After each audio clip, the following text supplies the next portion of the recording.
Hello. Good morning.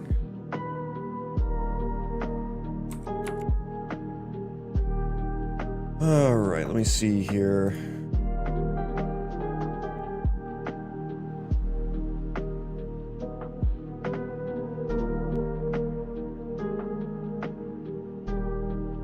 Let me see here.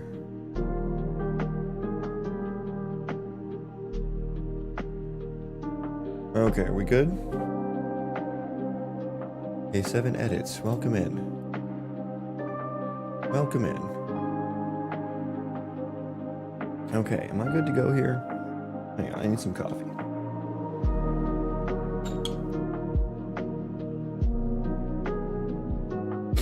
Okay. Let's boot up the engine here. How are we doing? Oh yeah, I remember what I was working on. Yes. So we are doing the Refactor 2, the Refactoring Part 3, the finale. Part 1 of the finale. I assume the finale there will be multiple parts, so we may be on Part 2 of the finale, Part 4 of the Refactoring, but this is Refactor 2. Does that make sense? Okay, crystal clear. Got it. Now, what isn't crystal clear is YouTube's fucking content claim system. My God, could they have made that any less understandable about what is actually happening? So I just got partnered on YouTube like a few days ago. It was on like Friday or Saturday or something. And ever since then, I have been getting these emails. Well, let me back up. Before that, there were content ID claims on my videos for the music that I'm playing right now. And those claims say, this has no impact on your video now, but it may impact your ability, it may impact your monetization later. And I was like, oh shit, okay. I thought I could use this music for free. So I contacted Bits and Hits, and they've been very nice. They've been very nice about it, and actually responsive, so that's wonderful. And they were saying that it should just be a tracking claim, because apparently there's an option to only track the analytics of videos and not actually like affect the monetization.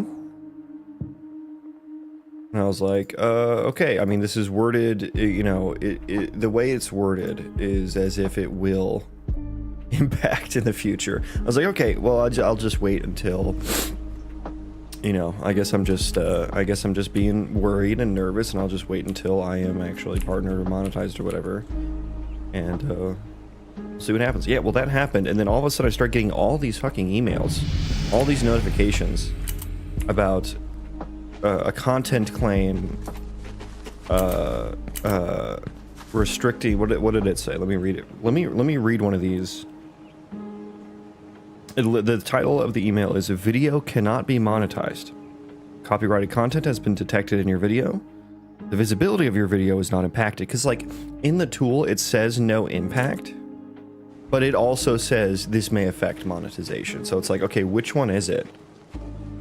Because no impact, I think what they mean is like your video is not going to get taken down. I think that's what they mean by no impact there. And I've been like trying to search for that. Like, there is no place that has like a single good source of information on what happens. And like, I wish they showed you like what type of claim was being made in a clear and concise manner. My God. Well, this email says the visibility of your video is not impacted, but you can no longer monetize it. Copyright owner is now either monetizing it or receiving analytics about it. This is not a copyright strike and does not affect your channel. Like, and you know, when I've been emailing the Bits and Hits people, they're saying that a tracking or analytics claim should not affect monetization. I've been trying to find like sources on that, and like I cannot find any. So if anyone understands how the fuck the YouTube content claim system works, please let me know. It is so unnecessarily complicated. It's insane. Journeycock, good morning, my dude. Mart statue win. If you want to model it, I'll put it in. You want to model the Mart statue. What would a Mart statue look like? A yellow giggle happy ball or whatever?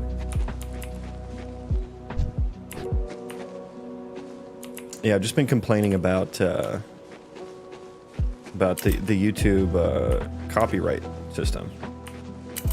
You don't want me doing that? Yeah, see, you don't want me doing that either.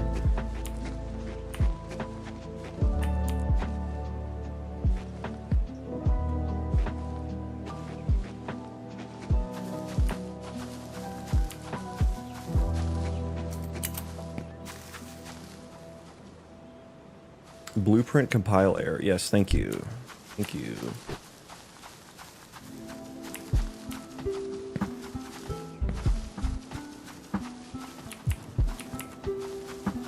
Yeah, I did a little bit of more work yesterday, just a little bit. I got some of the things working with the refactor, but now I need to work on how the interactions like actually get happened now. And I may need to change some things. So right now the interaction, like when I interact with the object, it calls it like on the background thread every frame, right? It'll kick off a game thread task to interact with it. It's like a latent interaction, so we check every time, hey, are we finished with the interaction, right? And the interact function should return whether it's finished or not. False if it's not finished, true if it's finished. Now there's also the is interactable function. Now this returns true or false for whether or not the interact function should be called.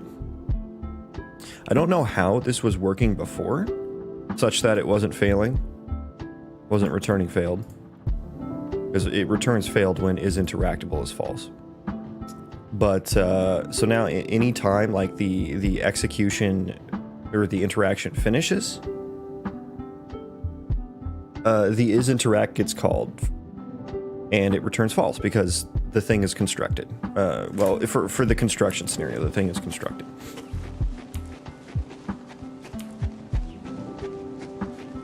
So I don't know how that was working before because it wasn't failing before. Returning failed, not like an exception. Worm juice. All right, let me read this. Here's what's up. You need to drop what you're doing and refactor the refactor itself while listening to Fear Factory's song Remanufacture. Jesus Christ. We can go deeper. At the end of that, your game will be in the hearts of all Mario Kart lovers out there. Just a small tip. Okay, the Mario Kart reference there was a bit of a deep cut for me. That might have been too deep for me to understand. What kind of deep fried meme is that?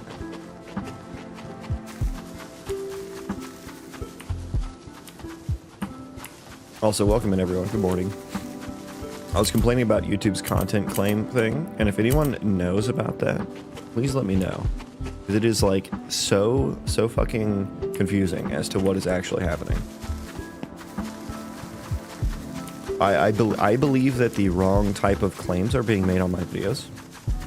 I've been trying to talk about it. It's for the music, which I love the music, and I know other people have come in here and said they love it too. So I would like to keep playing it.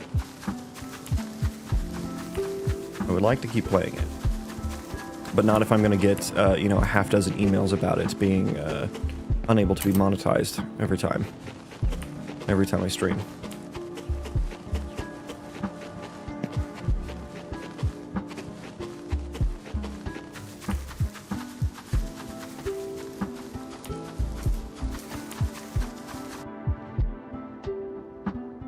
What is this? This is a what are we doing here?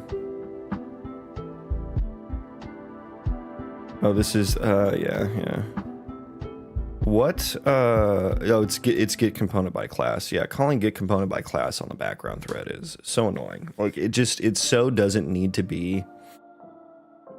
It so doesn't need to be a ranged for, and this is one of the things I will change when I build from source. Like this ranged for right here is what's triggering this assertion every time.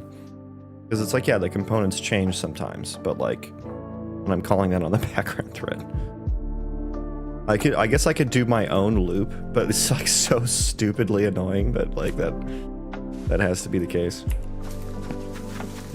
Well, after you've refactored so many times, you have fixed every complaint Any complaint, any something could have had, anyone could have had in the future. So even Mario Kart lovers will adore it.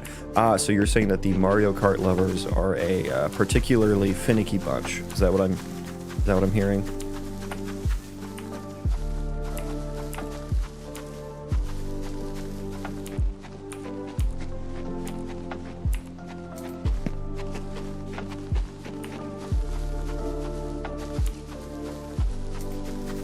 Yes, okay. I see. I'm picking up what you're putting down now. Thanks for looping me in on the Mario Kart lore. I will say though, the Switch Mario Karts are so not worth the value that they cost. It's like there's like 6 tracks, $60. DLC, 2 more tracks, $30. And it's like, Jesus Christ, guys. Like, it's the same, it's like FIFA almost at this point. It's the same game. What is this? What is this? Yeah, I suppose I should get to interacting actor location. Who? The interact action. Okay, so we have an issue here. Interacting object. It should be self, right? It should be self.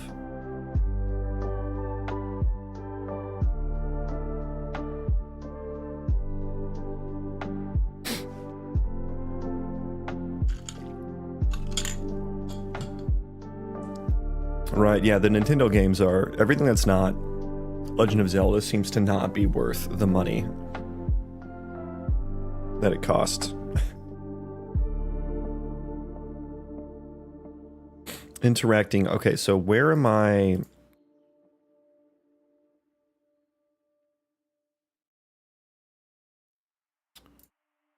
I guess it is... I guess I'm making it from the environment query. This would be from environment query, something, task, something or other. Where the fuck is it? Environment query, why didn't that show up? I probably spelled it wrong.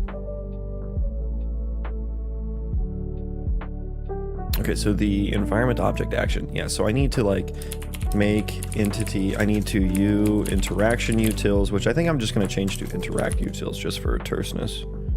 Just for tersity. Is that a word? Tersity? Make interact action for entity. God, see, look how long that is. Look how long that is. For entity, and then what am I passing in the entity context object? What can I use for that? What can I use for that? Probably I can just use, well, no, I can't use anything. Well, proxy actor. I can use proxy actor. Yeah. That's got an entity interface on it, right? Right? Yes. Okay, cool. Boom. Welcome in. Good morning. How are you? Yeah, we're gonna start resnactoring here.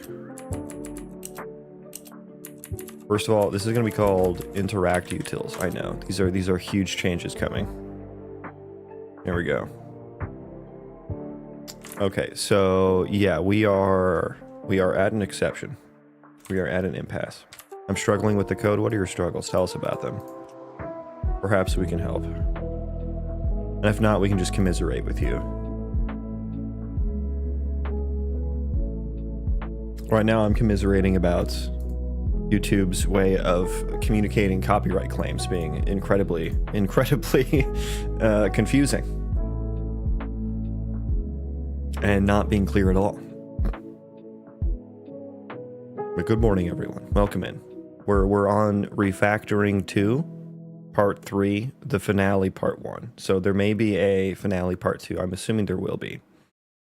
That'll probably be tomorrow. Copyright claims, yeah. Like, it's for the music that I'm using, which, you know, they give you permission to use it as long as you credit them, which I do. And before I got partnered, you know, a few days ago, but before that, like, I was getting the copyright claims on all of them, and it would say like this does not affect, no impact on the video, but it could impact your monetization in the future. And I was like, okay. So I emailed them about it, the Bits and Hits people, and they've been very nice and responsive, which is great. But tracking claim, or just like an analytics claim, so they can see the analytics on it, and that it shouldn't actually impact the monetization. I was like, okay, well, you know, what it's saying in YouTube is a little bit misleading, but I'll just wait till I'm, you know, partnered or whatever. Got partnered on, what was it, like Friday or something? And yeah, now I've been getting these emails that straight up just say, like, your video cannot be monetized. It says the copyright owner is now either monetizing it or receiving analytics about it. So it's like, it makes it sound like an analytics claim does not allow you to monetize it. So yeah, that's, and I emailed him again.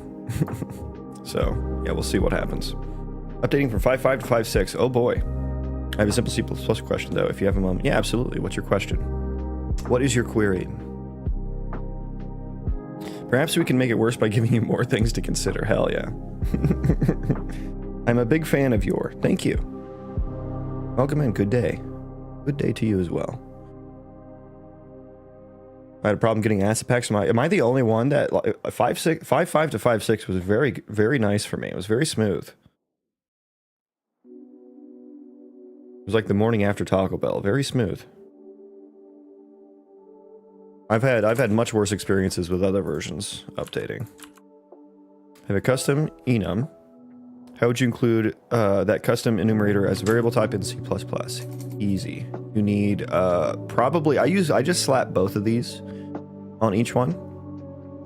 What is it? Blueprintable is exposes this enum as acceptable for creating blueprints. I think blueprint type is what you would want. Yeah, blueprintable probably doesn't mean anything on enums. I get these two mixed up all the time though, so I just slap both of them on everything. But yeah, I think blueprint type is what you want right there.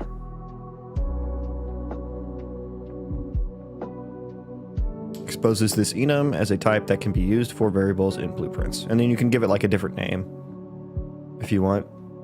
And then you can also do hidden, like if you don't want things to show up as an option. Like sometimes I do none as hidden. I like story-based games. Could you please share configuration of your device? Those are two very different things. Because last day I started to learn Unreal Engine and it crashed in the mid-tutorial because of less memory. How much memory does your computer have? Yeah, you probably need at least like 8 gigs of memory, and that's pretty low. You should probably, like I have 64 gigs of memory, but you should probably at least have 8. Preferably, actually minimum might be 16. You might need 16 min. 8 might be too low.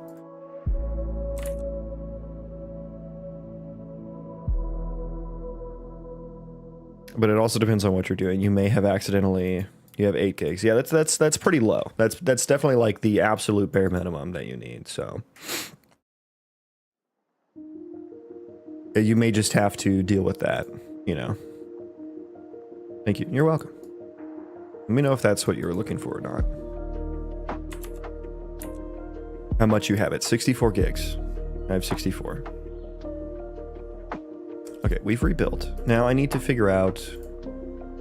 What do I need to figure out? Wait, the building component. Do I need to care about that? Do I need to care about that?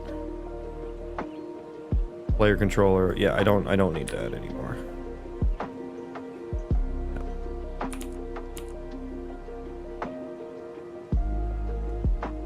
Yeah, RAM's pretty cheap though, so if that's like a computer that you can upgrade pretty easily, you know, you can get you know, 32 gigs of RAM for pretty cheap now.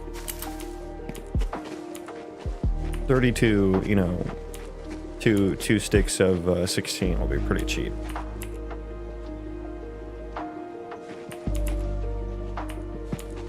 Okay, let's get Refactoring here. Let's continue with our Refactor. Yeah, so I need to figure out what I'm going to do about this interaction flow, the actual interact itself happening.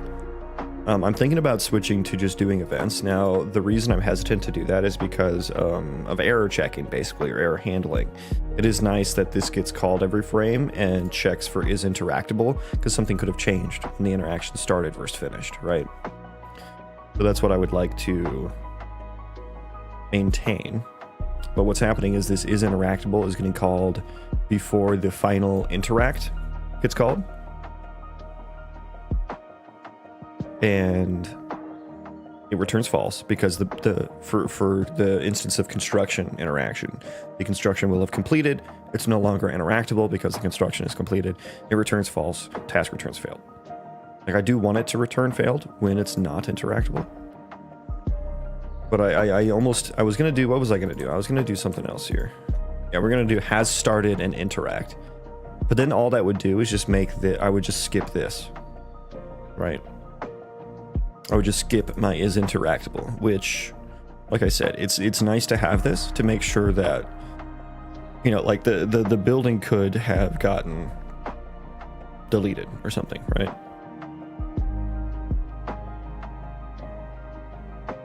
Which, am I checking that anywhere?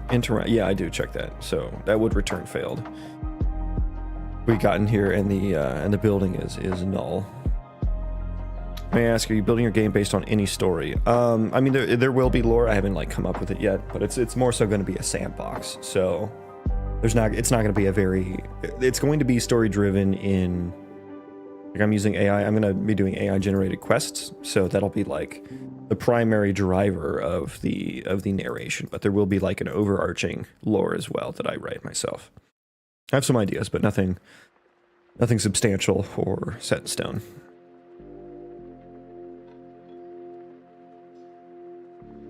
Now I could change this to events because these interact. Oh God, the harbinger of chaos himself, Mart. Welcome in. Yes, hi, hello. Incoming keyboard spam. Is it coming? You're just gonna start spamming stuff on your keyboard now? Come on, Mart. I expect things from you now. Are you gonna ask me to make a happy land again? Or no, sorry, not ask. Tell me. Are you going to tell me, demand me to make a happy land? Come on, Mart. We're all waiting. We're all waiting for your next words. Choose them carefully. Did I scare him off? I might have scared him off. This is like day 6 of Mart, of the Mart saga.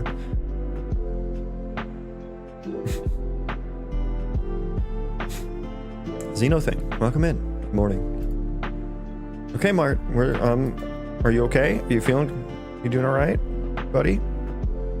Mart?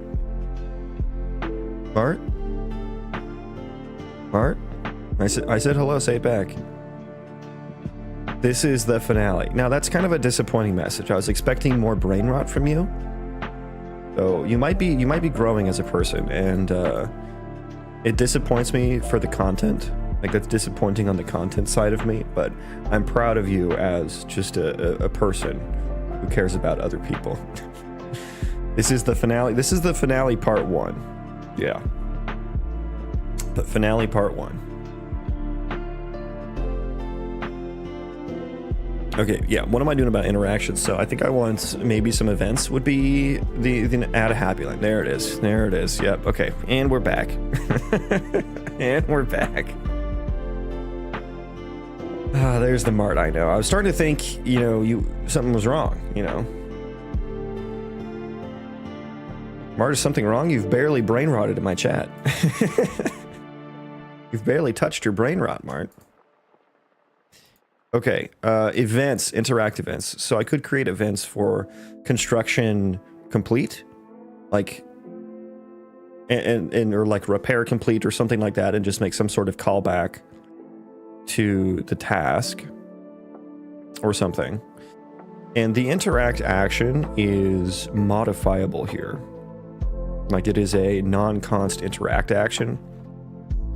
So I'm wondering if we should change this to be checking the interact action statuses and settings and stuff. But then that would rely on things like the building component or rather the building object to be updating that. Which would happen like on construction finished. I would need to like save the interact action, and there could be multiple. there could be multiple people or colonists constructing a building. And so I would need to save the interact actions. I would need to save pointers to the interact actions for every single one of those. I do have an array of constructing actors already. So I could just change that to an array of interact actions, which should have the actors on them. So that would be no different than what I'm doing now, really. What are you doing? Please. I am continuing the refactor of my interaction system, which is involving this state tree. Now I'm working on this particular state right here, the interact with object state. The interact with object state, and this is how my entities interact with things in the world. It could be a building that they're constructing, it could be, you know, picking a mushroom, it could be chopping trees, it could be putting something into storage. Trying to handle it in a generic yet scalable way. I'm trying to think how I want to change this interact with object task such that it returns the correct statusi.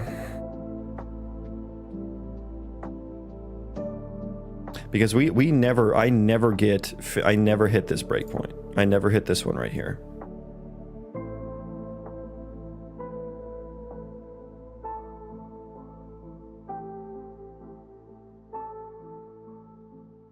So we never get to finished here. Which effectively means that, like, this interact, like, I call it every frame, but it doesn't actually do anything every frame. This is just like checking if the interaction is finished.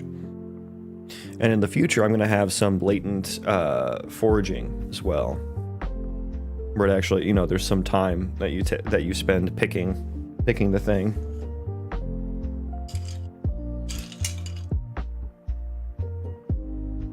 What the heck? Wait, we got here. What?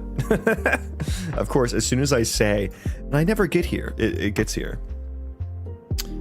Interesting. Okay, how did that... I mean, I guess it's kind of a race condition, right? So in between... Yeah, because this is happening on the background thread. Can you interact a mushroom that mounts you? No. May I ask, you mentioned AI in your previous answer. Do you think it's possible to create a whole mission using AI in the open world game? Yeah, it's possible.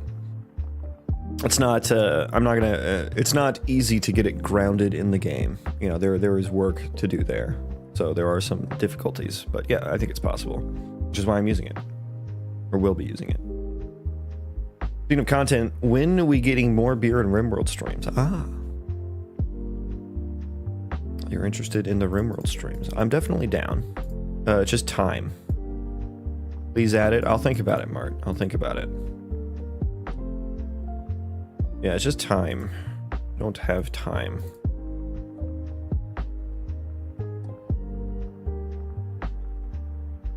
But if the people want it.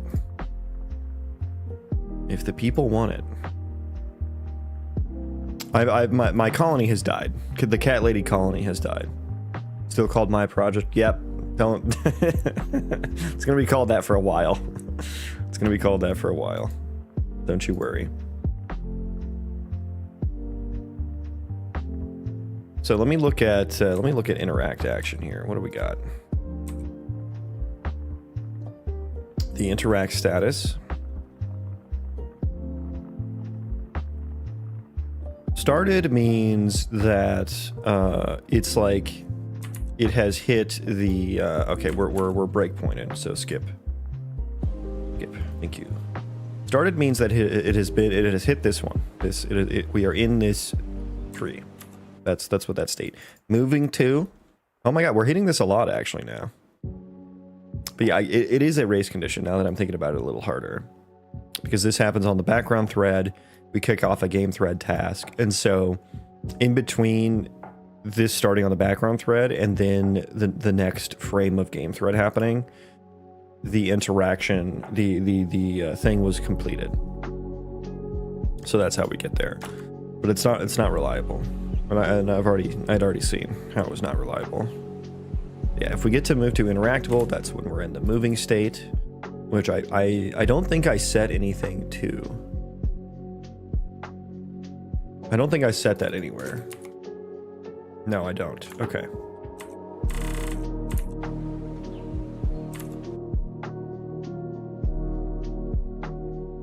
And then I have in progress. In progress gets set right here. So in progress. Yeah, so I can use that perhaps.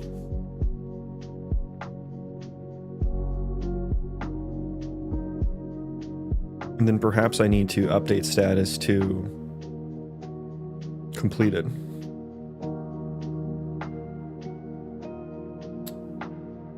As an event, and then I can skip doing this like all the time.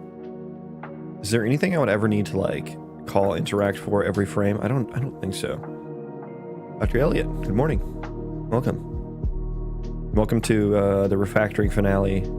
Refactoring to the refactoring part 3, the finale part 1. Welcome.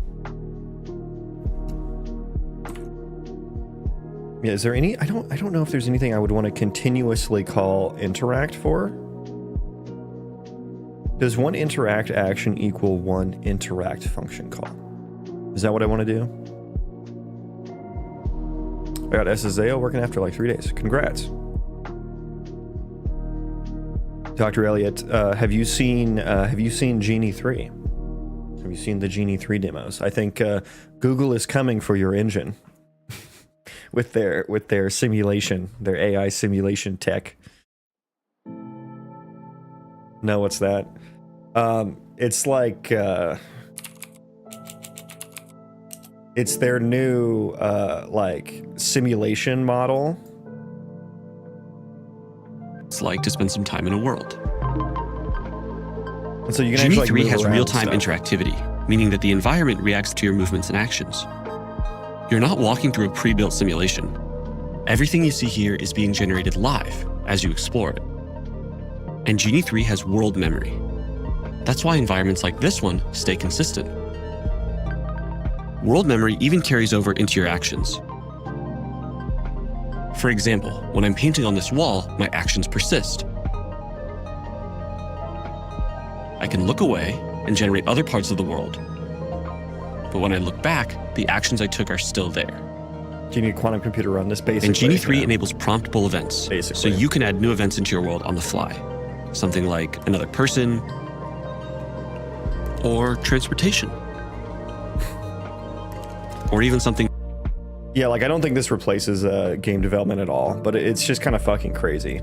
It is fucking crazy. And like the stylized stuff is actually where is it? The stylized stuff actually looks better. Hello, please. Can I? Here we go.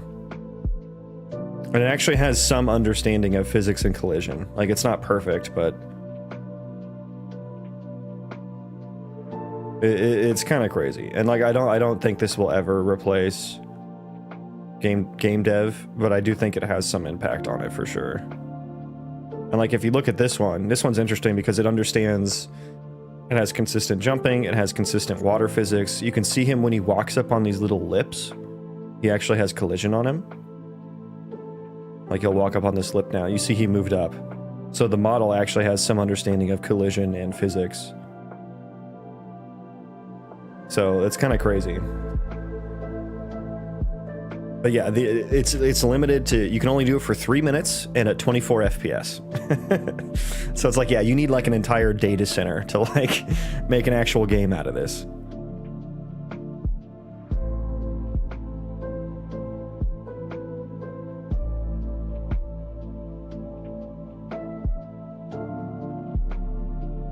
Could coexist with tailored stories, regular games, no reason to replace one or another. Yeah, I just think it's like the because like this is all based off of a prompt, right? And like the point of creating something as a human is to like, you know, express yourself and have input to it. Like for game dev, you want to tweak the values, right? Like a lot of game dev is just like tweaking values, right?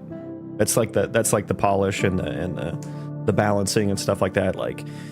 And there's no values to tweak here, right? It's all textual. It's all a prompt. So it's like, I don't see that as being replacement for game dev. Like, sure, you could be like, hey, do low gravity physics or something.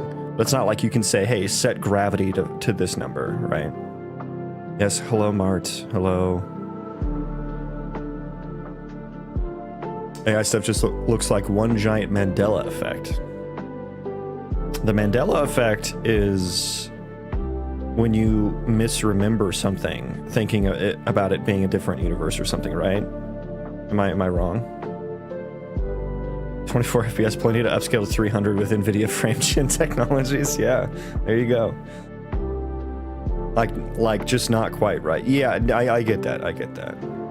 But I think what this would be really cool for, like this one's really fucking cool. Like I'm inspired seeing that. I'm like, dude, I want some fucking treehouse things in my game, you know? But I think what would be really cool is if you could prompt something like this and have it like actually export the models and shit, or like to just give you some like something to just start with, some prototype of all this stuff, and then you give it to like an actual artist or an actual designer or something who can take it and make it into real assets or whatever, right? Like I think that's what it would be really cool for. But I don't see this as replacing game engines wholesale, but I do see it as potentially being able to be integrated into game engines, right? Probably really high potential for like movies, self-made interactable experience. Yeah, I mean, right now it's just a walking simulator, right? And they have a section on limitations that they talk about, and they're saying that like interactions, multi-agent interactions are an ongoing research challenge apparently. But they already have the VO3 for movies, right? Like for video. Why you want a treehouse? Are you fucking elf? I will have elves. That's why I want the treehouses, yes. But this is Genie, I want this, yeah? Yeah. So yeah, interesting that came out the other day.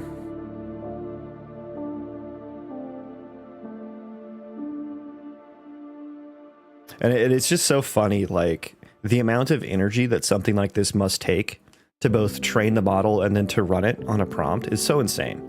And it's like we can build games like on a complete local machine without having to build an entire data center in the Amazon rainforest, you know? We don't have to burn down a forest to make a video game. Like, yes, it takes longer. Yeah, I mean, it's pretty crazy. It's pretty crazy. And of course, it's pretty jagged in the sense that it's not perfect. Like, it's like what Dr. Elliott says. It's all like a little off. It's all a little off. And apparently you can explore real locations in historical settings, which is kind of crazy. In like a very Google Earth type way, which is pretty freaking sweet, honestly. This literally looks like Google Street View. Yeah, you can see your own feet. Now that is going to kill game dev. That is being able to see your own feet in first person. That's huge. That is huge. Unreal Engine is cooked.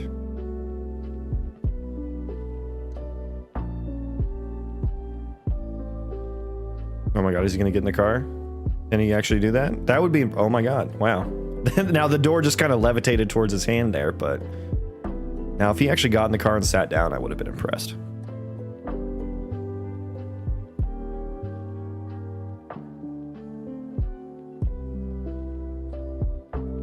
Where is reflection? Yeah, the reflection tech not there yet, I suppose. They'll only need, 10 more thousand gigawatts of compute, and then we can get reflections. So yeah, I saw this release the other day, and I was like, you know what? I need to go buy some nuclear energy stocks. Because that's the only way that this shit scales. Yeah, the paint demo, we saw that. This is Genie 3 memory test. Is he gonna write on the chalkboard? Wait, does this mean we were living in a simulation? It definitely increases the likelihood that we are, for sure.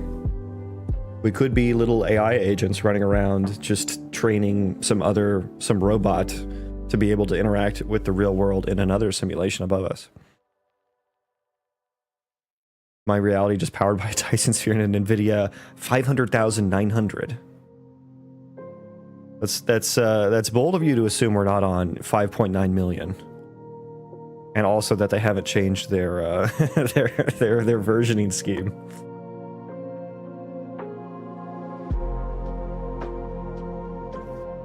I don't get what this is proving, just that shit is still on the chalkboard. Like, this looks cool. This looks cool. The real world stuff doesn't really excite me that much, but like doing this right here, like the stylized stuff, it looks cool. Oh, well, he can open doors and stuff. So there is like some interactivity, not just movement. I mean, I guess we've seen that with the painting and stuff as well.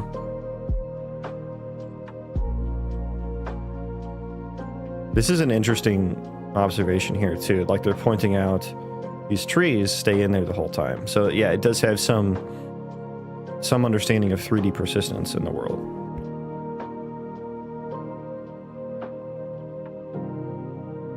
Anyways, back to game dev. Back to actual game dev and not vibe game dev.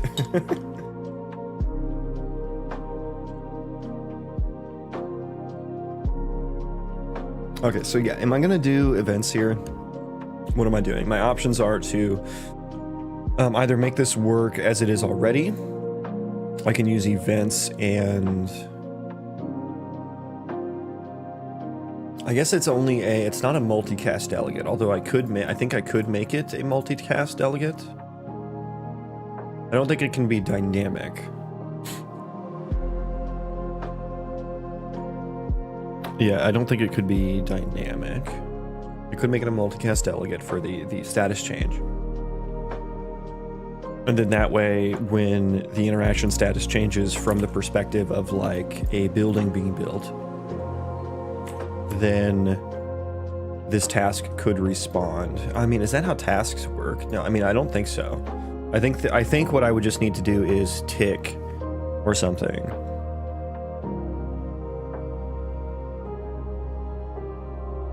Is this the game with a bunch of different biomes separated by terrain, walls, mountains, cliffs? Yes. Yes, it is. There you go. Yes, it is. My project. Please use the actual name.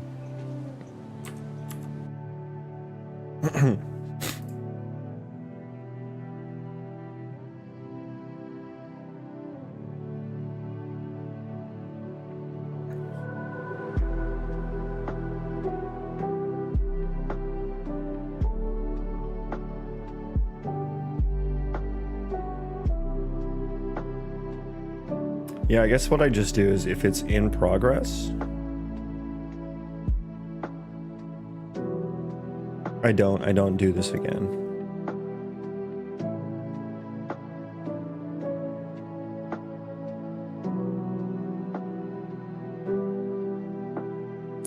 So I would change this here.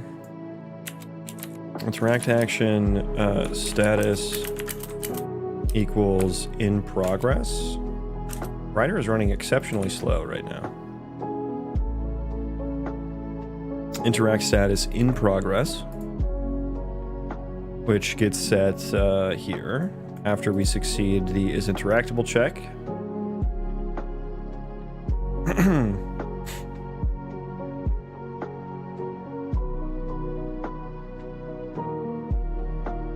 Yeah, what is my system doing right now? I'm only using 80% of my memory. Come on. Oh, piss buckets. Welcome in. Good old little Tommy piss buckets. Hello, I'm new to this channel. I was wondering if you could help me with quaternions. I can. First of all, you need the head of a goat. You need a live female chicken. And 3 mushrooms. And the blood of a virgin. Once you have those things come back to me, then I can help you. Sorry, I don't know the name. Oh, I was just joking. But I saw you on a stream a little while ago and loved the concept of what you had so far. Glad to see you keeping up the work. Can't wait to see where this goes. Thank you. Yeah, thanks for coming back in. I can't wait either. It's a lot of work, though. Check. Oh, you got all those things already. All right, well, okay, so now you want to start the ritual. Now, I need you to find an old priest and a young priest. Tell them the rooster crows at dawn. They'll know what that means.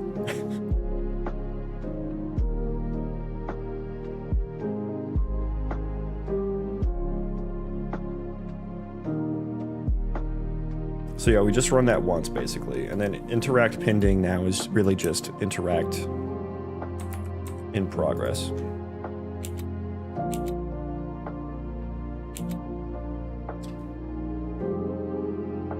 Opens Craigslist. Yeah, that's funny. Opens Craigslist. So now I guess it's up to the... It's kind of annoying. Well, I mean, I guess it's always been up to the thing being interacted with as to when it's done.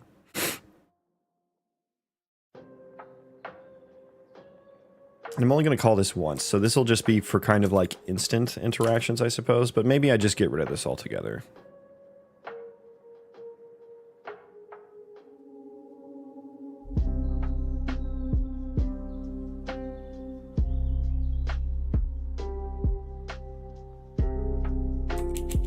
Okay, let me grab the interact action here. Well, I mean, I guess I could just call this again, right? What was it? What was it? If interact is pinning. I mean, I basically do that in interact with object. Yeah. So I think that's fine. And then what I'll need to do is in my environment item spawn, no, not the spawner, environment, ISMC, there we go. In here, oh no, it's in my interactable ISMC, there we go. Is interactable. Okay, I'm gonna stop Unreal Engine right now, because it's, okay, that is better. The interact action, yes. We are going to interact, interact, success false. So I could put it here, right? So I could do interact, execute interaction, which just does what now? We call interaction on the interacting object as well, passing in this interact action. This is where it gets confusing when they start calling back to each other. But I think here, what I'm going to do, I'm going to go if success, if success, we are going to do interact action dot update. Well, let's just do this. Let's just do a ternary. That'll probably be easier. Interact action, update status. Give it, I'm going to say success. Completed, otherwise failed. Yeah, there we go. So that's going to call the, any of the delegates that are registered. And we'll end interaction. That'll call it from the perspective of the thing interacting. I hope that works.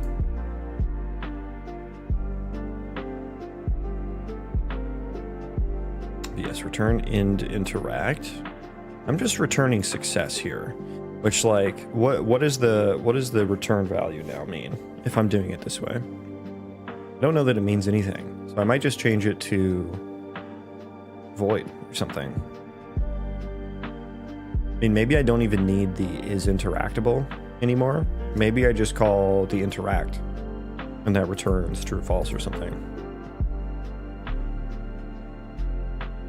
Is interactable could be if it's ever interactable by anything in the current state.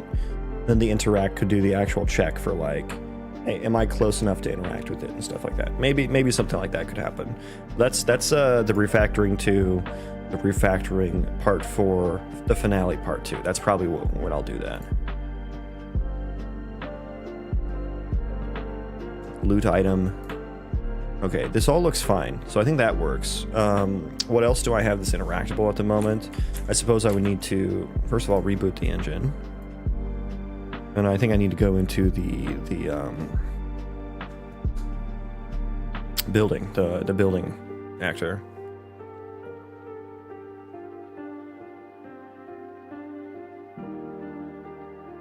Okay.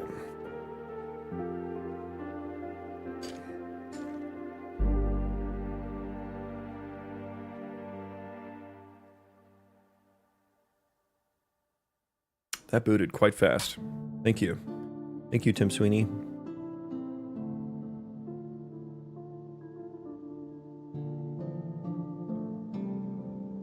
Okay, building base object. So this is now, I suppose that could all stay the same. That's probably fine. That's probably fine because now it's just going to be a latent thing on current work not change on construction finished.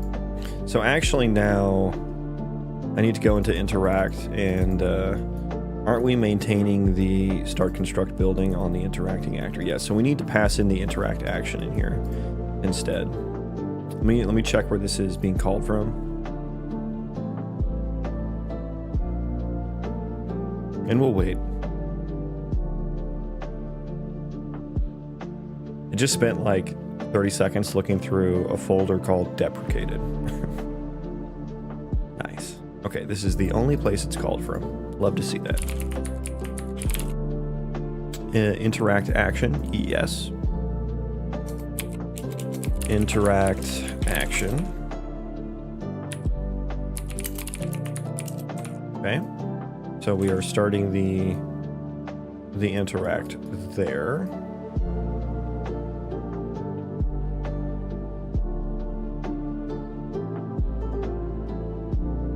The interact action. Okay, so get interacting actor.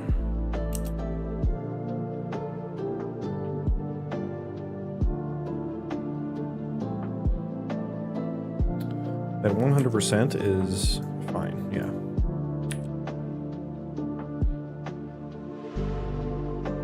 The interacting actor, constructing actors. So now we need to change this to construct actions or something.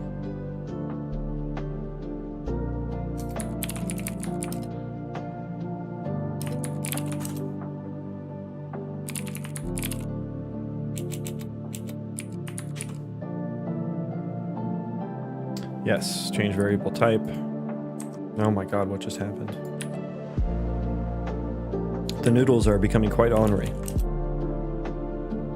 That is not correct, yeah. Yeah, you're right. You're right.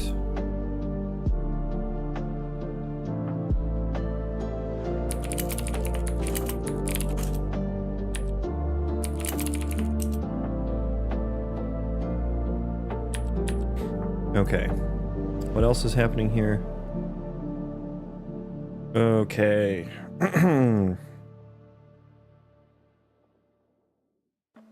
If we already have the actor already has the gameplay tag. Does my proxy actor have the gameplay tag interface?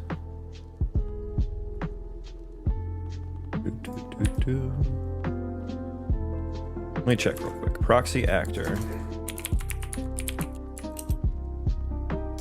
Visibility system interface. It does not have the gameplay tag interface, so I may need to add that.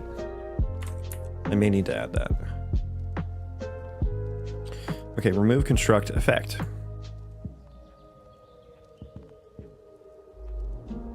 This is just called on clean up interacting actors. Where are you called from? Several places. Okay.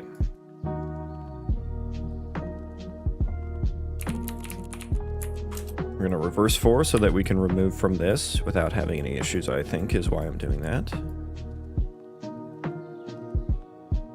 And constructing actor then turns into interact action. Should be clean up, interact. Clean up, construct actions. Change this to construct action. Well, now we have this construct action. Now I need to get actor, get interacting actor, and then that is we go in here. Make sure the noodles are noodling. They are. And then I'm not passing in anything in here, which I think that's probably intentional. I think that's intentional. Okay, now we compiled successfully. And remove construct effect. Yeah, so I remove it. Cancel ability system component. Cancel abilities with tags. That's on the current, that's on the building's ability system component.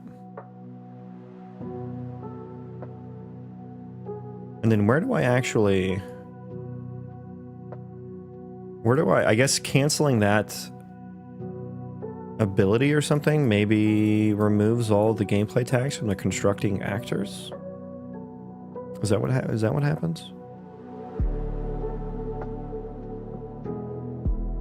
Remove construct effect. Okay. Let me check if that, oh boy. Let me check if that works just for me.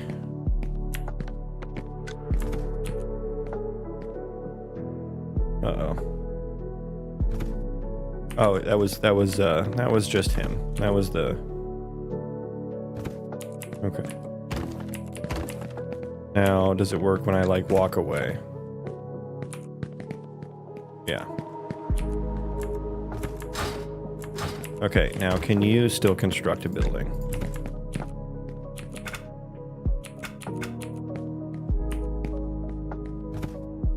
Okay, he never finishes though, so he's kind of stuck. And that makes sense. Remove construct effect. I suppose this would be the place to do so. Clean up constructing actors. Let me find out where this is called from again. So on construct finished.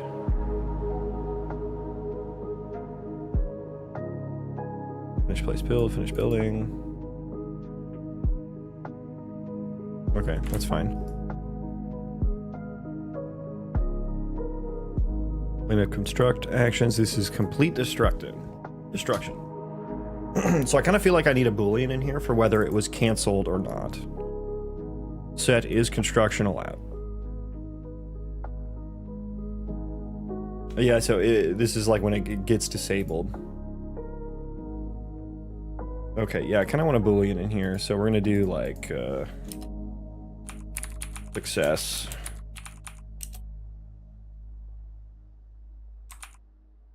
If it was successfully built. Now, complete destruction would be no. This would be success. Okay.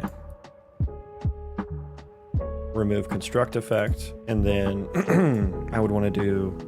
Oh, I need an actual function for this. I forgot that. Yes, I forgot because it's on a struct, so I can't use it in blueprints. Very annoying. Very annoying. I wish you could do U functions on structs. I wish. Finish entity interaction. I guess this was the function I was writing for this.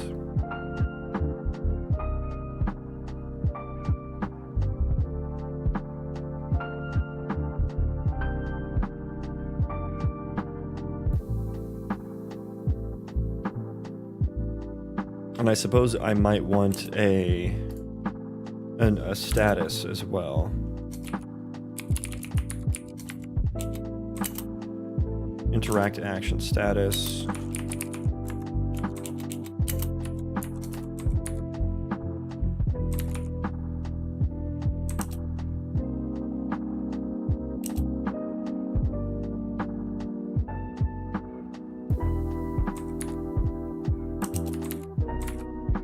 So let's just do if interact action update status.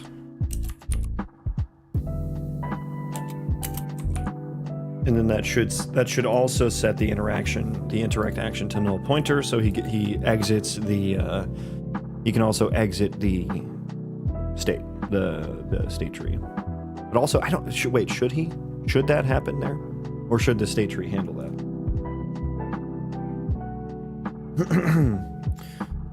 Should the state tree handle that?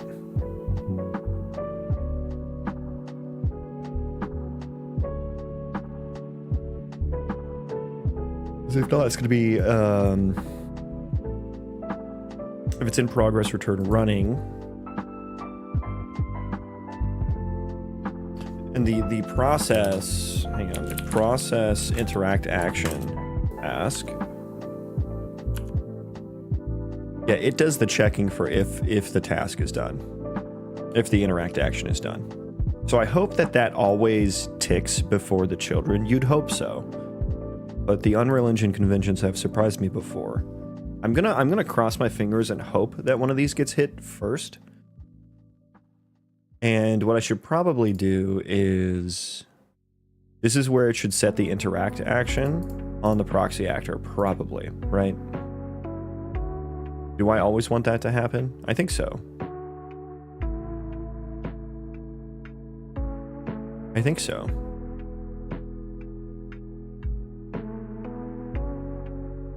I think what I would do here, I need to grab this and go just equals null pointer, I think.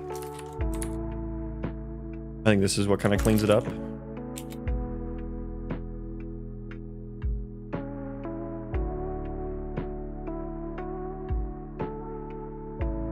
And that way I don't need to do that in every single one. And if it's null pointer, we fail. But I mean, we should be returning succeeded here so the state tree can respond before that ever happens.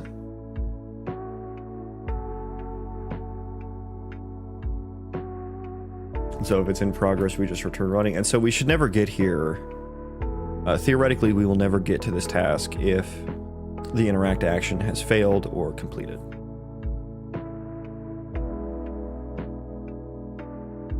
Okay, so we're not going to do that here, actually. So then, you know, this just becomes, yeah, this becomes a stupid simple thing where it's just update interact action status. This is just a literal wrapper.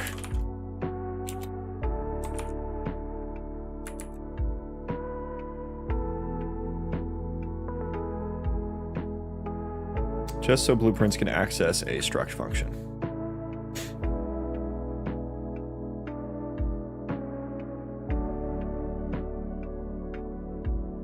Okay, I'm liking this. This is feeling good. This is feeling good. And so update status is going to get called from there on each interacting entity. And then the colony entity data will, it will have been bound. If it's a colony task, it will have been bound. We call handle task status change. Construction handle task status change here. The construct action, it will have a chance to, yes, it will have a chance to respond first. I hope. Delegate gets executed immediately regardless of thread, right? So it'll just continue to execute on whatever thread it was on.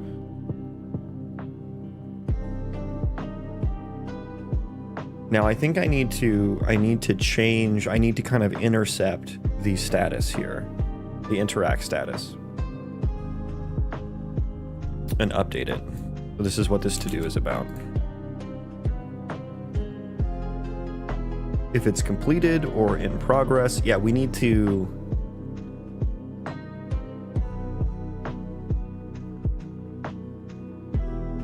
if status is completed or in progress. No, because once we get here, interact status is going to be completed. If we get here and it's in progress, we don't really want to do anything. We don't need to do anything.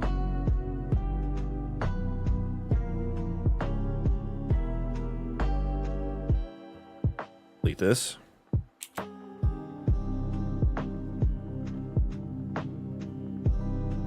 If we've gotten here to update status and it's not equal to completed, if the building is built, if building is built and the interact status is completed, that means we built it. That means whatever this entity is built it, that is good, that is a success.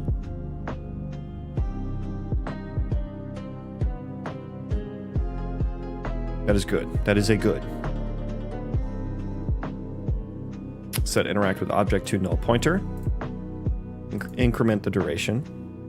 Current. And we rebuild the construction task. Now I should set, in here I should set the status to something, right? To like not started. Yeah, I should set this to not started. Status, no, we need to dot update status.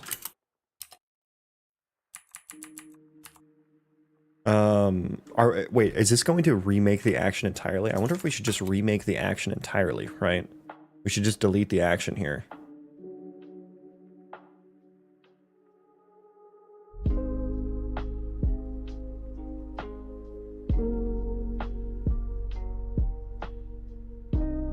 Direct action, so we would have it here, right? Yeah, so we call complete action from here after, you know, something happened.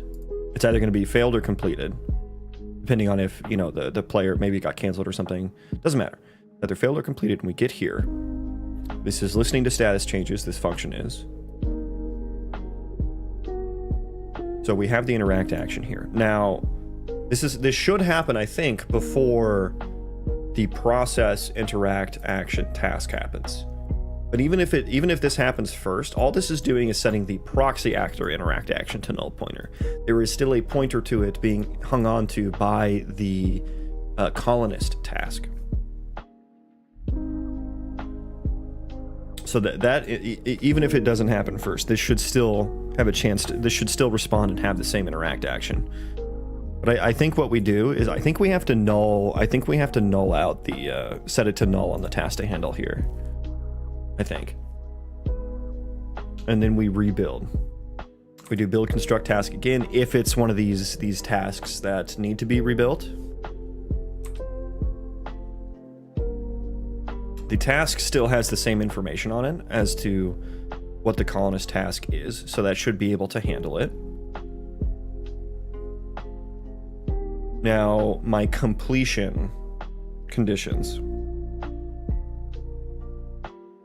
So I think I rebuild construct task here, and then I think I need to check the action afterwards. Do I always rebuild? No, if it changes to in progress. If it changes to in progress, I don't want to rebuild. Basically, only if it's completed or failed, I think I want to rebuild.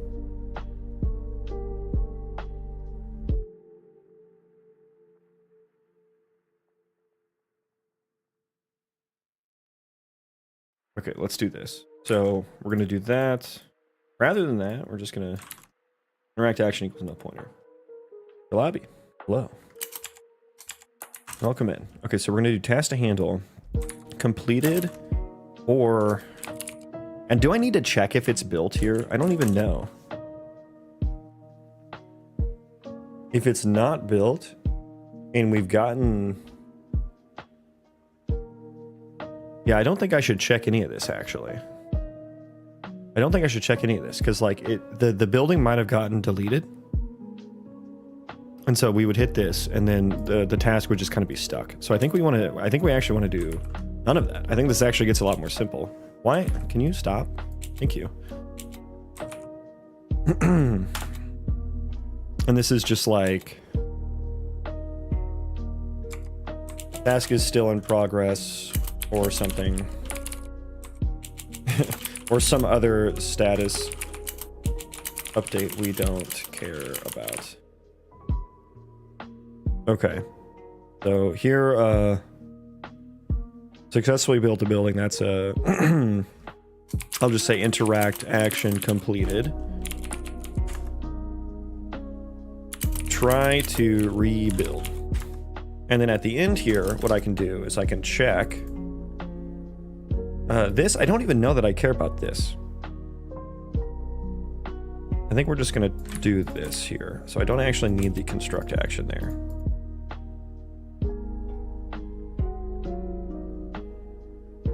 Yeah, I should never get this. So I want to put a breakpoint here. If I get there, I want to know. I don't think I should ever get here.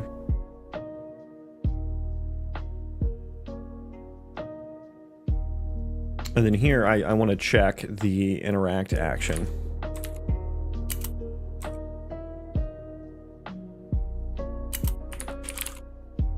Try to rebuild action, and then if I get here, I mean, I wonder if we will have built an action so that will be populated. Interact with object. So basically, the interact with object should be null if we have nothing else to build here.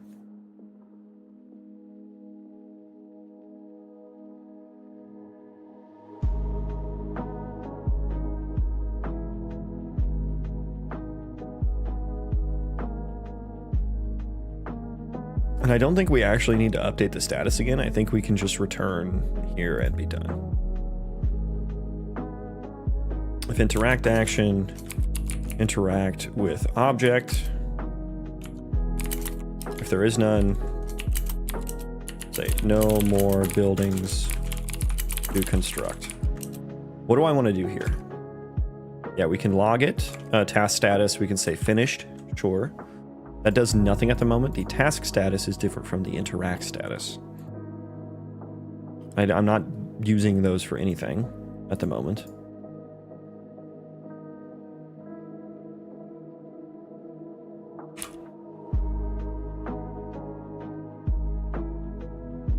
No more buildings to construct. So, I mean, this just is a no-op at this point. Does nothing. Build construct task. Now, I think we would have actually have reset make interact action for entity. Yeah, I think we would have actually set this. Yes, we would have set it on the proxy actor if we rebuilt it. So I think that's what I need to do then.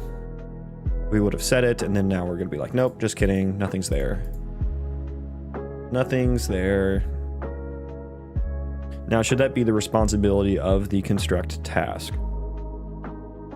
Build construct task function. I'm thinking maybe it should. Actually. Yeah, because I could be calling this. I could say, hey, go construct any building anywhere. No status update has happened yet for the interact action. It does not set an interacting object, or rather an interact with object. It does not set that.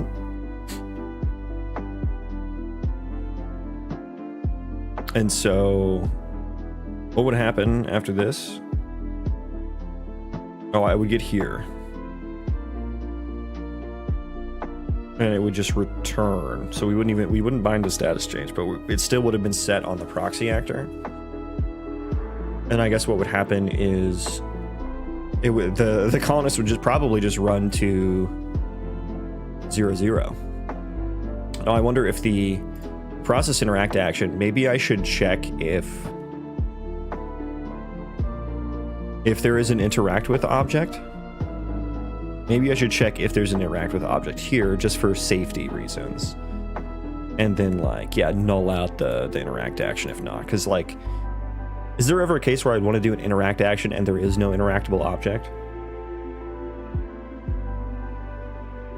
I mean, I guess if I just wanted them to like move to a particular location, say, hey, move to here. That just seems like a different, it almost seems like a different state tree though. A different, it just seems like something that's a different flow. Like you could imagine, yeah, I can imagine a scenario where a player would want to do that. I think especially for defense, right? Defensive positions. Like imagine you have walls around your colony and you can like get up on the walls, you know, and you want them to like shoot down. You could say, hey, go here or something, you know. God, that logic is going to be the whole logic for like getting your colonist into defensive positions is going to be interesting. There's going to be a lot there. Glad to see you're improving the code. Was it that bad before? Was it that bad before?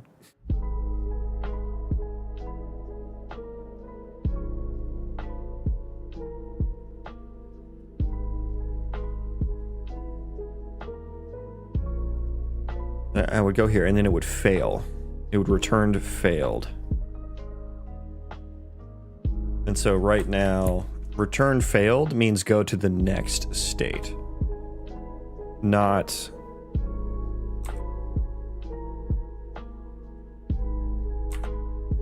I almost want like more states or more return statuses.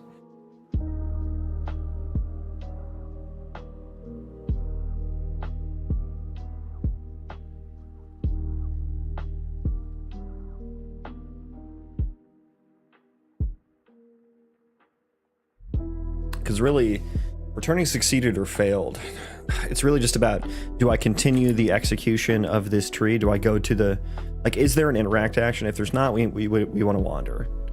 But if the interact action has completed, then we want to go back up to the root and like rerun the whole tree, right?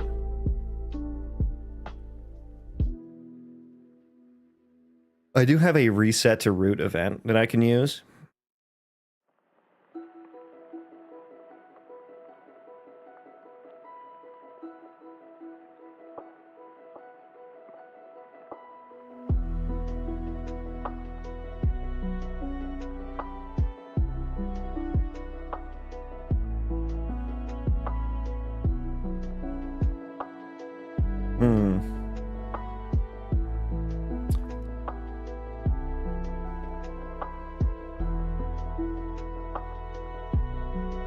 I think I want to return succeeded here, actually, which seems weird.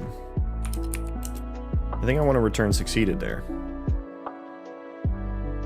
Because it's like there was an interact action and it's completed now. So succeeded is really just like completed. Failed means there was no interact action, continue the flow of the tree. Which feels really weird, but the failures mean different things, so I need to signify that somehow. Otherwise, run, yeah. And then what I'm thinking is if there is no interact with object, we fail as well.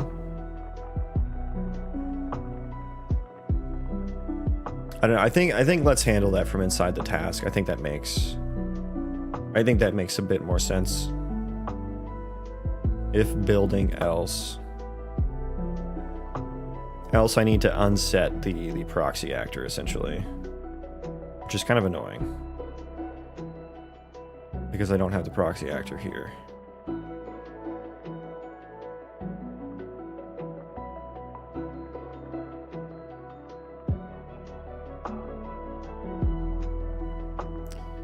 And would I need to, I don't think I would ever need to, would I ever need to update the status of the interact action? This is built, so this either happens, no, this either happens before the interact has ever happened, or in response to an interact action status update.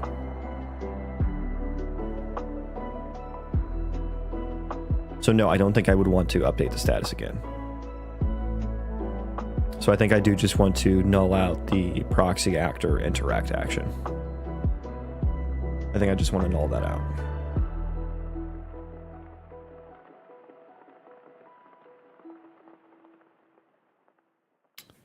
Should I make a reusable function for that? This utils file is growing.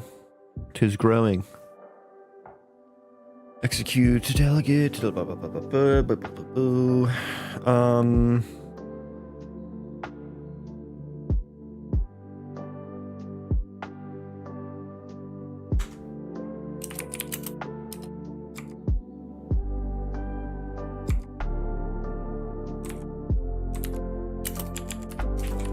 Yeah, we'll just fucking put it here.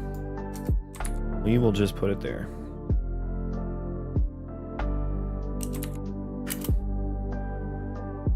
Yeah, that's exactly what I wanted. No valid buildings found. Now, if we get to this point,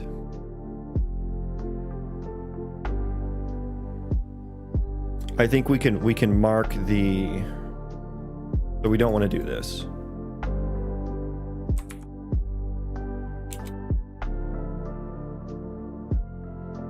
Right, so we'll mark the task as finished.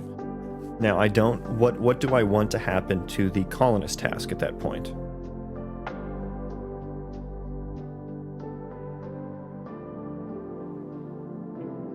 I think I do need some sort of I wonder if I need a, I think I need a delegate for the colonist task status update as well. Which is kind of confusing because there's the colonist task, which contains an interact action. Both of them have statuses. Because an interact action is just like a single thing, single interaction. Whereas a task can be a series of multiple of those. And it controls like updating that interact action. That's how the whole new flow works now. So yeah, I think maybe the colony task system should be listening. There should be a delegate bound to the task.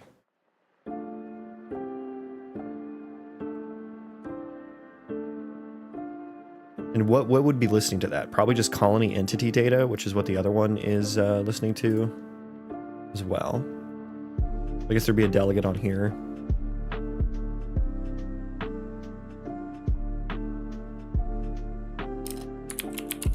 Colony entity data. And all I really need that to do is listen for completion so that I can just start the next one in the queue. That's really all it needs to do. And it would be nice to have that outside of these individual tasks so I don't have to write that logic for every task. Right? And honestly, this logic probably gonna be pretty duplicated. Because I think for any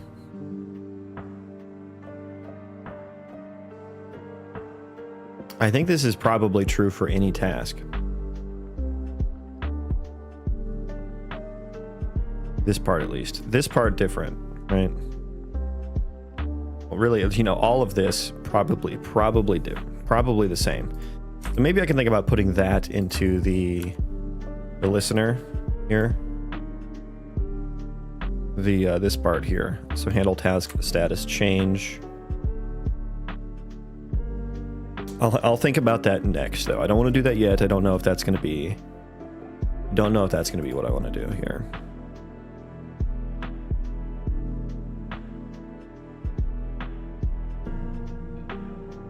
On interact status change, minus status change. Yeah, so some of these are going to need to move when I do my entity system refactor.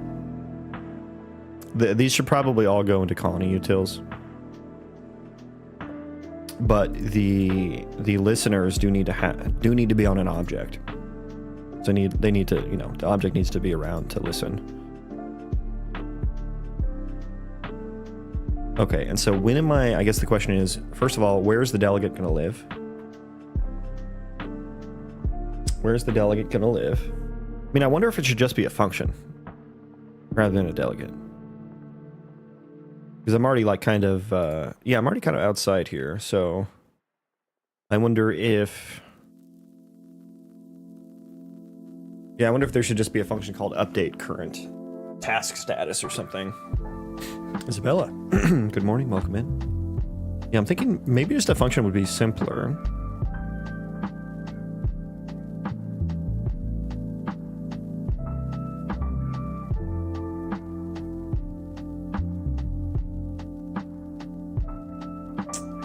Because we have the colonist task and we're just going to call like update status on that as well. Okay, where's colony utils? Colony utils. Yeah, it's an empty thing. It's empty at the moment. I vibe coded my enumerator variable back to spaghetti. Oh, are we vibe coding now? Man, the spaghetti, wait till you get to code spaghetti. That is some very uncooked al dente spaghetti. The vibe code spaghetti is going to be just very difficult to digest. Right, Pro, what's up, my dude? Welcome in. What are you using C++ for nowadays? Yeah, I do want... That is actually kind of what I wanted there. I know what I wanted. Subsystem. Okay. Thank you for the description. Dare I ask what kind of subsystem? I want you colony entity data in here as well. Kind of a long function. I need the task, I need the colony data, I need the status, yeah. So it would be something like, I would call the colony data something or other.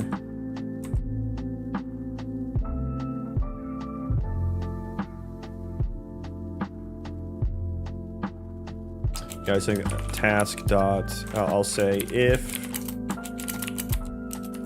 task dot task status not equal to new status. Yeah, something like that. Although I think I just want to kick, should I kick that off onto the colony data? No, we want to interact with that from outside of that. So yeah, we can do that. Set the task status. If we have colony data, task queue, remove the task. The new status equals finished or failed. What are we? This is some vibe code here. That's not at all. That is not at all what I would want to do here. Okay. Now remove task is going to not. I need to remove at. I wonder if this should be update current task status. Update current. I don't know that I would ever actually need to update the status of a task that is not current.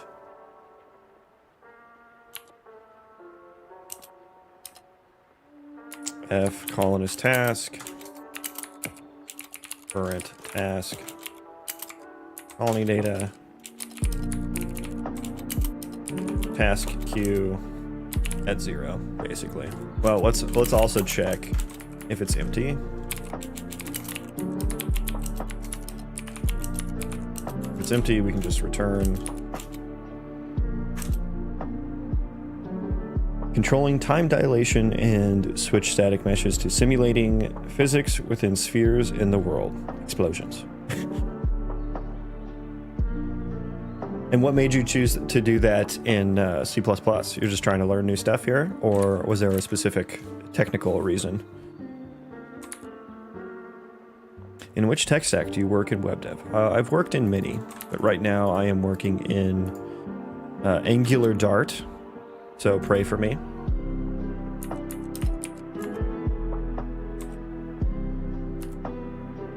And Java on the back end. So yeah, also pray for me there.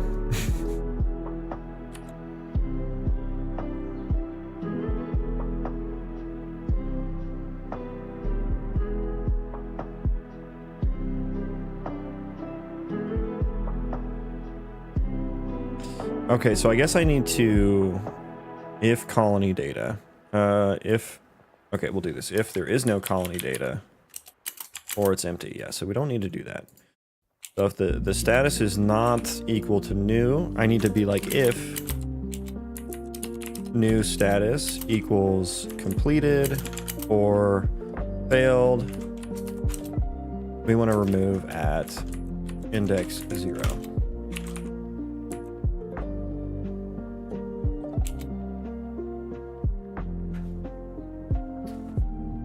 As in Dart instead of TypeScript and Angular. Yep. Hi, how's the work going? Going well. Welcome in.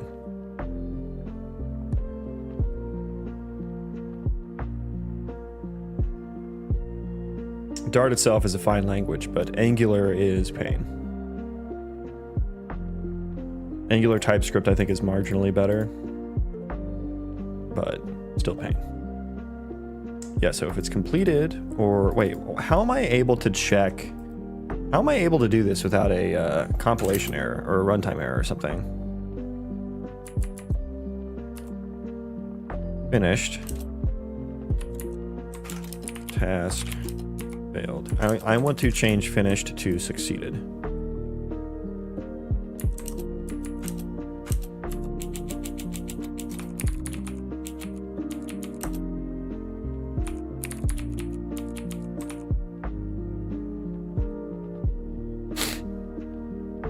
How do you manage time? My timetable is fucked up, although I don't use social media.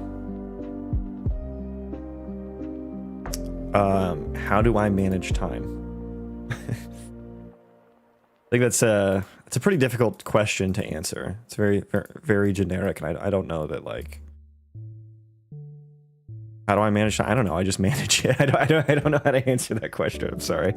I don't know. I just kind of do what I need to do, I guess. Subsystem just makes it easier to manage all the meshes in the world. Wait, can you not make a subsystem entirely in blueprints? I didn't know that.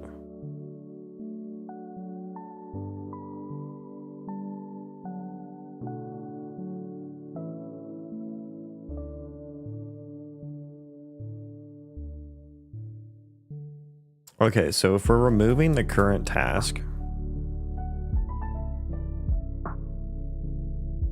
can if you do some C++ first. But yeah, I guess that's the thing, right? Like, you have to do that C++ first. Yeah, I didn't know that. I've definitely made the blueprint subclasses before, but I didn't know you just couldn't make a subsystem at all unless you did C++. That seems kind of annoying. Okay, what actually...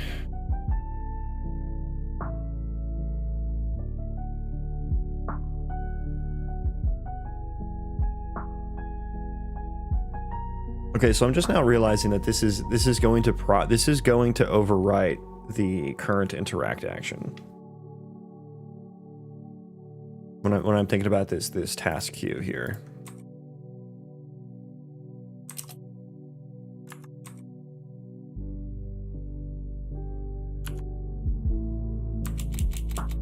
Which is not what I want.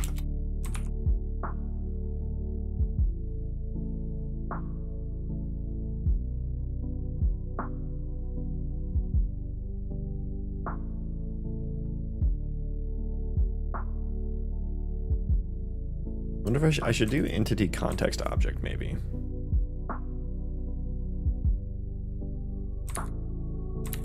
Rather than colony data.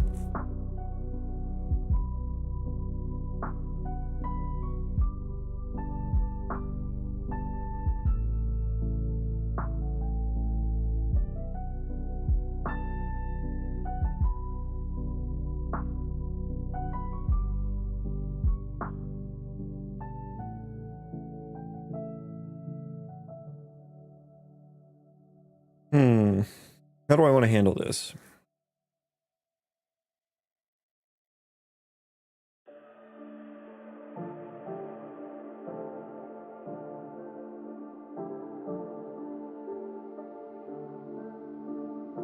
Also, I don't know. Yeah, I don't know that it's going to be the current status.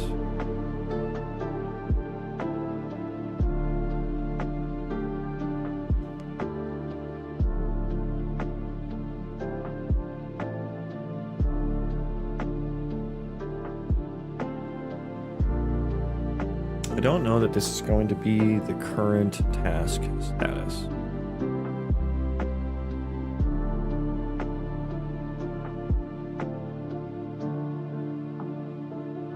Which is the 0th task in the task queue.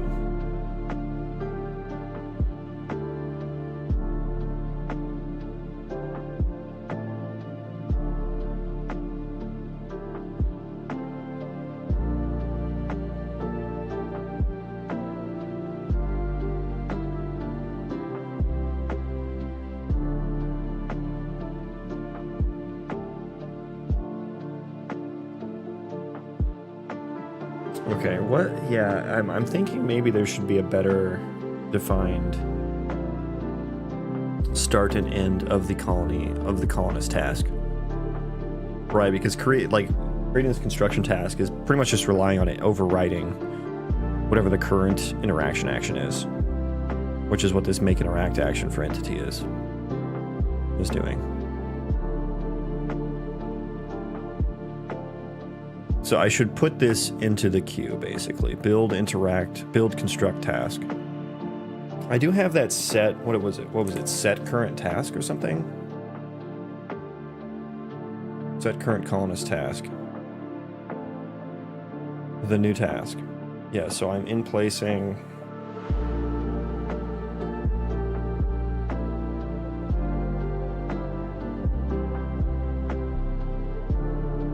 it's empty, just put it in there. If I'm overriding the current task, that just deletes it. Otherwise, insert it at the beginning. Yeah. But I guess doing this, set current column as task, is what should set the interact action on the proxy actor as well. And so that should happen after we build. We're building action for colonist task there.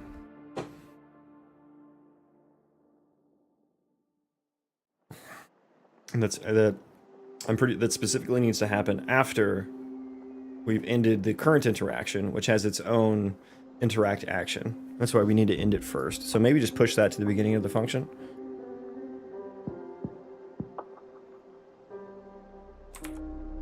Push something like that to the beginning of the function.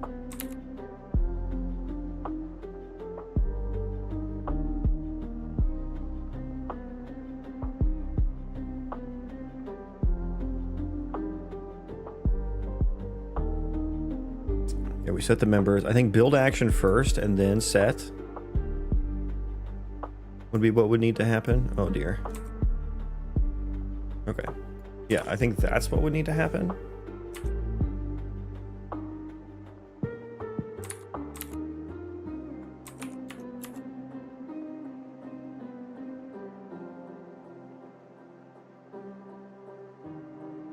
Then I think I would want to do an update, potentially an update status here or something. Or maybe just a process task queue function.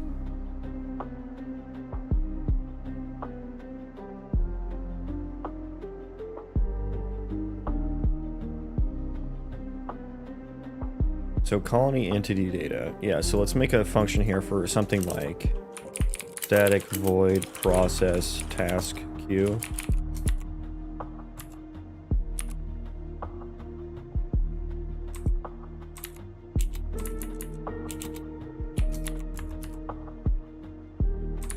I'll make a blueprint callable, although I don't think I care about that. So we're just gonna go. If there's nothing in it, just do nothing basically. Otherwise, colony data task queue at 0.update. Well, let's do f colonist task current task. If current task dot task status equal to task not started, set it to in progress. Well, can I do a switch case here? Let's do a switch case here. Current task dot task status base task not started. Why are the I don't like that those are like, I wish it would match this order here. Beggars can't be choosers. Task not started. And I want to current task update status.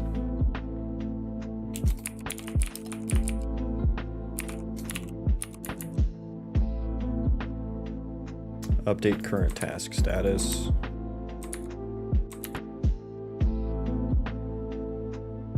Do task in progress, I suppose. Otherwise, if it's succeeded or task failed,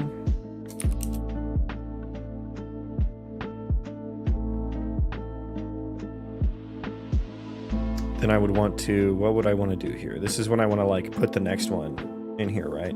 I kind of hate the switch case syntax, I'll be honest. Kind of hate it. Can I do brackets? Is that a thing? God, that looks even worse. Or braces or whatever you call them. Default, do nothing. Okay, you have to have a new line there. That's so annoying. Okay, so if task succeeded or failed,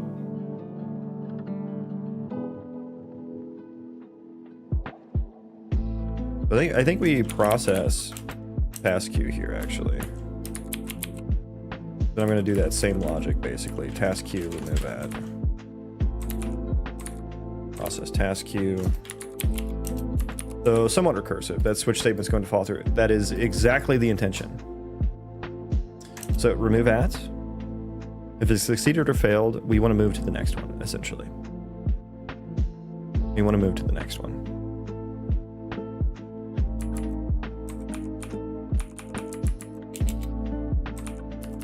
Oh my, why does it like keeps putting new lines here? I hate it so much. Stop putting new lines here. I don't want that. Look at that. I keep hitting save and it just keeps adding new lines.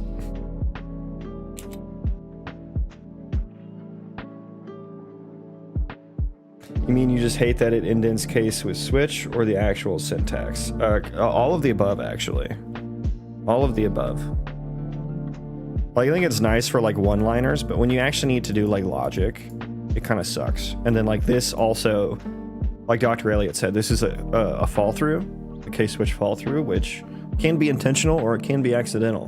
And then you also have to add a default case, or else it's like meh, even though you're like, yeah, I don't want to do anything. You know, so I think something like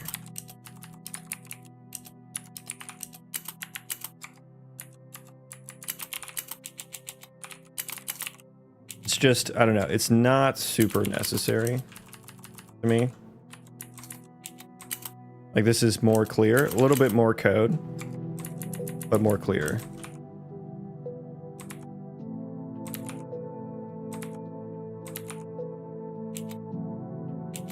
I don't know. That seems way cleaner to me.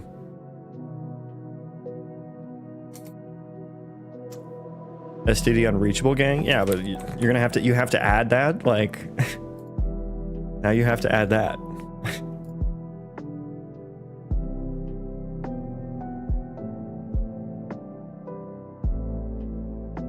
Remove. I mean, what else? What else do we need to do when we process the next task?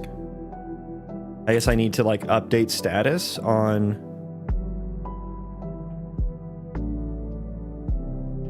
current task, and then current task, like update status on the current task to, I guess I just update current task status to new status, in progress.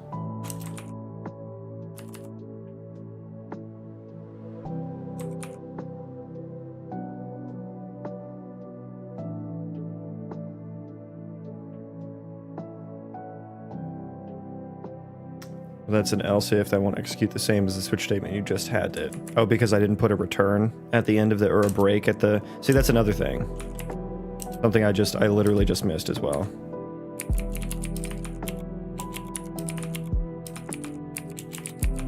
Like the switch case statement, it's just, I don't know, I very rarely use them.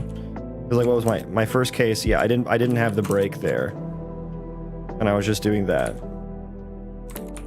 When you said fall through, I thought you were just talking about the two here, where I was doing that, right?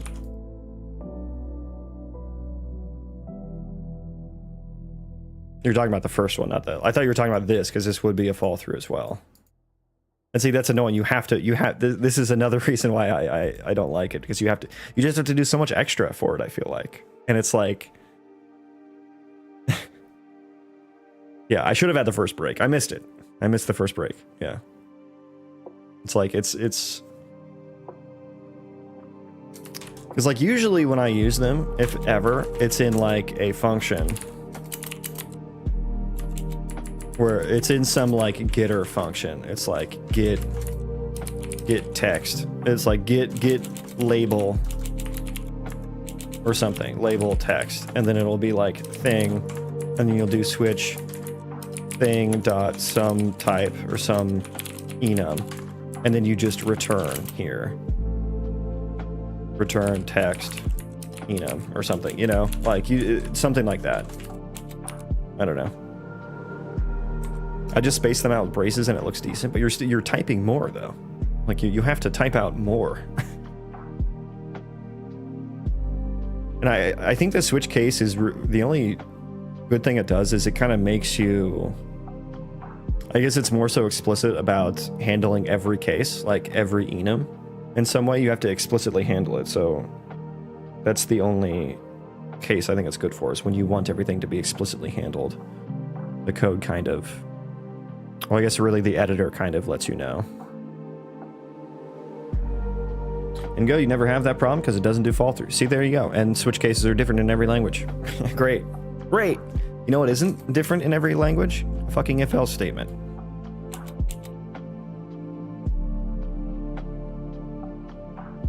Theoretically, a switch statement is more efficient than an if-else, but it's really circumstantial. You mean from like a compiler optimization standpoint? Or from like a, you know, like the CPU architecture standpoint, it handles a switch case better?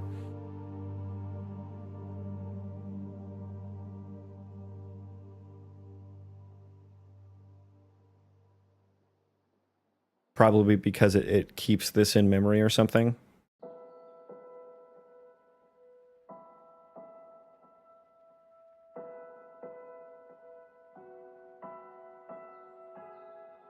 Well, an if-else is basically O of n, a switch is O of 1.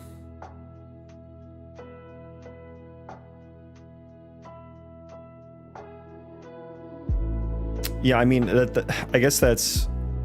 If you're handling every case, then I suppose, yeah, the switch statement would be. But, like, I mean, you're talking about from a theoretical standpoint, yes. But, like, from a practical standpoint, if you're using an if and else if, you're going to, like... You know, the first one's going to evaluate and skip the next one, right? So I think for the most part, they're going to be pretty similar in execution complexity, time complexity, in actuality. But yeah, I get that the time complexity is actually different. But yeah, if you're enumerating every case in a switch statement and doing that in an if statement, yeah, that makes sense. I just think in the most way, like... There's only 2 cases, right? Super nitpicky, though. Yeah. I'd rather go for readability, honestly. I'd rather go for readability. It's easier to read and write, so I don't know. Like the micro performance benefit that you would get, and probably not even the majority of cases. Honestly, I think a switch is easier to read. But we just talked about all these fall throughs and stuff and how they could be. Like, you have to write more code. I think it just depends on how it's laid out.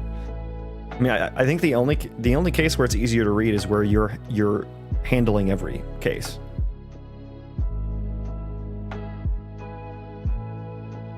Hi, Marks. What do you think about switch case statements? I only like them when you're handling every single case.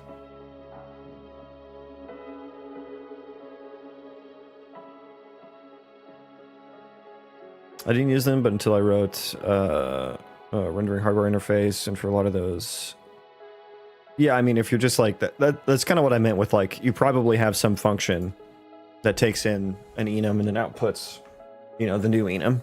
Yeah, for that, I mean, you're handling every case there, so for that, yeah, that's like an obvious use case. But when you need to actually do like some logic, you know, that's I don't think I like switch cases for that.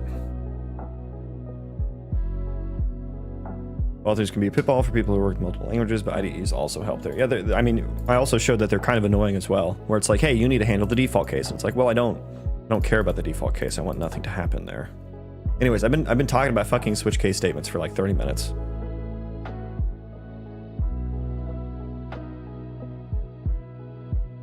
Anyways, yeah, so we're gonna update the current status. I guess either way.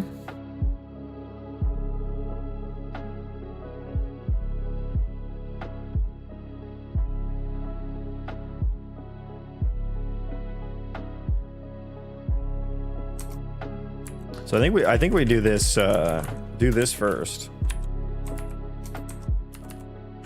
Actually. So I think we're actually going to do both of these anyway. So that fall through, if I inversed it, would have actually been.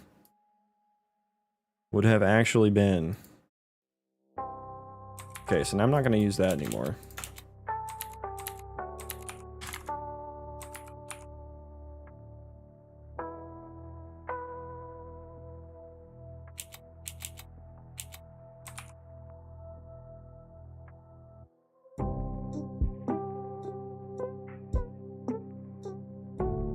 Okay, do I need to do anything else here? If I set the task status to in progress, should I also be setting the proxy actor interact action?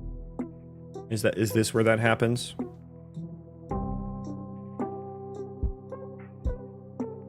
Is this where that happens?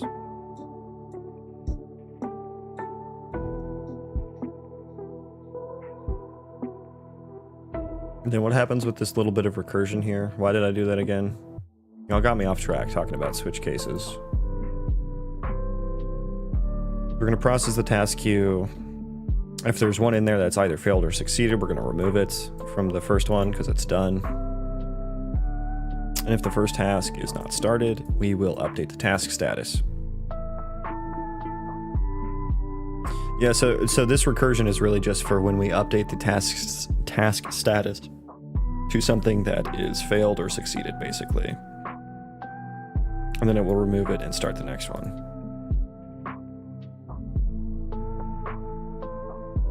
Or if we set it to not started, it's going to start it, but that should never happen. I should never update it to not started.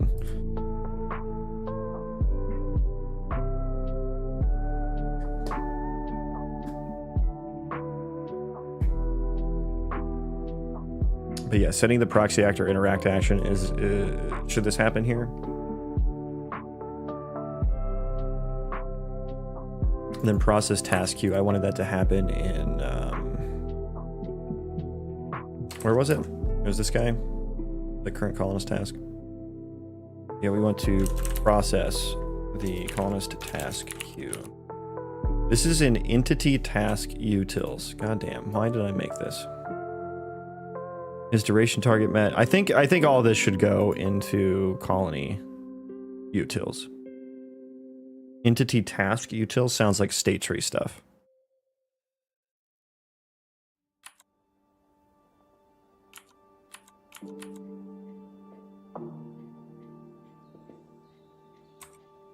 Get current task copy.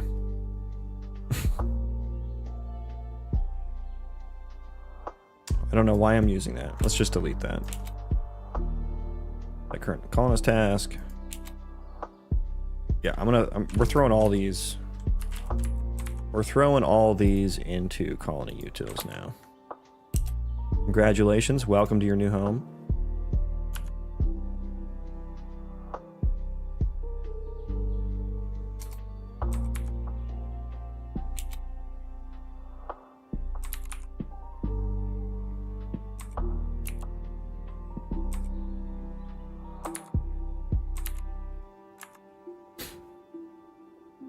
Process task queue. Okay, let's import their entity context object. What are we doing here? I need to pass in just colony data. Okay. Colony data. Good. Let's put set colonist task first.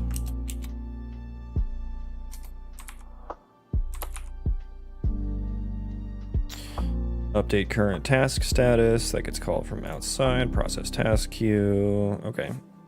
Is duration target met, blah, blah, blah, blah. Building utils, we can import that.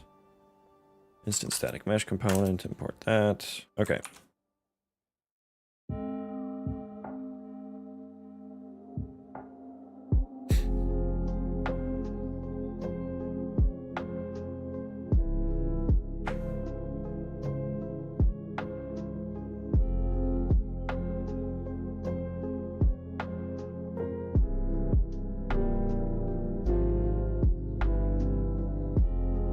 I should write a function for all this bullshit. Like, look how much like error checking just happens.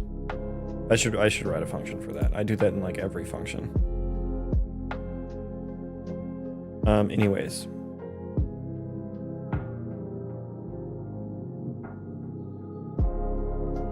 If I'm going from not started to in progress, do I always want to set the current interact action?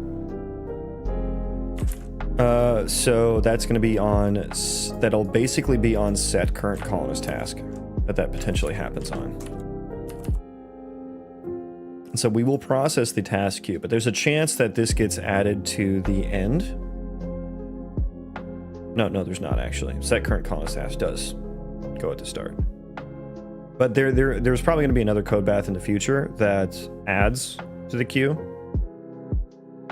at the end. Okay, this is the next thing you should do. And so then I would probably also want to process task queue there. And at that point, the current task will probably be marked as in progress.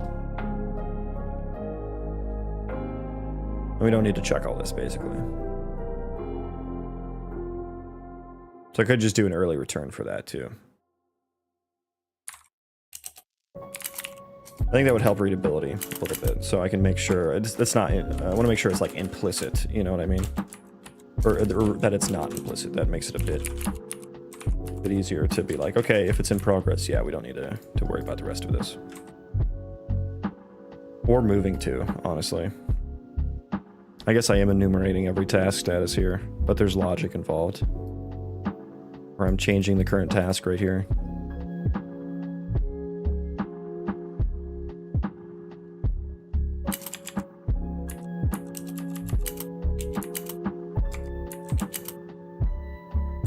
Hello, come on, compiler, or editor, come on. Moving to, okay. I still don't know what your game is about. It's gonna be an RPG Colony Sim Roguelite. That's the genre combo. Unless your game is about refactoring. It may as well be at this point. May as well be.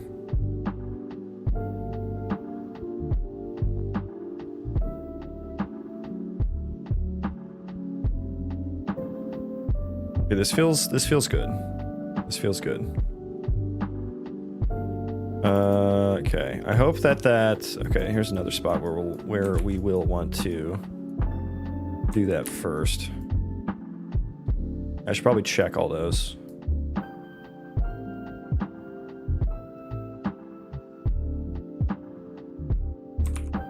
That current column, yeah. Find me all the references to that everywhere.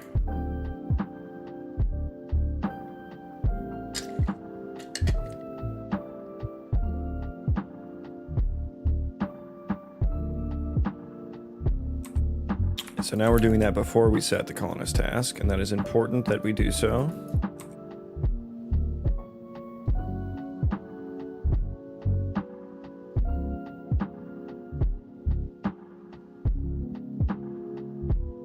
You expect to be done with the refactor this week? Yeah, I hope so. I'm thinking either this stream or next, probably next stream.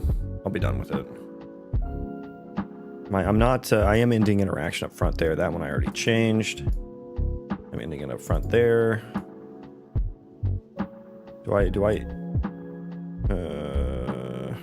End interaction happens there. Okay, we're good there.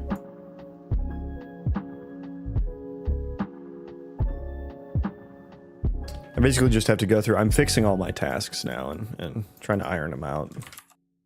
The refactor is largely done. I'm just trying to fix everything up. Okay, so I think I can rebuild now.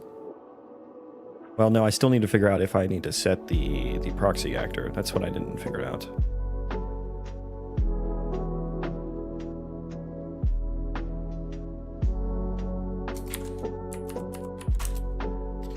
I'm not passing in the proxy actor data here, so... Process task queue. Yeah, I'm thinking maybe this should be a entity context situation. Entity context object situation.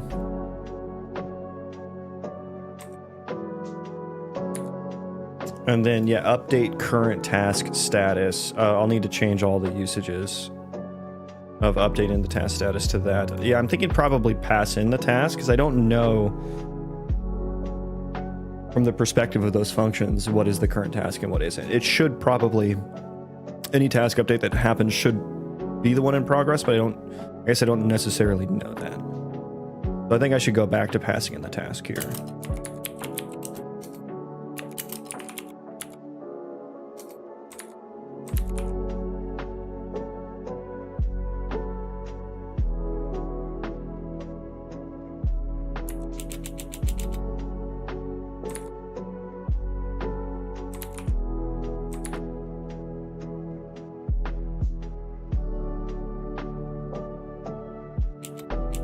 Yeah, and I guess I need an entity Yeah, I'm gonna do the entity context object here. Yeah, it feels necessary at this point.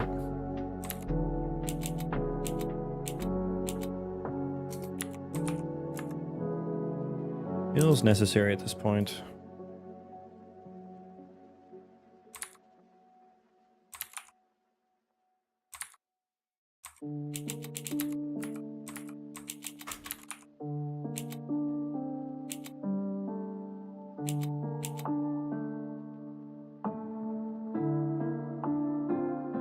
Okay, so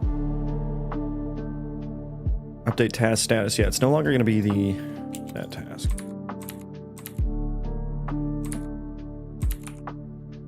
Update task status, and we change that here to instead do entity context object and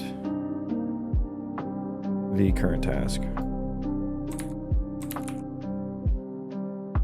which we don't have colony data here. Okay, so let's make some. Do I have some just entity utils yet? I have entity task utils.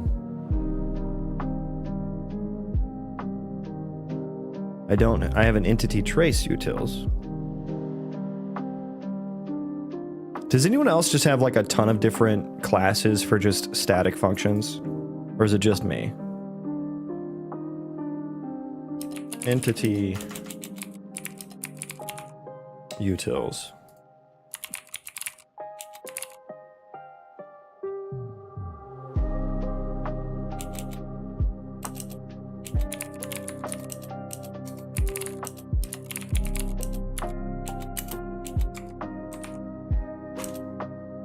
I just have one, but it's so long it crashes my code editor. Yeah, that's my, I have my generic utils. This is my Giga thing that I'm like, yeah, I need to split everything out.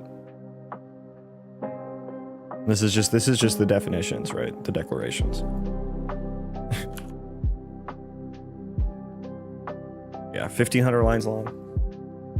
Not the longest file I've seen, but definitely needs to be split out.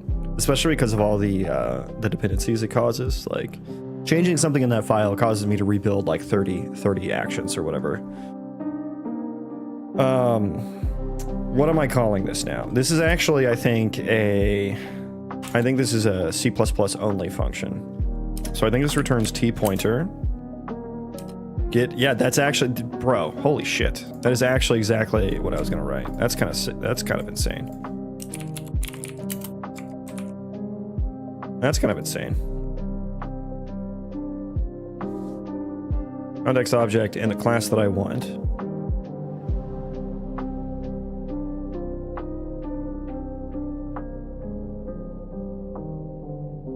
Context object return null pointer. If that return null pointer, get entity data context object. That's not that's not what I want. Okay, you were so close. You were so close.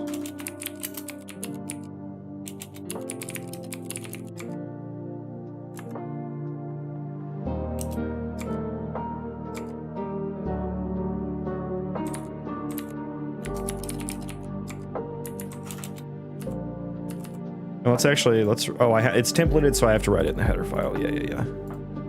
Yep. I kind of hate that that's a thing too. C++ is so, it's so picky.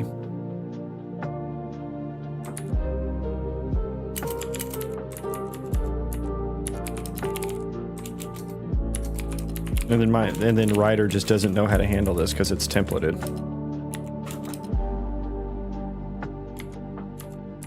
That is the right one, right? Oh, oops. That's why it was complaining.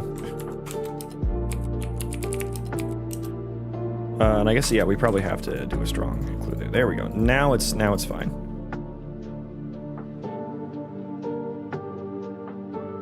Get entity data T. Yeah, I guess I don't need that anymore because we're just, it's entirely templated. Yeah, it should be static as well. Okay, so that's colony data equals get entity data from context object. It's such a long name. gonna say from context.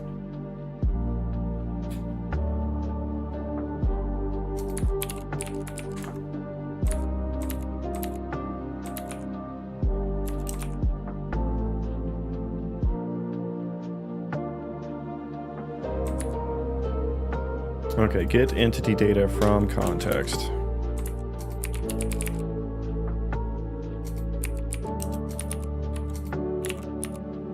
So we will pass in the context object, entity context object, and then also template it to U colony entity data.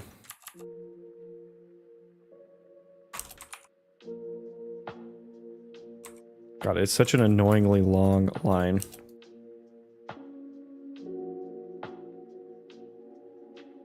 And I guess it's just always going to be mutable. Would always be, at least.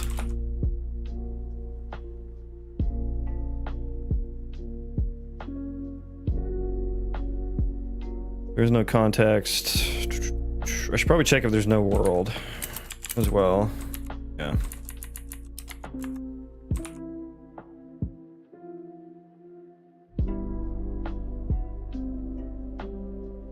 So all that goes away. Look how much smaller that function is.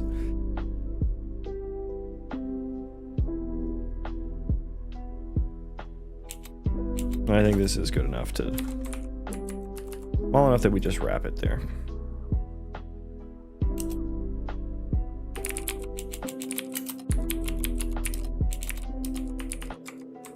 Nice. Okay, colony data.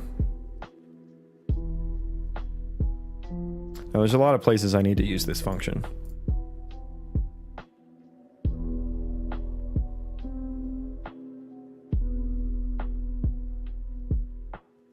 They're not in this file, though. This file, I think, is good. But here...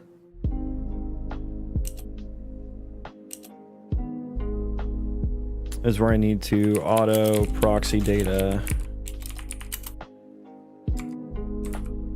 equals U entity utils. There we go. Try to do colony data again. Proxy actor entity data with the entity context object, which is an annoyingly long name. If proxy data and proxy actor and there is an interact action. Okay, so we're gonna do something like this.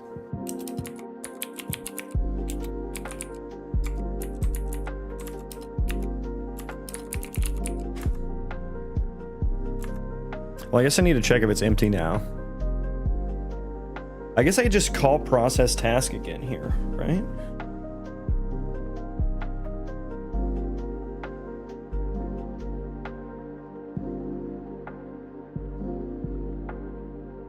Yeah, I think I just process again. I think I can call just process task queue here again.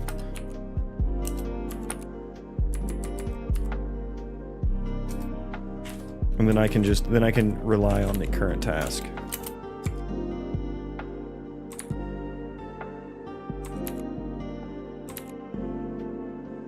What language, bro? This is Unreal Engine C++. Process task queue, and we should return here.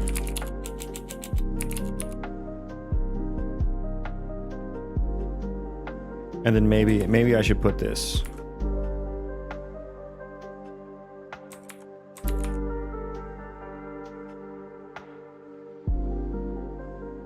Let's put that up front. I mean, that just makes sense for the life cycle of it as well.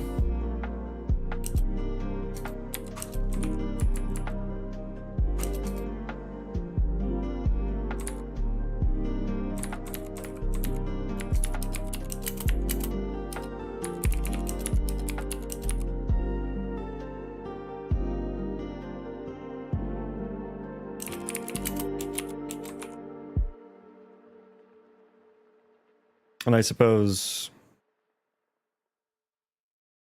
let's do the else if here rather than the returns.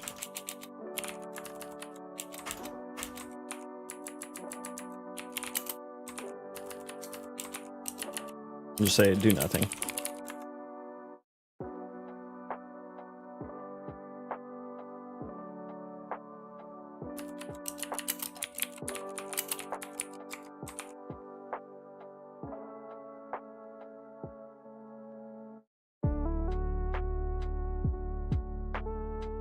I'm a J's dev. I assume you mean JS.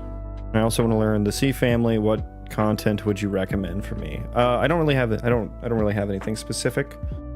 I don't really learn from like tutorials or courses or anything like that. I always learn by a specific project, right? So I would recommend you just come up with this is what works for me. Coming up with a project that I'm interested in and motivated in that requires that language, or that language is the best tool for the job for, right? Like I wouldn't pick a web dev project to learn C++, right? That doesn't make sense. But game dev, if you want to learn C++, you can do some Unreal Engine. You're not going to learn like the base C++. You'll learn Unreal Engine C++, which is quite a bit different, but it's just an example. Just an example.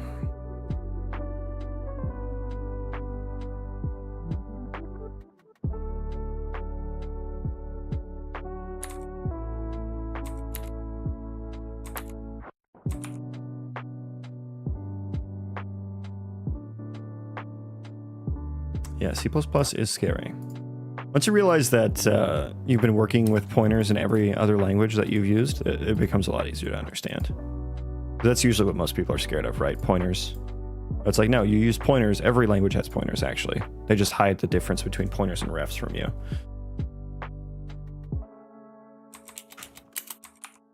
And there is a current task interact action set. I mean, if it's null here, could it still override the current interact action? I don't know. What happens if this is null here? What happens if this is null here?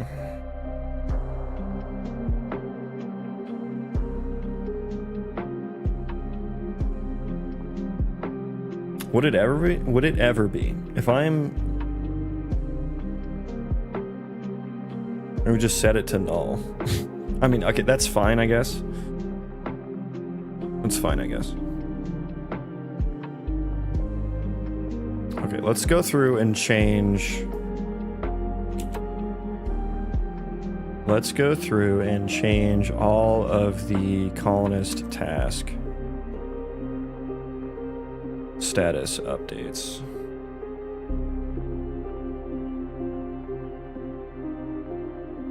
Where is task stat? There you go. There we are. There we are.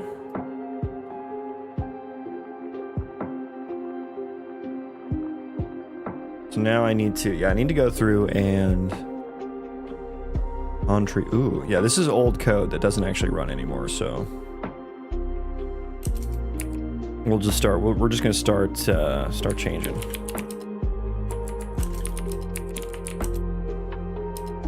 Entity context object. I guess just this character is good enough for that.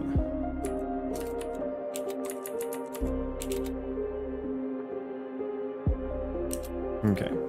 Now I need to be right back. I need to be right back. So I'm gonna take a quick break. Take my doggies out and stuff. You know the drill. So after that, I'll be back for more Refactoring. Stay tuned.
Okay, sorry for that. That was a long break. Sorry for that. The 8 of you who are still here.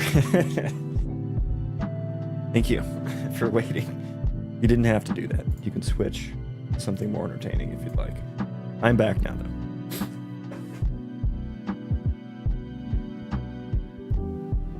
though. Okay. We are back to the Refactoring. Still here. Hell yeah. David, Boom, my biggest fans. Oh, thank you guys. That means so much. I'd like to thank Boom and David for sticking around and staring at an empty screen. Okie dokie then. Yeah, so we're updating the statuses. We are updating the statuses. I should probably make a getter for it to make sure that I don't... Oh, you were copying my code? Shit. You know, the code that was on screen probably would not have been very helpful to you. I don't think it actually works. Just vibing to the music? Hell yeah. Yeah, I hope I can get the copyright shit figured out with them, because I'd very much like to keep playing this music.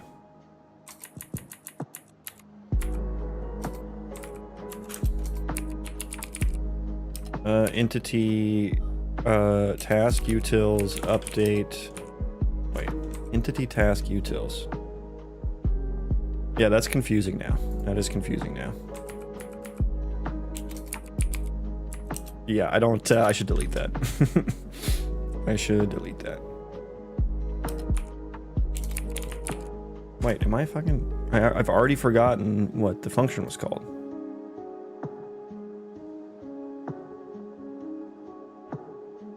I've already forgotten it. It's colony utils, right? Because it is a... Yeah, I don't know why. I have too many utils functions now. Too many utils files, I suppose. I don't know. That I guess it hurts discoverability when you split it. I don't remember where I was. Construct handler. There. Update task status.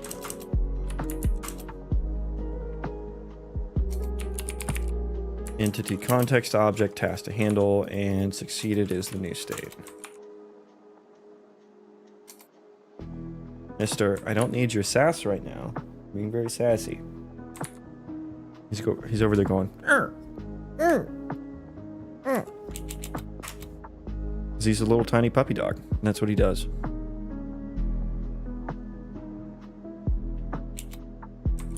Get closest within area. Didn't I move that to the entity utils? No, it's colony utils, which doesn't really make sense for this function. That doesn't really make sense for this function anymore. Get closest within area.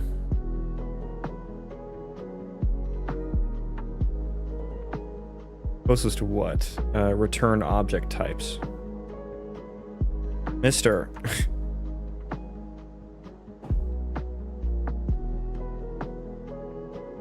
You already went outside. You're fine. I think I want to go outside again.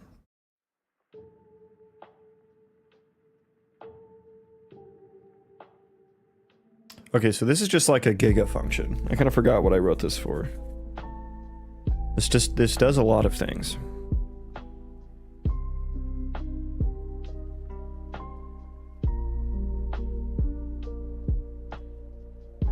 On the payload object.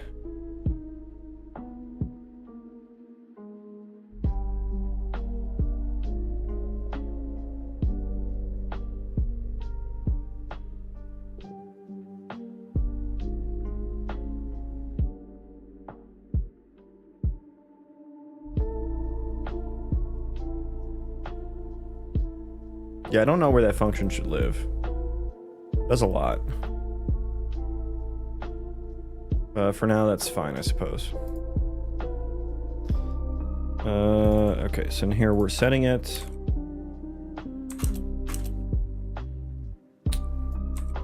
Yes, and then I should make a getter for it. I should make sure.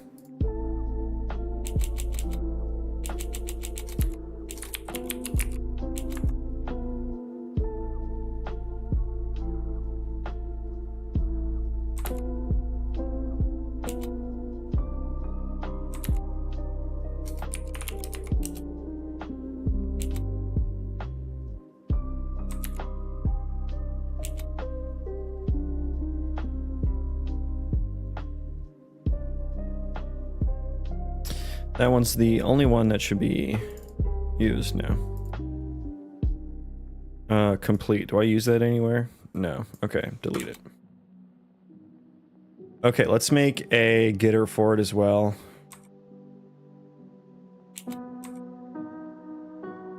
And also let's delete or entity task utils, was it? There it is. Yeah, we're gonna delete you so that I am no longer confused.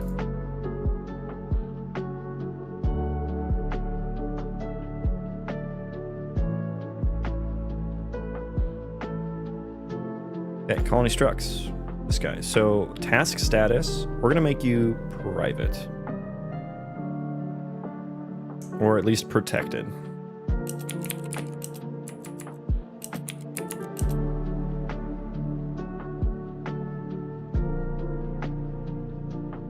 Edit anywhere, blueprint, read, write.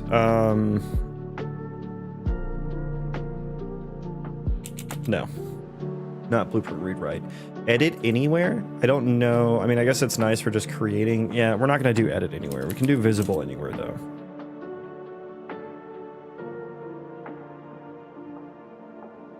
Oh, wait, how am I supposed to get the fucking... I mean, I guess I have to make a... Oh, my God.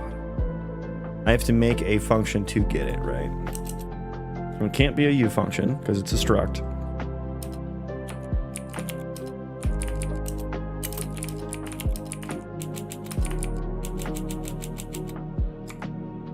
Const return task status, and then in I guess colony utils is where it'll be. Update task status, U function, blueprint callable, blueprint pure, colony utils, E colonist task status, get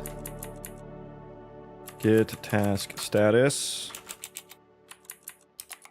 Colonist task.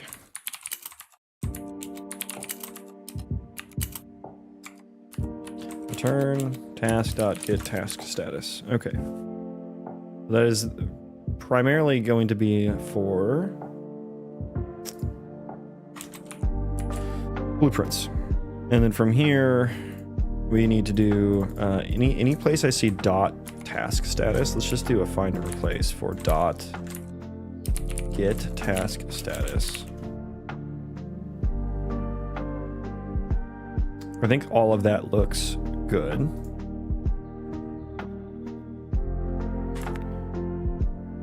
Right, the actual set. Okay, because it's yeah, I need a set task status as well.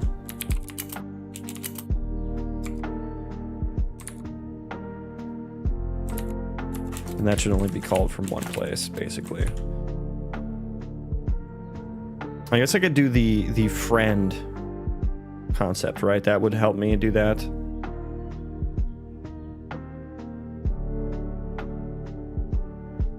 Or I would make this set protected.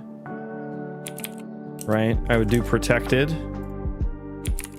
Maybe back to public there. And then in colony utils, or maybe in here I do friend colony utils. Is that how that works? I've never actually used the friend.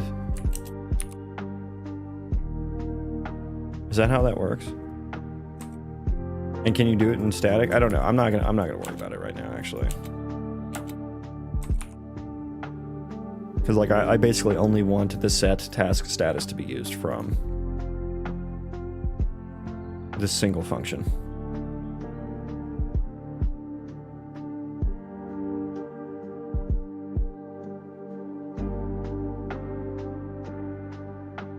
I mean, I guess this should maybe...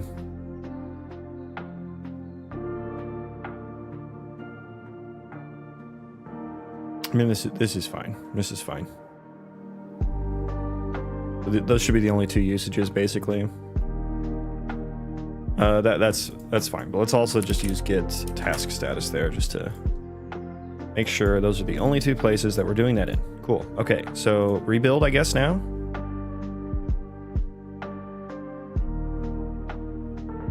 ...42 actions. Wonderful. Okay. Already bad. I guess, yeah, bad imports, so. Bad imports.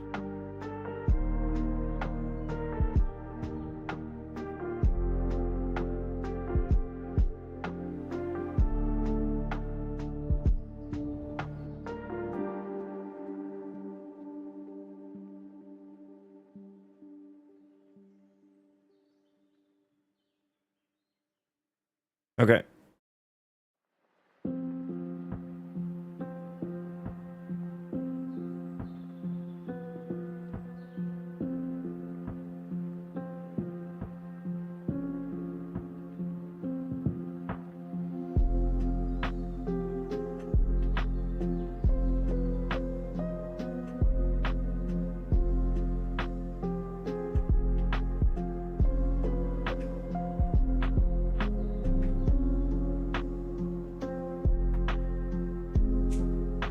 Okay, come on. We're looking good.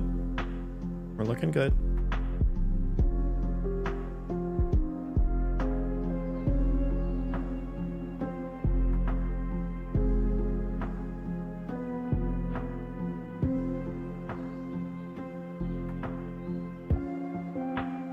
You know how nice it would be if everything just works now? That would be so nice.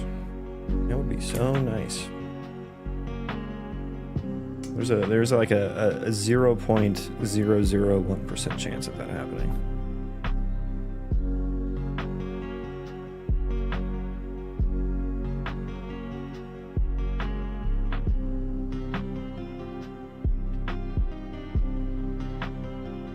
Okay.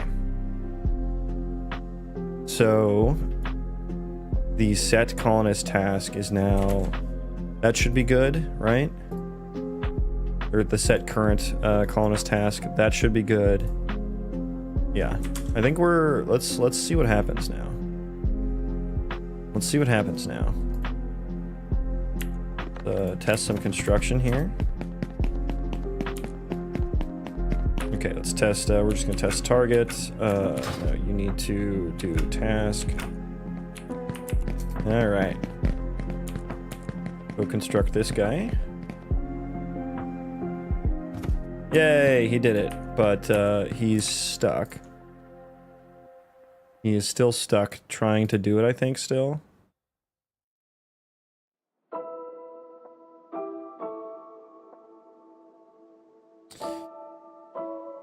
He does have a construct action on him. It is still in progress, so that never got called. Did I ever update that? Maybe I didn't do that. Yeah, no, I didn't end up doing that. Right, okay, so update task status.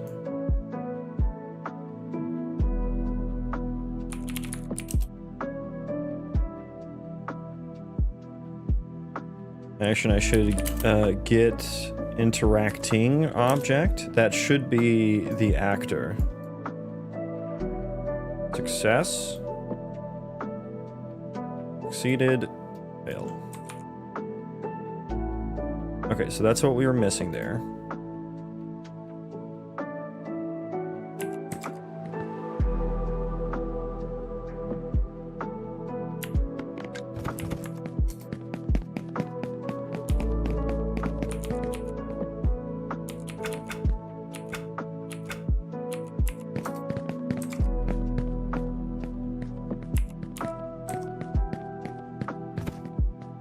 Okay, still stuck. He still has the construct action. Okay, so let's make sure that actually gets hit. Oh, shoot. Oh, no, I forgot. Yep. I always forget the U params. Ooh, that's annoying.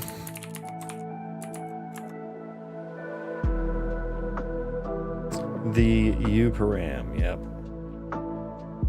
I didn't update anything because I didn't pass in the task. Okay, rebuild.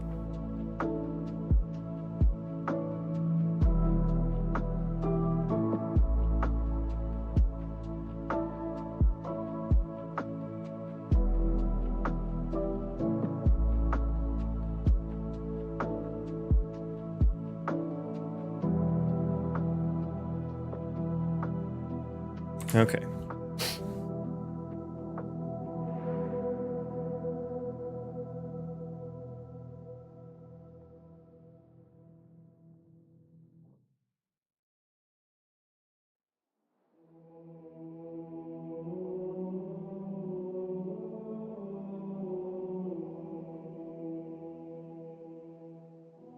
Okay. So here, yeah, we need to pass in the task. Now, okay, wait, I don't have the task. Shit.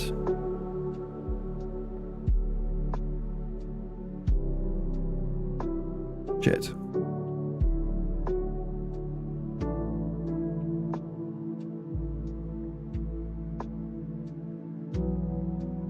Shit. Okay, so this should probably be... Why didn't I think about that? God. I don't have the task right there. I will still need this function. I don't have the task right there. So I need some function for completing an interaction, update interact action status. I mean, I guess this is what I should do, update status. And then the colonist handler would pick up on that.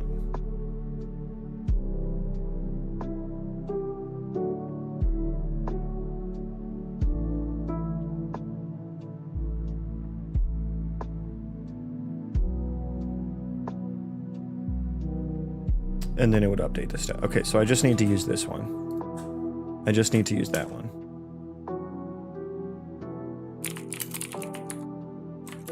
Hello?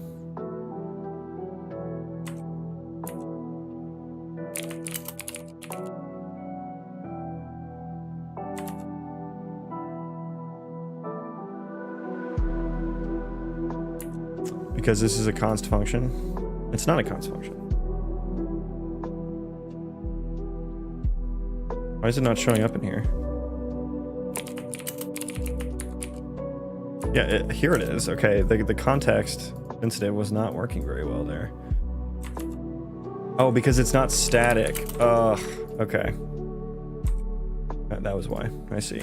Rebuild again. Rebuild again. Good lord. You know what? My game would be fucking finished by now if I could instantly rebuild header files. You know how much more productivity I would have?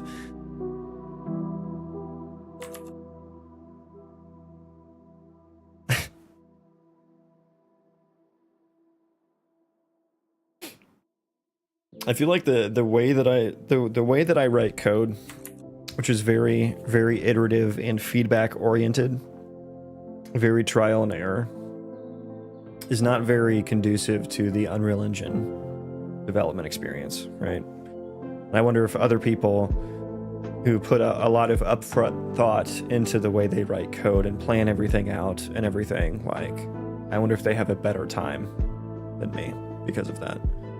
I've just never been that kind of developer, right? Like, I need feedback. I need quick iterative feedback in order to be, because I don't know, I kind of just accept that I'm never going to get it right, you know? Or like I'm never always going to get it right. So I always rely on...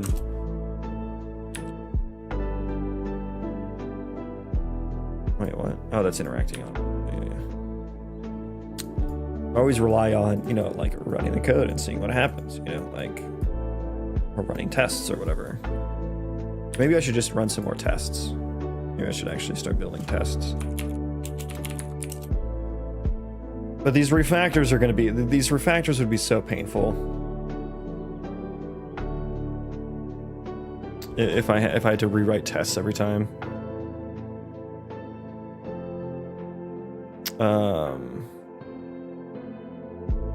They completed or failed. I kind of want to change that to succeeded.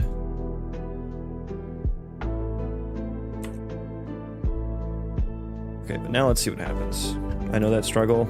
Yeah. I can't be the only one, but I assume there are others who are better because they really think through and plan everything out.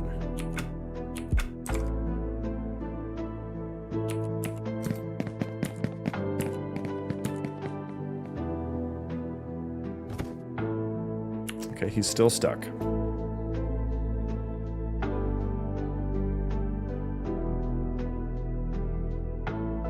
construction action is still in progress. So I guess we need to make sure that that actually ends up getting called.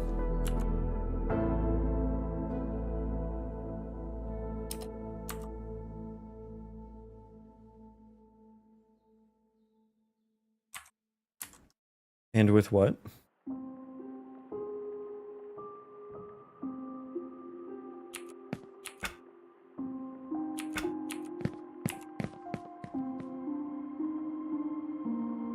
Okay, so that does get called. There are 0 construct actions. Oh, I removed the, oh, I should do that first. Yeah, I think that makes sense.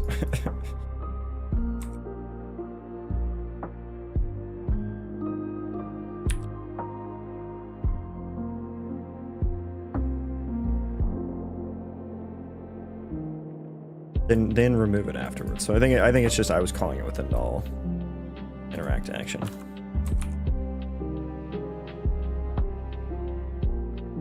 At least try to think through everything beforehand. Also really helps that half my code isn't actually buildable before it's done. Yeah, I mean, you know, I think I'm getting to the point where I just kind of have to spend more time thinking up front before I do things. I very much always just figure things out by writing code. And I think I'm getting to the point where my project, there he goes. Now he finished. Wonderful. But I'm getting to the point where my project is sufficiently complicated enough to where I need to spend more time like planning.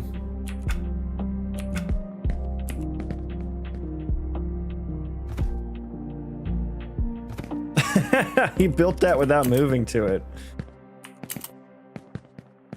He built that without moving to it. Okay, so I'm wondering, okay, so what happened there? I guess the interact action got, I guess it got updated, but then the state tree never got a chance to respond. I think probably is what happened.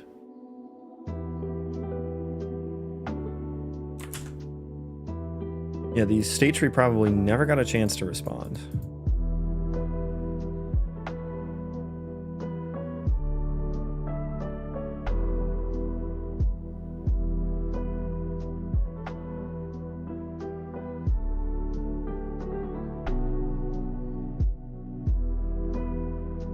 Okay, so I want to, I guess I maybe should reset to root. That would be an easy way to do it. And I have a function for that.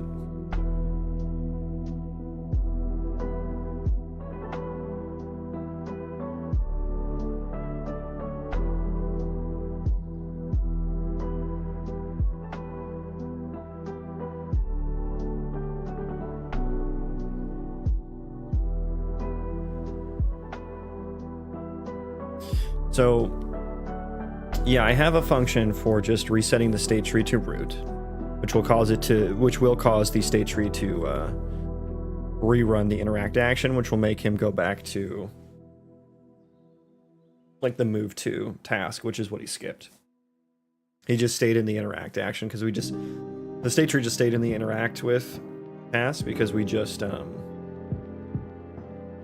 changed the interact action out from underneath it, right?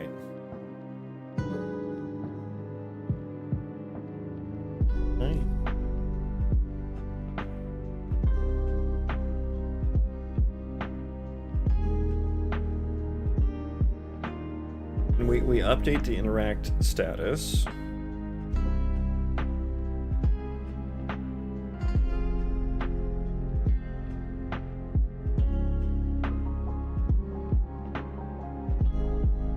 I always see you. Meanwhile, I wait for my next ticket onward. Happy to be your background noise or in between task noise.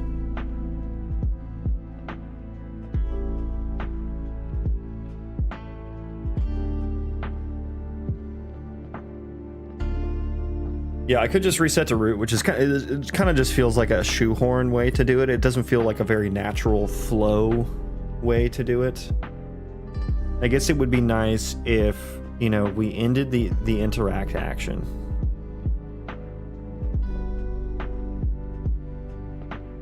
And then that triggered the end of the interact state. And yeah, I guess right now, yeah, I think we need to do that because The interact is never going to end currently. Even if we update the status, nothing happens. Outside of the colony system, nothing happens. The colony system is the only reason that it works right now. So yeah, I need a natural, within just the interact system, way for that to actually end. Although,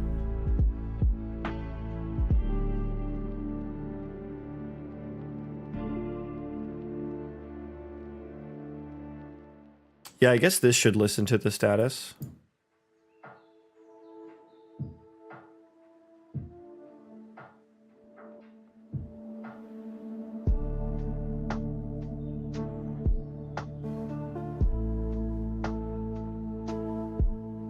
I'm wondering if this...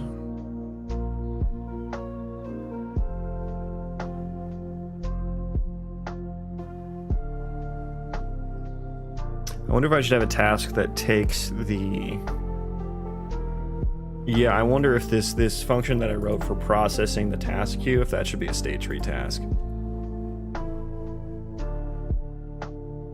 Come back in here. If in progress, let's do else if interact status is failed, return failed. If completed, which I want to change the name of to succeeded.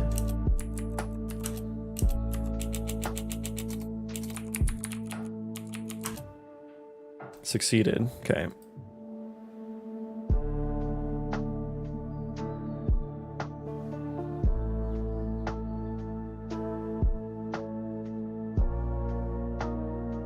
Oh God, what am I gonna do about an interact action that requires you to move while you're interacting? Am I ever gonna have something like that? Or is an interact action always stationary? Because right now I'm relying on it being stationary. I mean, I'm even saying, hey, don't do anything if you're still moving.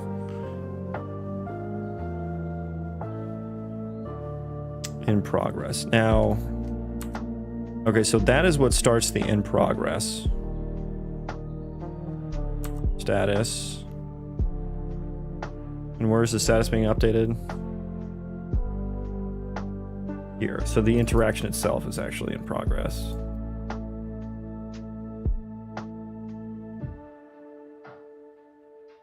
Okay, yeah. I think this will work, right?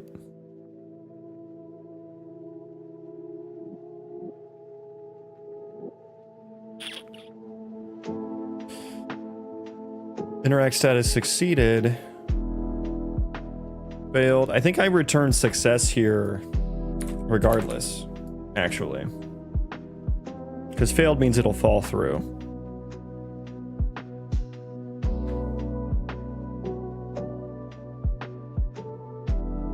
But I'm also doing, if it's not interactable, it fails. I mean, that is a failure case, I think.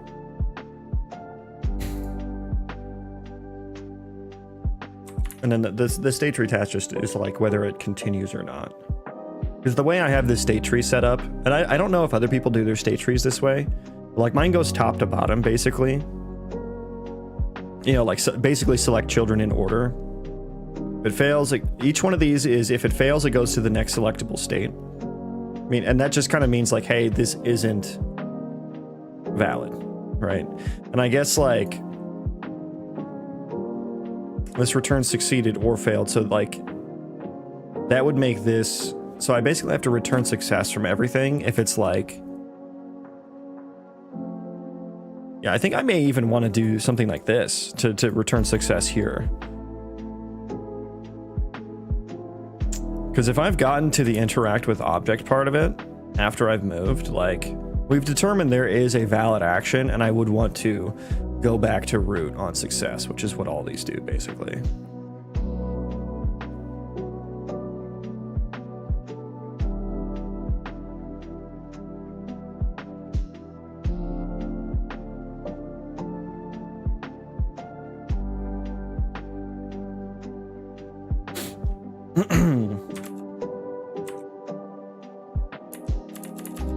Okay. Yeah, so I'm thinking like failed, go to root. Yeah, I'm thinking that I think maybe let's put another state here. That's just gonna be, this is just gonna be like process colony task queue or something.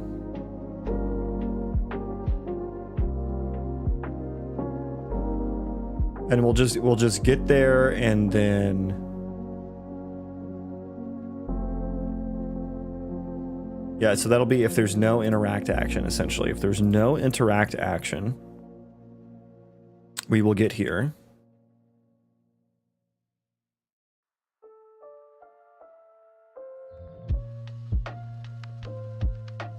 And this is just going to have a task that I suppose just puts the next interact action on. So this is what's going to take the proxy actor, or take the interact action from the next colony task and put it on the proxy actor.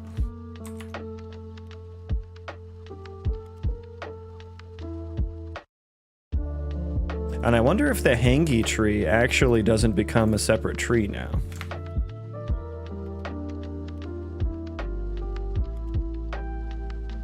Well, it does kind of need to do this.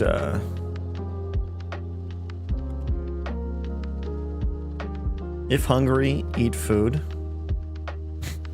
If no food, find nearest food. If no near food, search for nearby food. I mean, I guess this is kind of like a whole thing. I guess just this middle section is what would need to go in the interact action part.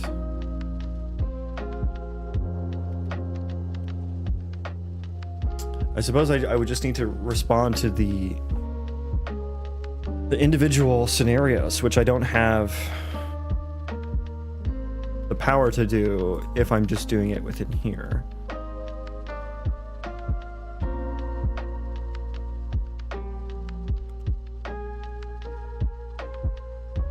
I guess that's why you make the tasks modular and you just create the different kinds, different states. Okay, so I guess let's write this colonist task queue, I think. And so now instead of, where did I do that at? In the colony utils where I process the task queue, instead of doing this here,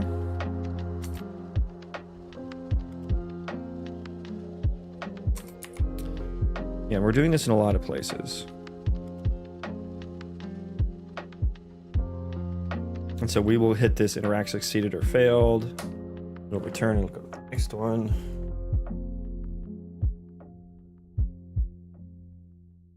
Yeah, and so I think, yeah, I don't think we actually set it on the, when we do this here, we'll need to change this, make interact action for entity. Do I use that in blueprints anywhere?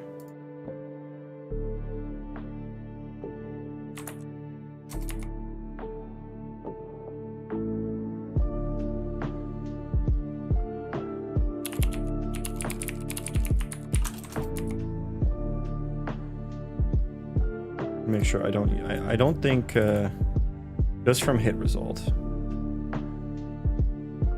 Tonic, welcome in. Hello. Okay.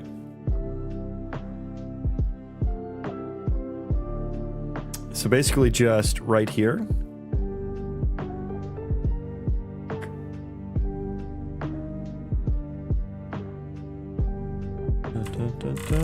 Oop.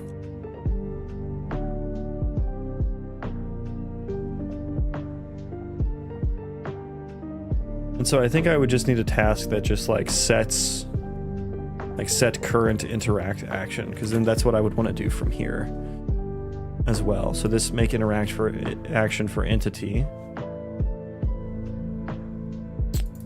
These automatically put it on the proxy actor, and we don't want to do that anymore.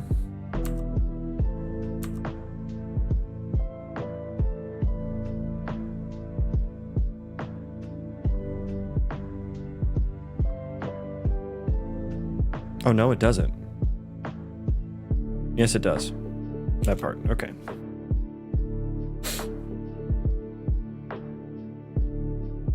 On this environment query task, like, yeah, I don't necessarily know that I want to like explicitly add it on the proxy actor yet. So yeah, I think I need a task that is just like set proxy actor interact action. I think I need a task for that. I'm back. Is the refactor finished? Oh no. Oh no.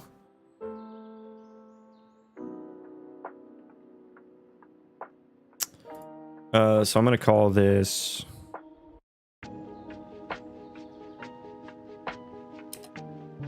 set entity interact action.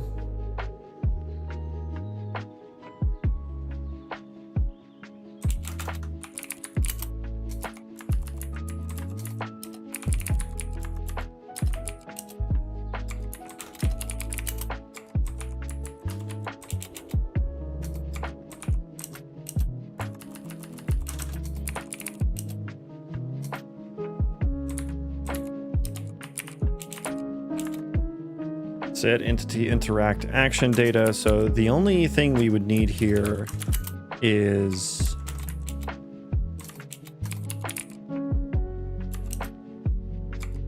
one of these guys.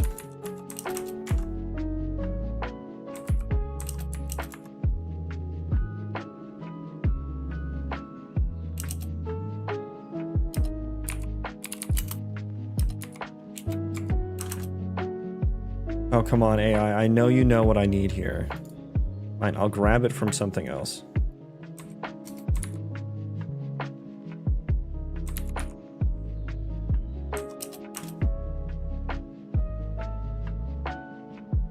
Okay, so once I get here, return, I think I either return success or failed here.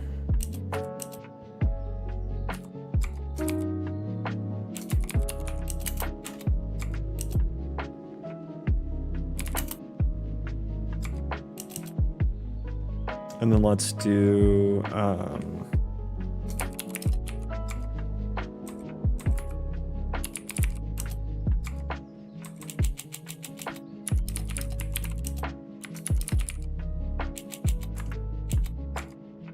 we go. So we got the subsystem, auto proxy data. If proxy data or no proxy actor. Why did I do a forward declaration there? Return failed.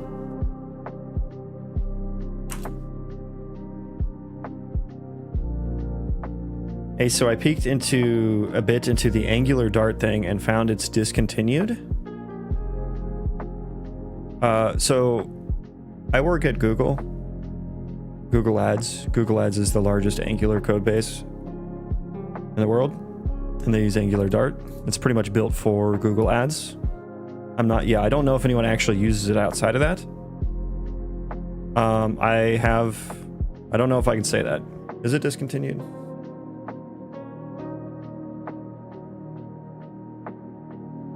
Sorry. I know that there is a public thing.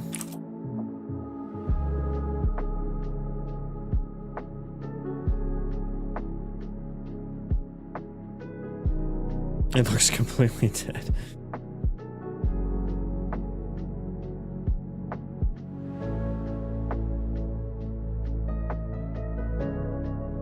They do not want people to use Angular Dart externally. Yeah, I mean, it sounds like the open source part of it is dead.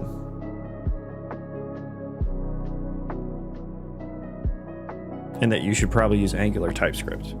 So yeah.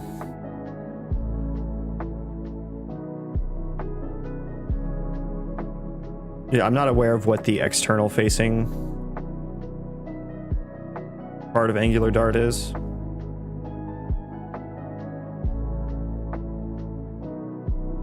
Sounds like you should use Flutter if you're using Dart externally.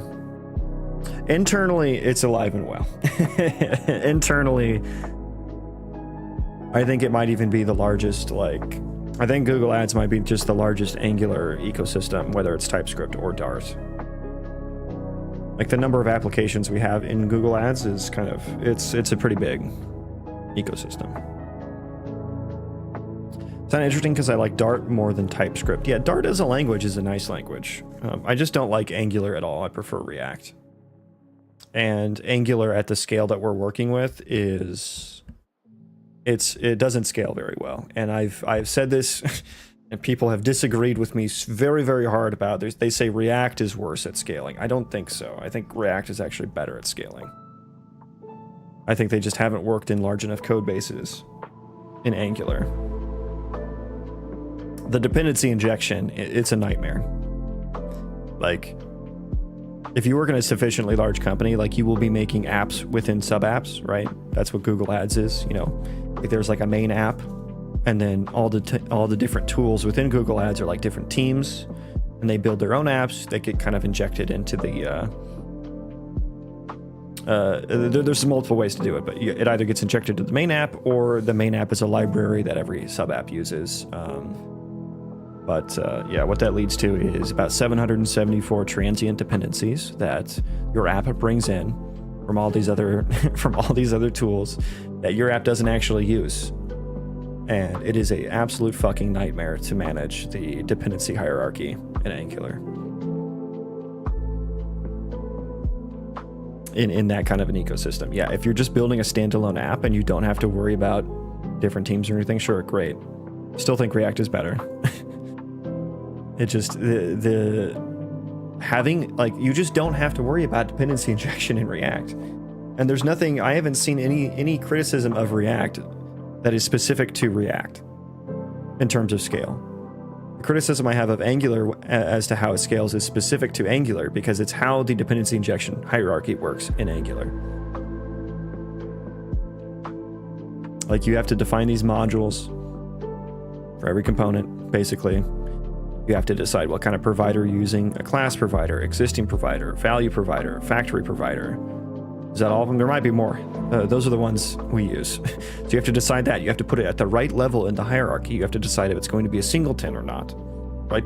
Like there's so many decisions that can go wrong there. Whereas in React, you just fucking import a component.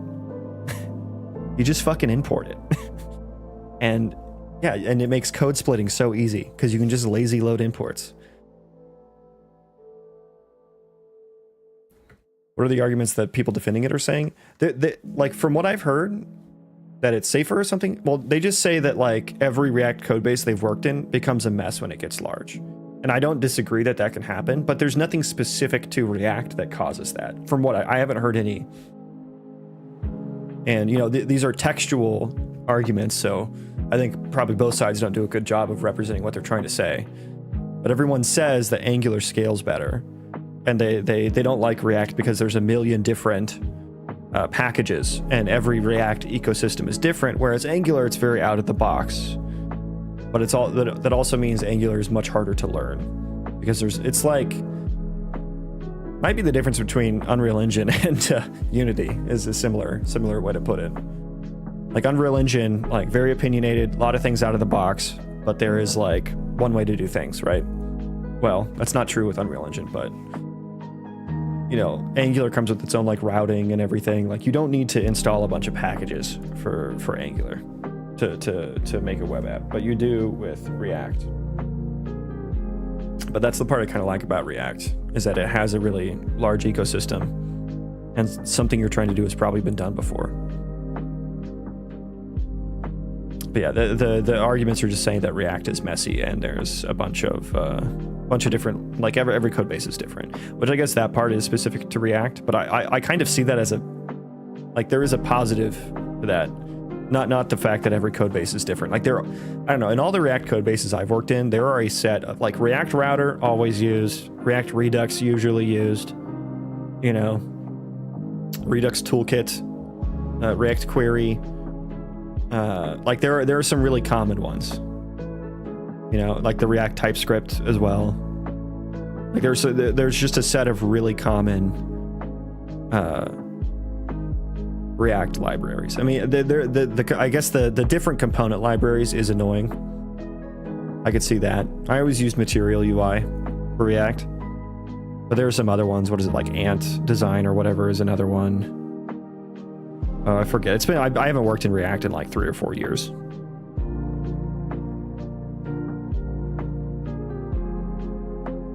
But yeah, I actually kind of like the fact that I could go browse a bunch of different modules.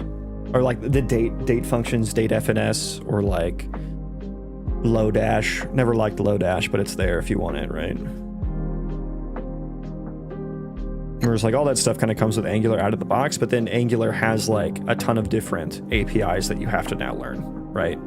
React, everything is a function, which is, for me, I really like a functional style of programming over object-oriented programming, which is, you can still write object-oriented code in React, and you can still write functional code in Angular. What can you say about Vue? I haven't used it, so I can't really say anything. I've heard it's nice, though, on large-scale apps, yeah. Not sure if it's popular enough to have that kind of a... I don't know. I don't know how many people use it, you know? I think if you want a job, you learn React. I think that's how it goes.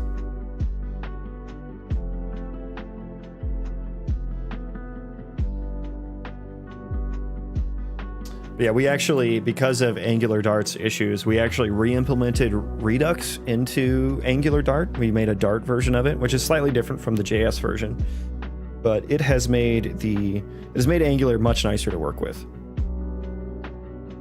for us. And we're going to be migrating one of our other code bases to using it. And it helps with that dependency injection nightmare. And like what you see, and here's another thing about Angular Dart scaling. It's not just about dependency injection.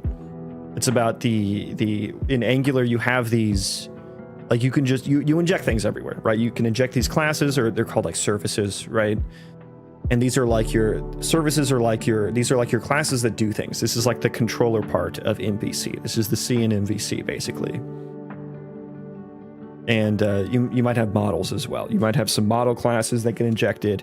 You have controller classes where your business logic lives. And that theoretically, that, and then you have your view, which is, your component. That makes sense, and that sounds nice and clean. What that turns into, though, is now you have controllers injecting controllers. You have these other classes that are just aggregating data from a bunch of different models to come up with some thing for a view component somewhere. And if you try to follow a code path in that pattern, you will end up with 20 to 40 tabs open at a large scale. Not only because Angular splits off its Angular's template syntax is also awful.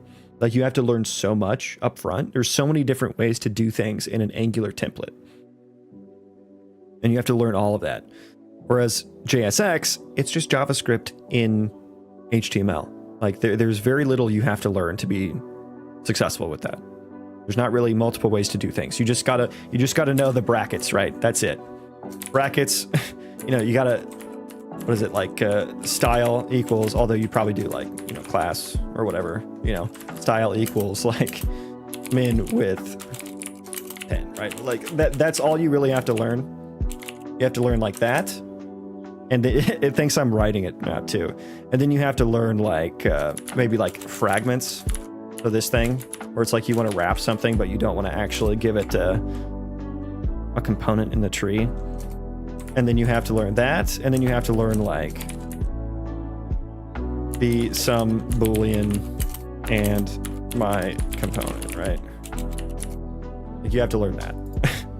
That's about it. It's pretty straightforward, and everything is a function in React. So you don't really have to learn any APIs or anything. You don't have to learn any classes. And when you follow code, and I mean, the way you write code in React can get messy, but if you're using Redux, it should be all following a particular pattern, and it is just functions at the end of the day. And the benefit of Redux is that they are pure functions, so they don't have any side effects, which is why we're using Redux over like a model view controller architecture, which is our old code base. Because what happens is, like I was saying, you get controllers injecting controllers. All these controllers all these different services need to interact with each other. They have to update different models. These different models have to, get different data. We create these things called oracles, which is where you, it's a class that needs multiple models to come up with, some answer, and answer some question about some models that then inevitably gets displayed in the UI somewhere. But it's like you have all these different classes being injected all over the place. And like I said, controllers calling controllers. And so when you're just following a code path, you end up with like 20 different files open. Are you like forced to use the Angular? Yeah. There's no other option. There's no other option for us. And so, yeah, using Redux not only cuts down on the number of dependencies, but it also creates a flow for the data that makes it to where all the business logic is in one place. It doesn't go off all into these other different classes and stuff like that. When an event happens in the UI, the inevitability of that event is all in a single function, and it's very easy to follow. There are no side effects. Because with the MVC architecture, there are a lot of side effects. Anything can happen because anything can be injected anywhere, and you have to go make sure, like the bug that you're searching for could be in any controller, and you have to now go track that down. Whereas with using something like Redux and Angular, the bug is right there in the reducer, which is your pure function. That's your business logic. Your bug is likely there. And if it's not there, you probably just forgot to listen to the state member for updates in the component. Anyways, rant over. I forgot what the fuck I was doing here.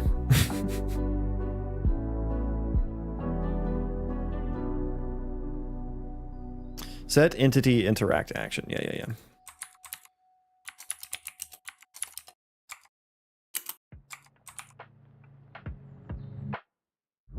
Okay. Sorry I made you forget, but thanks for that. No, it was very cathartic. And if anyone wants to argue with me on that, I will defend that take to the ends of the earth.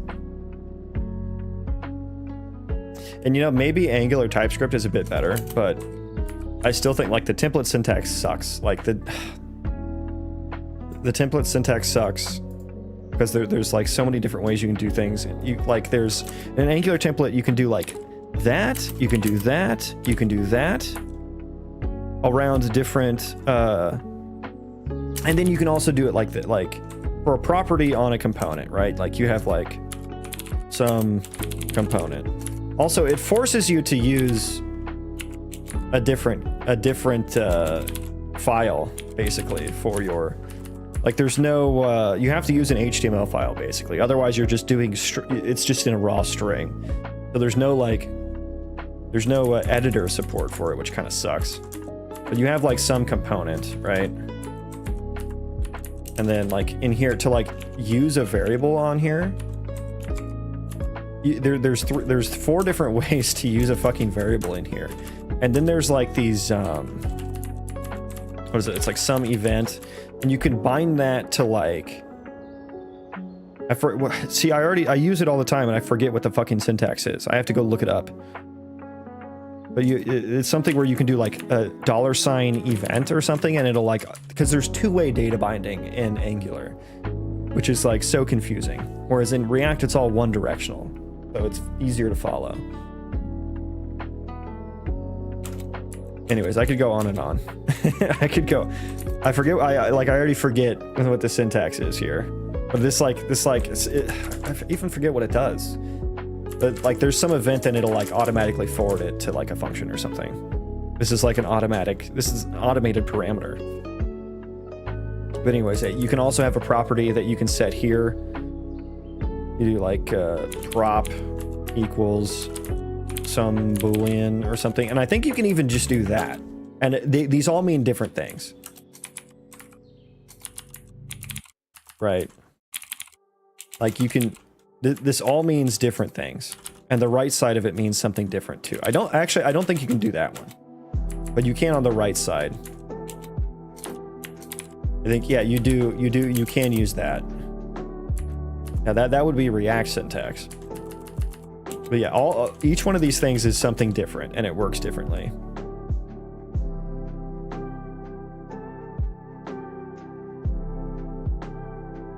Two-way data mining sounds weird. Yeah, I feel like you shouldn't use it, basically. I feel like you shouldn't use two-way data mining. I think it just makes things more confusing.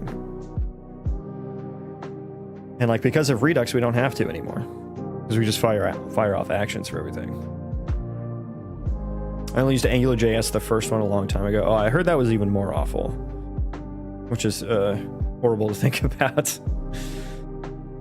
You're using Svelte, huh? Svelte. What are your thoughts on blueprint implementables? Oh, I'll fucking talk about it, Adder. Don't you doubt me. Welcome in, though, Adder. How you doing, buddy? Okay, so I think this is good. Then I need to make sure, where am I doing this at?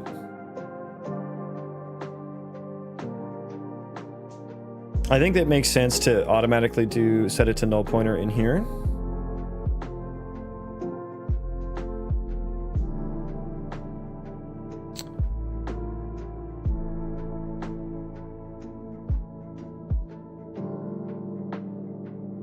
Oh, and don't even get me started on this. I think this is just an Angular Dart issue, but the template bindings, like using a getter on the template, will cause it. If it's a non-primitive type getter, it will cause it to never settle. The DOM will never settle.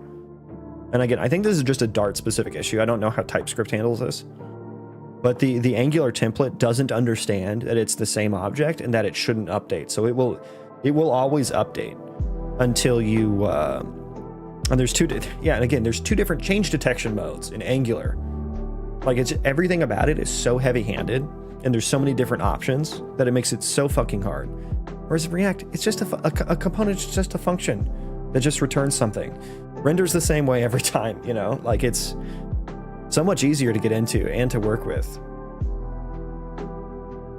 And I think people don't understand how to write functional code. And I think that's why that's people's main issue with React. They don't have, by default, the object-oriented dependency injection everywhere, that they're probably used to if you're working in some back-end system or something. I think they get to React and it's all functions, and there is a flow to the data because front ends are inherently stateful applications, right? And it doesn't compute as well as something like Angular, where it is all, these classes and stuff like that. Anyways, I digress. Is blueprint implementable another quaternion? It's there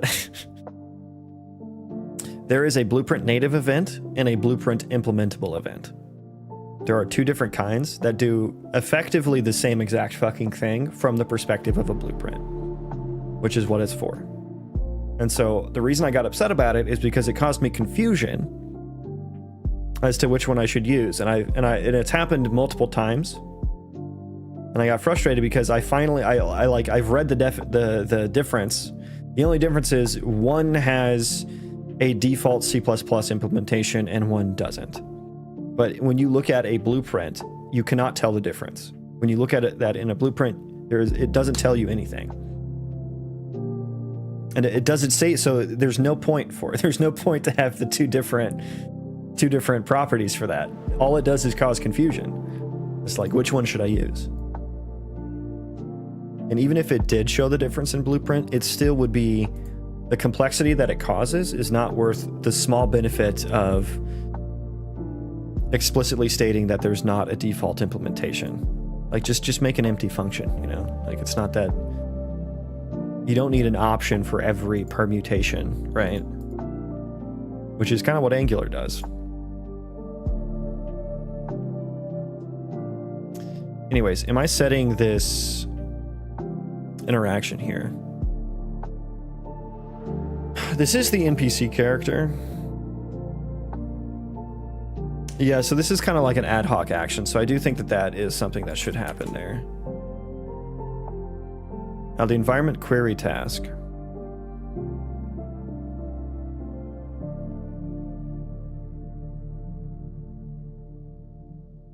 Yeah, that's one that I think I'll want to manually do as well. Because this is an output, right? Yeah. So I'll want to manually do it there too. It should happen there. Okay, so now it shouldn't happen here.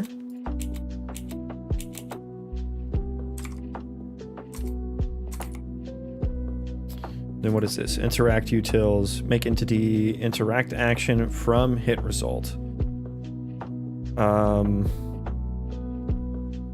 No, because that is going to be handled.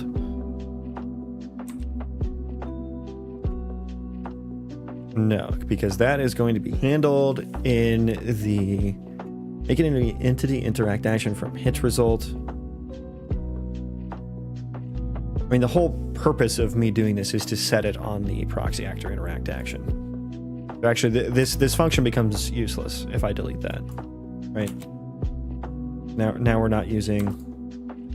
I guess we're just pre-populating the interact object. I guess that's the only purpose now.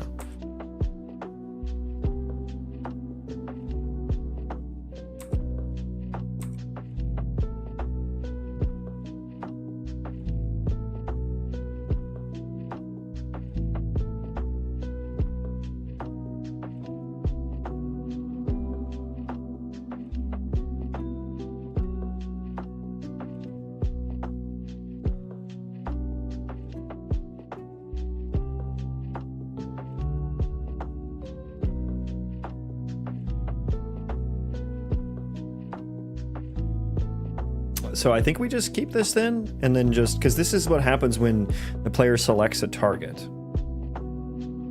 from a hit trace. Yeah, so I think that one's still good.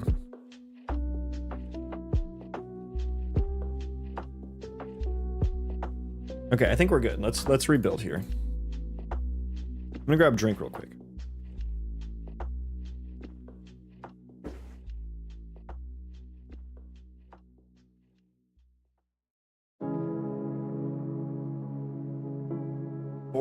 $45. Oh boy.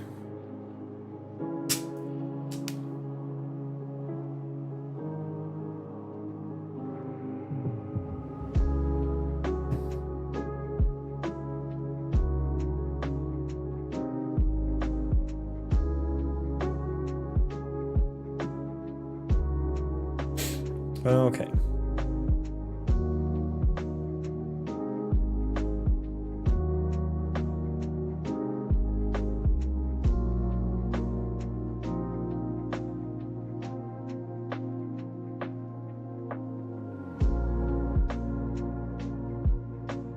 So I'll need to add, I'll need to populate those tasks. And then did I do everything I needed to here? Yeah, I mean, literally all it does is just set the interact action. This would be the kind of thing that would be really nice to be able to do in blueprints without having to rebuild C++ every time.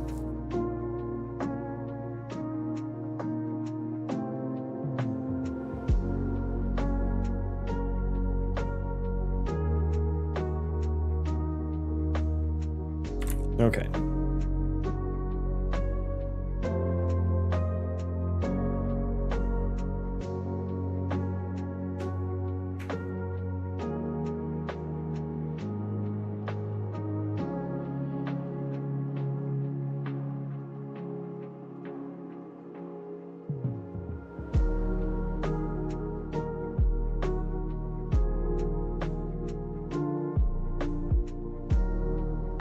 Okay, colonist root. Yes, so process colony task queue.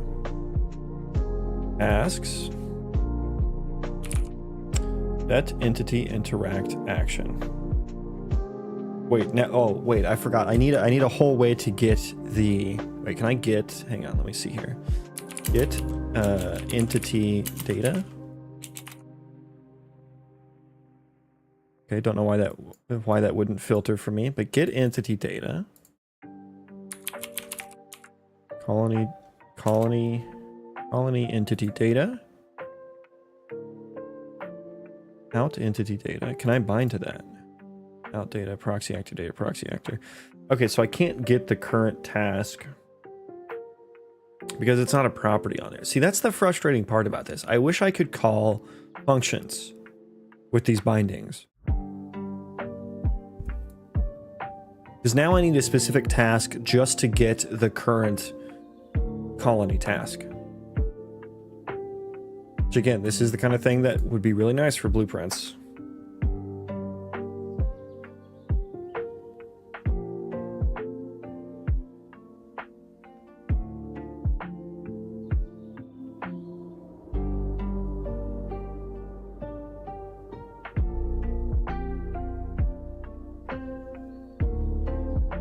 So, I mean, it just makes writing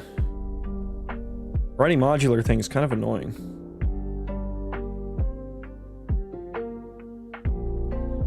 Because if I wanted to make these modular, I would just write like a get current colonist task as well.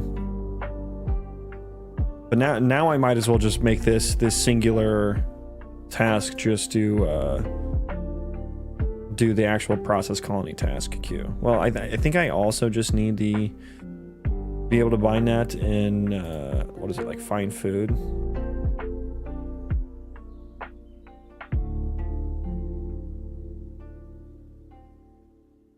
Well, this one, yeah, I don't actually grab it. I don't actually do the processing from it, I guess.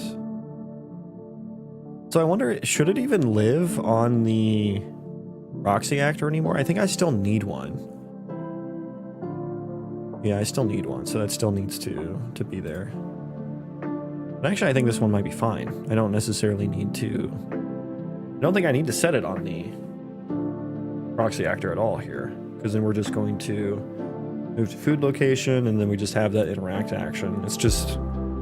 It only exists within the state tree here.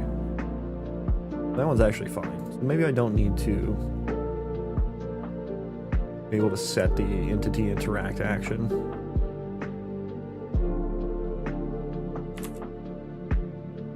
See, now I need to write a task just to call a single function for getting the current task.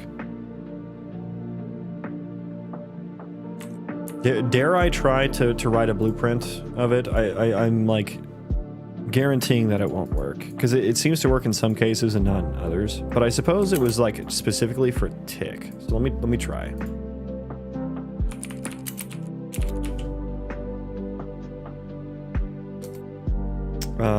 Get current colonist task.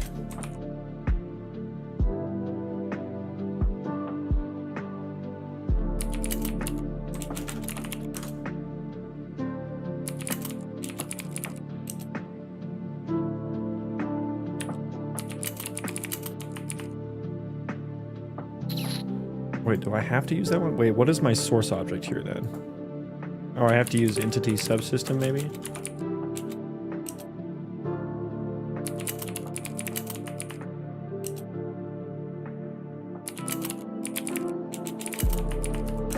There we go.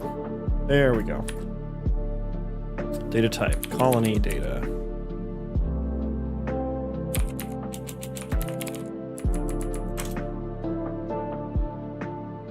Colony data. So if we have the colony data,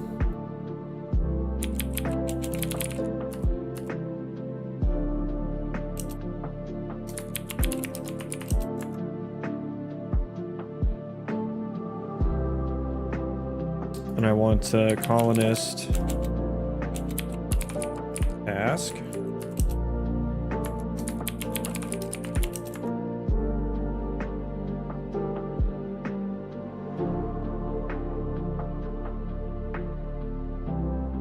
Colony, whoops. Colony data. Get task queue. Is empty. Branch.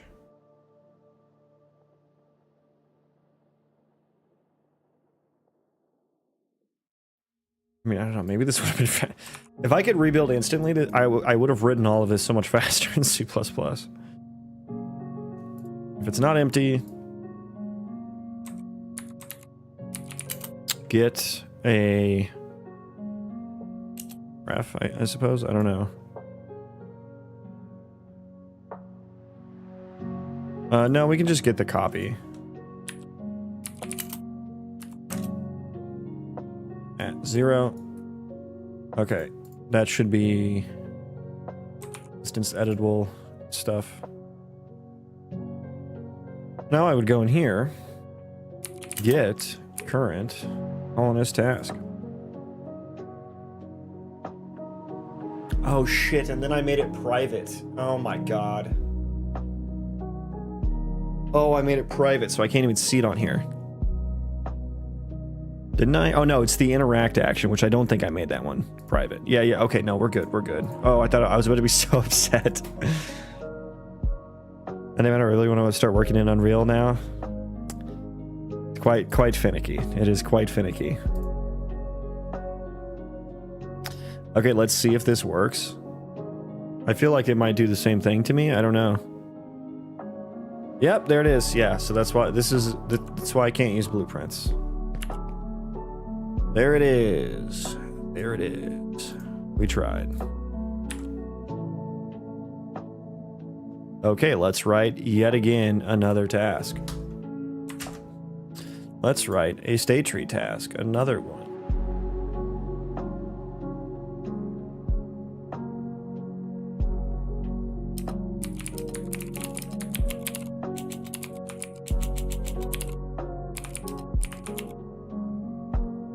Get current colonist task. Oh boy.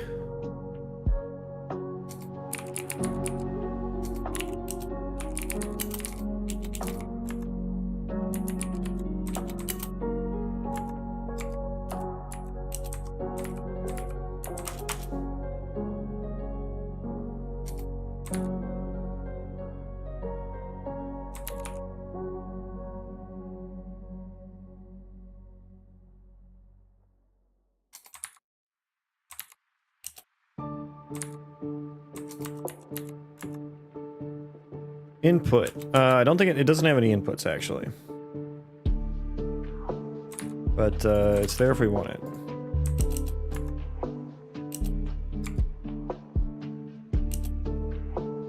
Can you see total line of code in current project? I'm not sure if Writer has a way to do that or not. More free code, yep.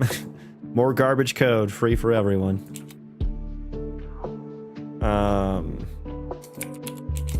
My entity subsystem. Colony data, give me that.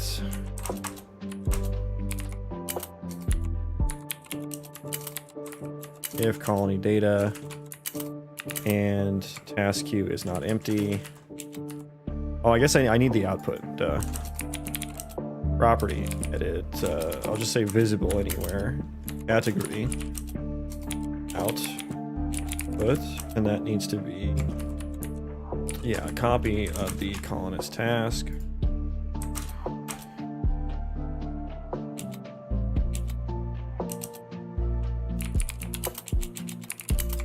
Like, that was so much faster.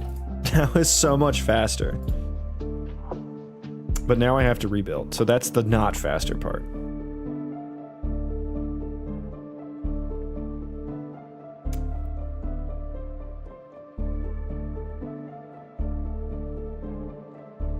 That's the not faster part.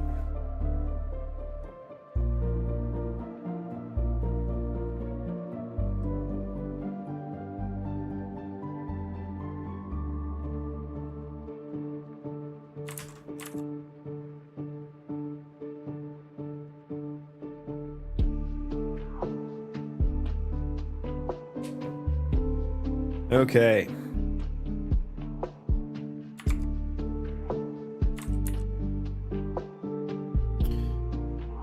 It closed all of my editor windows. Wonderful. Except for one. I don't know why. I don't know why. Replace with get colonist task. And I forgot to put the category on it.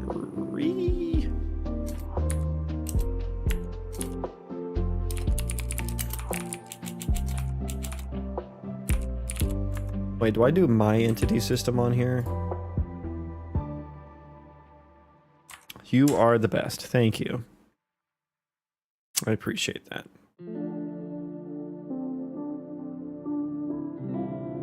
Okay, let's see if it works.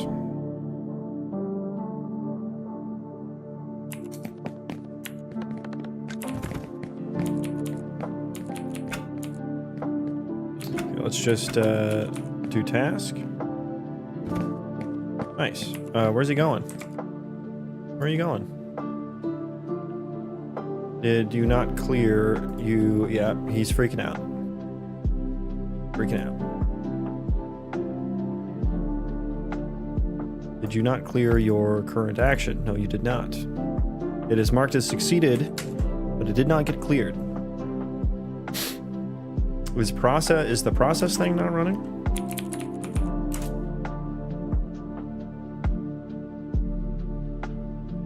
We should be getting here now. We should be getting here. Interact action status.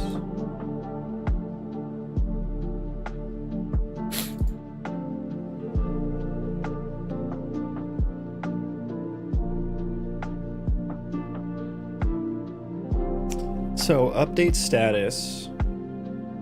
So we do get here, yeah? Yeah. So we are setting the proxy actor interact action as null, but then I guess the set entity interact action is just setting it directly back. Because it just immediately set it. So, God, there's like a sequence of events that needs to happen here. I guess this task needs to process the colony task queue, I suppose.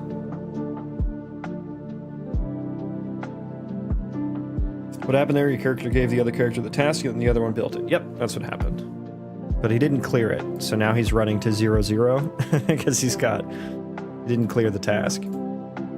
And the task had garbage data on it, so he just ran to 0-0 and is freaking out. Yeah, so I guess this just needs to turn into like an overall, just like... I wonder if this is like... I wonder if this task should turn into like process on this task or something.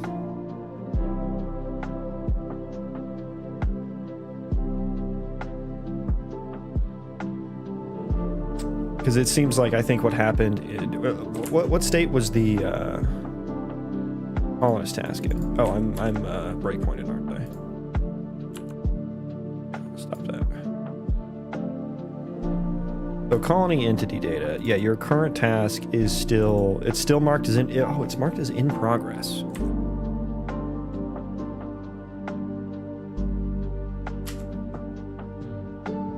Right, so we never actually updated it to true.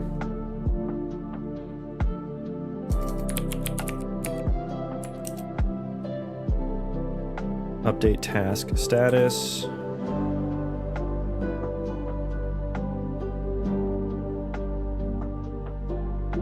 So did we never get here? We never got there. I would like to know if we got there. Okay, let's try again. Okay, I know it's difficult.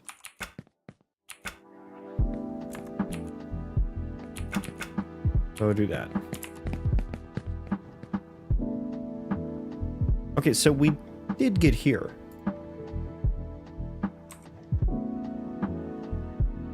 We did get here.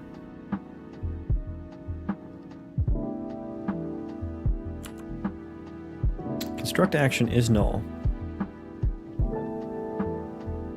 Task to handle interact action has been set to null at this point. And I suppose...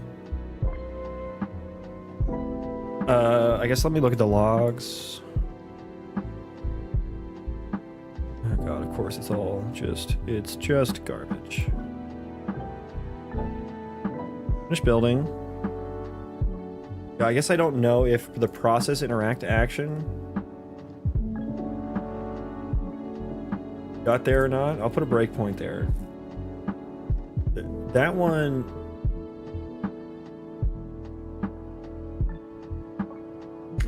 yeah, I guess we don't know which one happens first. Either one could happen because they're ticking at different rates.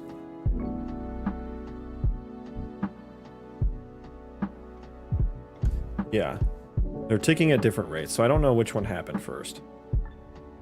Android Studio. Now, guess again. Not Android Studio. This is Unreal Engine. Oh, this is Writer, but we're working in Unreal Engine.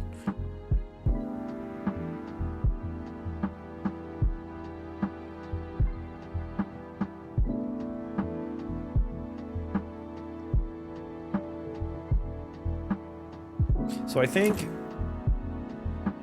Oh, I'm still breakpointed, yeah. I think...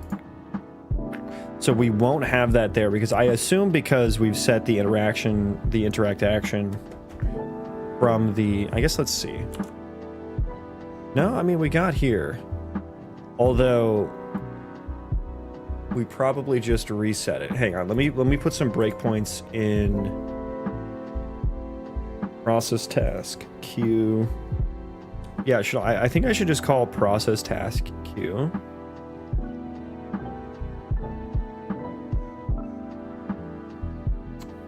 Maybe from the state tree.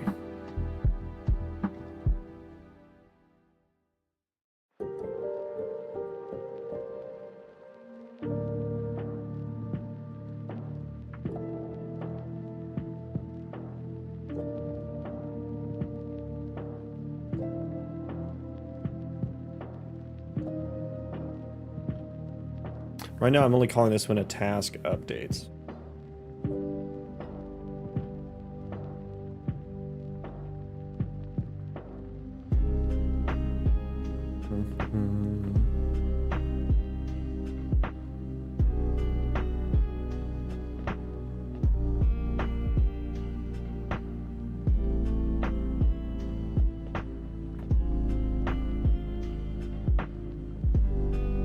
Oh, we can delete that.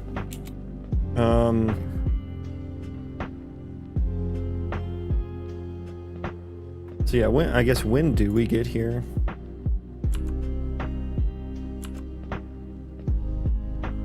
So I just get the current colonist task. Yeah, which never left the queue. Well, yeah, I guess I have the old one in the queue too. I have the old one in that queue too.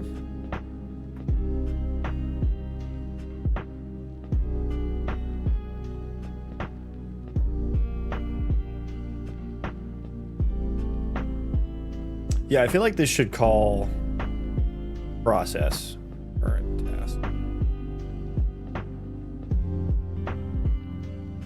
I think it should call process task queue.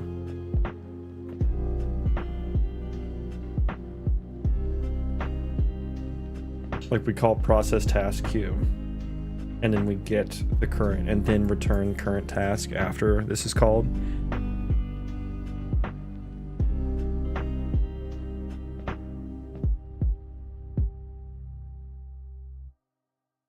I think I like that. I think that makes sense.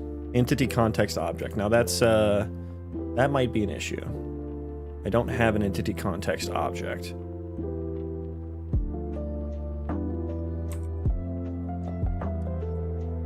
I just have the colony data.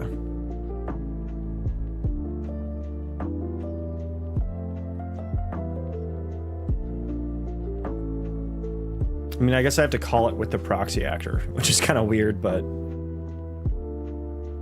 suppose it works.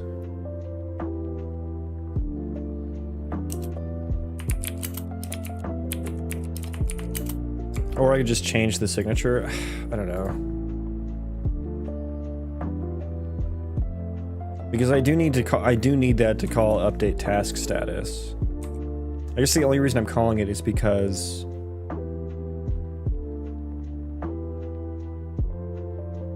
okay, let's do this. Let's make a blueprint one and a non-blueprint. Well, I don't even know. I'm not even calling this in blueprints, am I? Oh, I'm calling it with colony data here, which is not correct.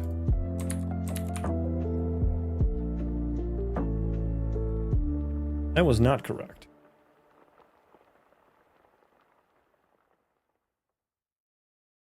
Maybe, wait, was that why it was broken? I mean, it still set the current task, actually. But I guess that's, it just didn't handle the finish. Okay, let's actually see, hang on, let's rebuild. Before I do this, before I make that change, we're gonna say to do maybe process colony task queue here. Okay, let's rebuild. I do want to know the flow of this though. Where we succeed or fail. I want or fail. Colony utils. Okay, we have the process task queue. And then what other events do I want to know about?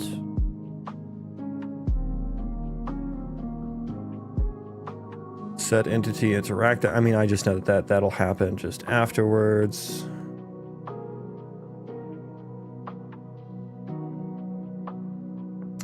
That will just happen afterwards. The build, yeah, the construct. Okay, I do have that there. And then I do have that there. Okay, so we are breakpointed everywhere that I care about at the moment. Let's test that real quick.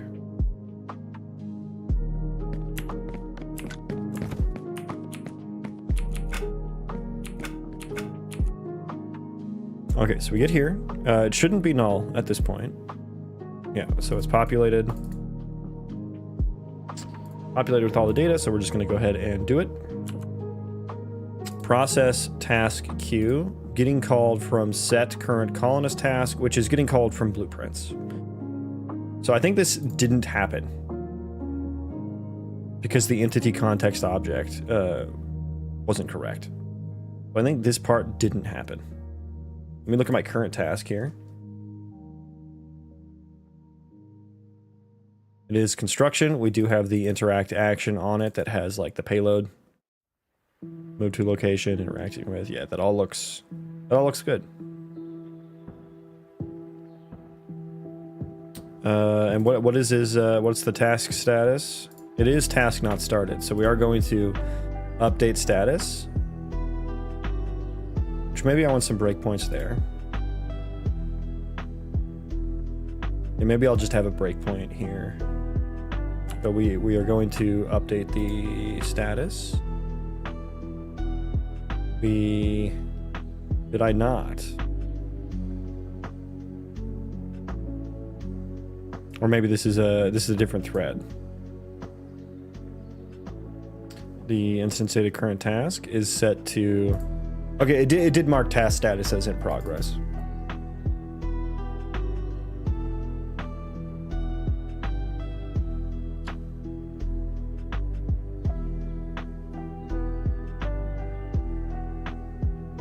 Oh, it's because I didn't bind to it yet. I didn't bind to the status change handler yet. At that point.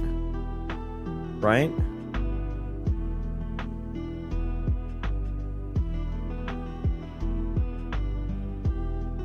I feel like I should have actually. Anyways, yeah, so we get the current colonist task. Interact action is none. It hasn't started yet.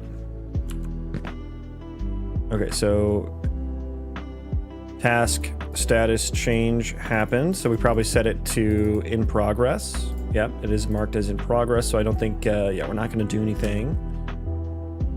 Okay, he's doing it. Now what is our status? We've got a status update. It has succeeded. So we will get there. We will get here. This will be null, so we're going to make a new one. Because we did not get to... Wait, did I get to the process interact action? Yeah, so we haven't hit this yet. So there is a bit of a race condition here, potentially. Because I don't know if the interact action is going to tick, or if this is going to get processed here.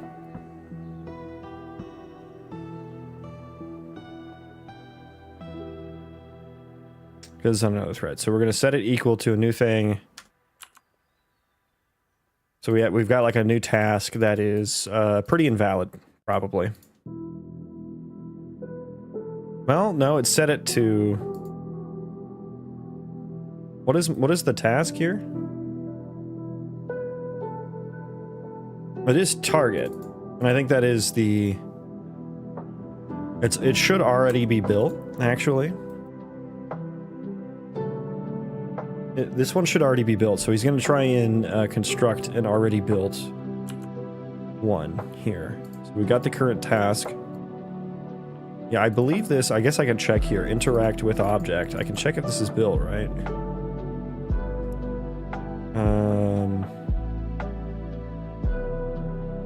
Is built is true. Yeah, so this is already built. We're returning the task.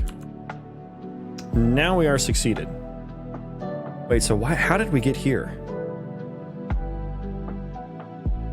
How did we get here first?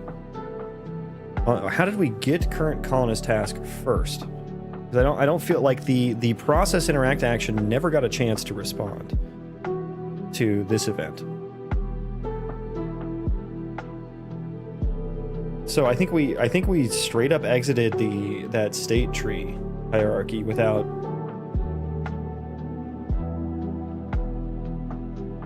like hitting the exit condition or something. Because now we're here, but I think we're coming back in the second time now. We go to that state. Now we're just bouncing around between these two.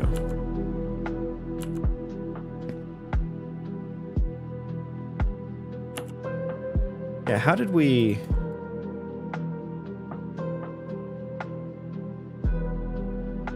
Oh, this just goes straight to root if it fails. Yeah. Okay, that's, I think that's maybe what happened. Although, why would that have failed? I don't think this would have failed.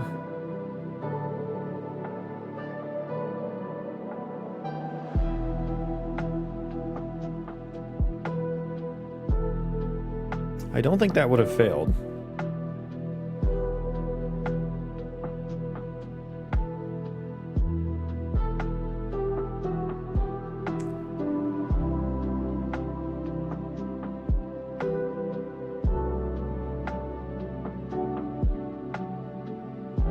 Weird, yeah. Why didn't we... This should have completed. Or I guess maybe it never completed. That never completed. I need some breakpoints in here now too.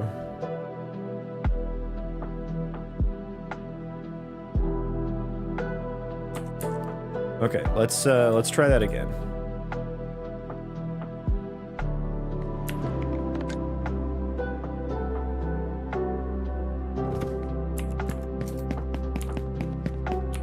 Okay, join my colony. Okay, yeah, we build the construct task.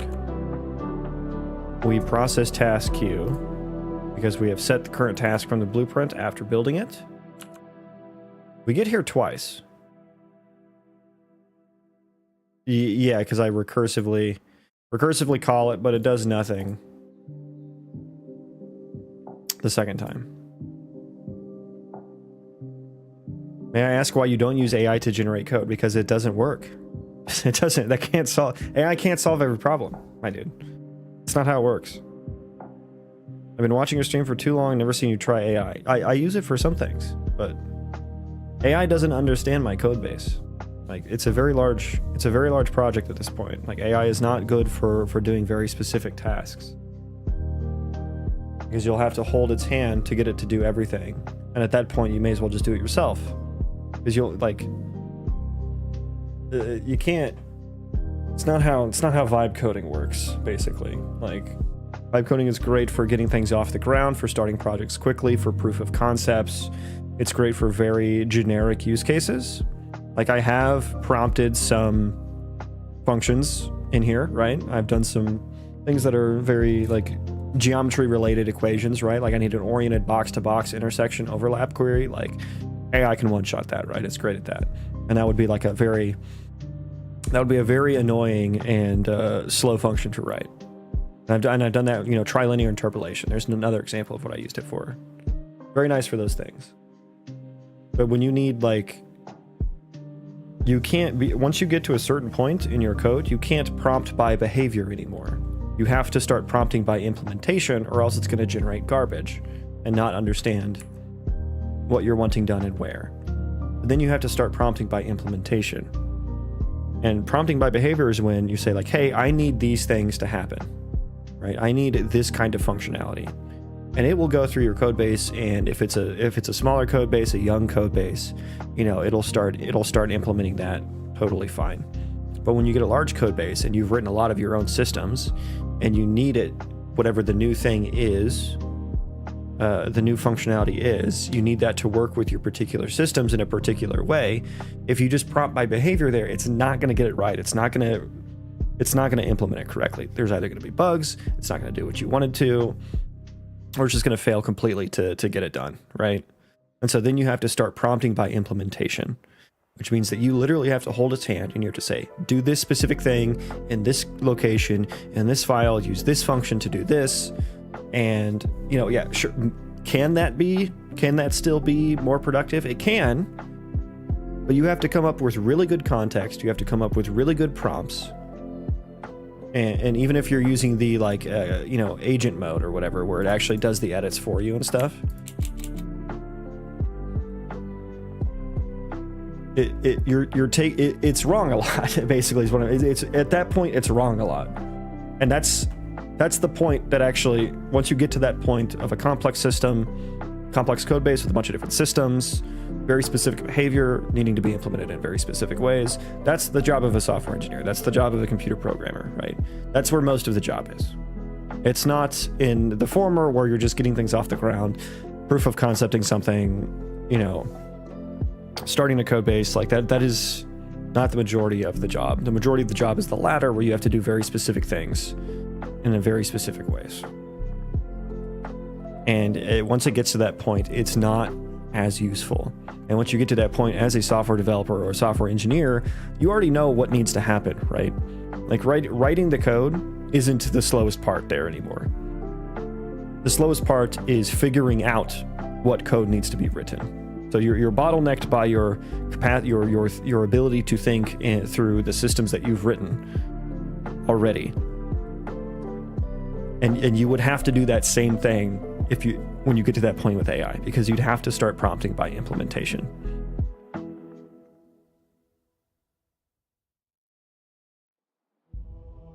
Sorry, I kind of got a little worked up.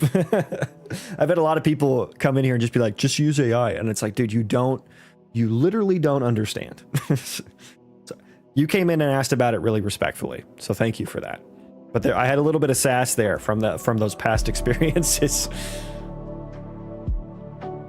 So I appreciate you. Thank you for stopping by and asking and letting me rant for a little bit. I didn't get the job, but I'm not going to let that get me down. Okay, Jacques, what you got was experience from that interview, and that will help you in future interviews, right? You'll be more comfortable. It'll be more natural. You know how to have better answers now, you know. Yeah, don't let that get you down. Look ahead. More doors will open for you.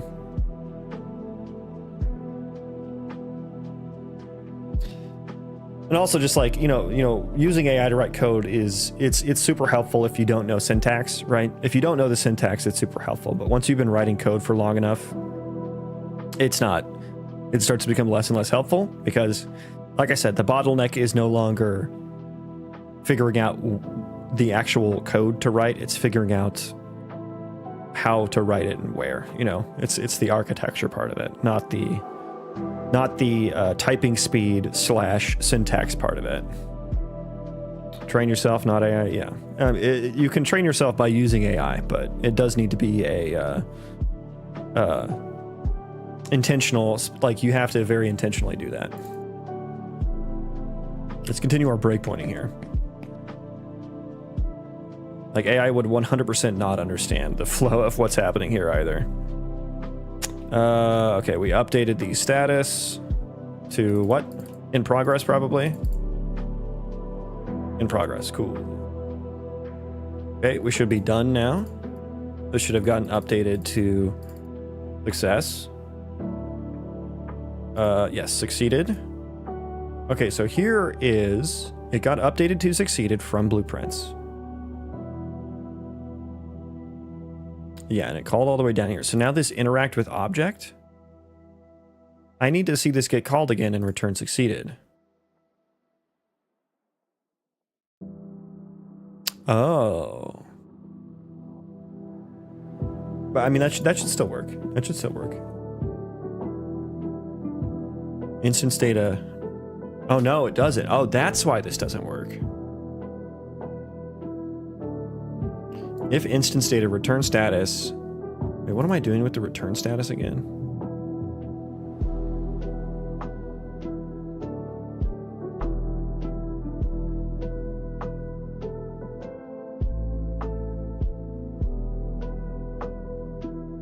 Yeah, I think I can't. I think I don't do that anymore.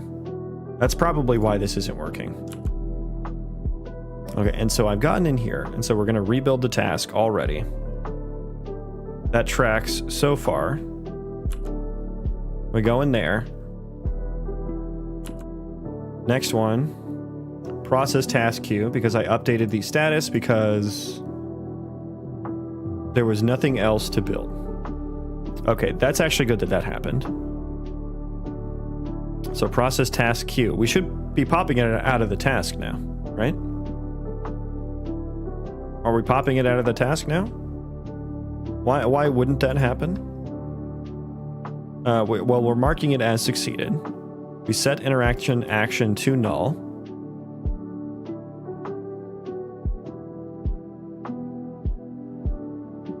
The new status is task succeeded. We're going to process the next task. What is the current task now? It should be succeeded.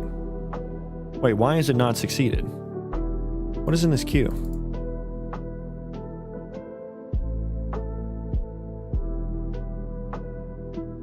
Struct action 0. Oh, the task is set to succeeded. And the interact status is anew.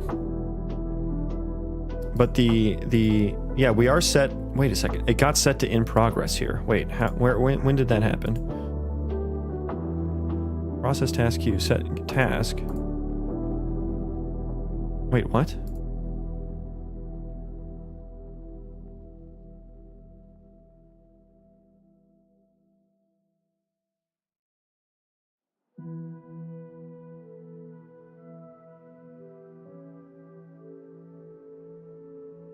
How did this get changed to in progress?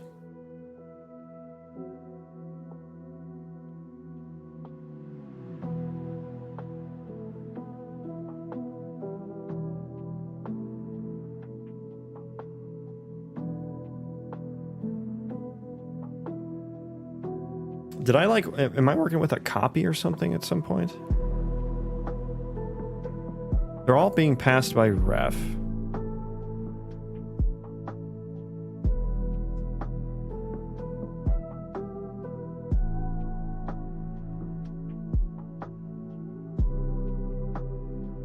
So why is this now? I'll continue.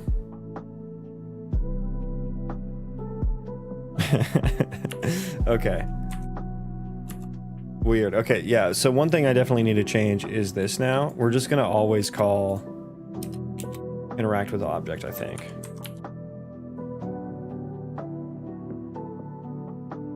And then we will get rid of return status.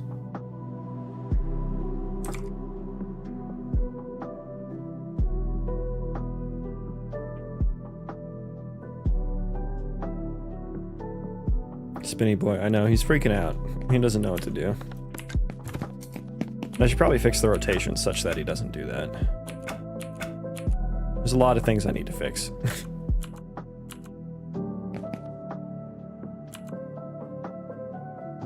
Okay, we're finished. Build. It's null. We're gonna create a new one. We process task queue because we got here. There is nothing else to build for this task. This task to handle is marked as task succeeded now. But for some reason, looking at it here, it's set to in progress. When did that happen? That does not make sense to me.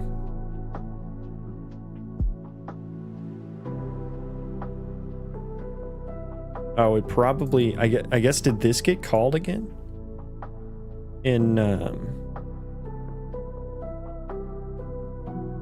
So I guess nothing happens here.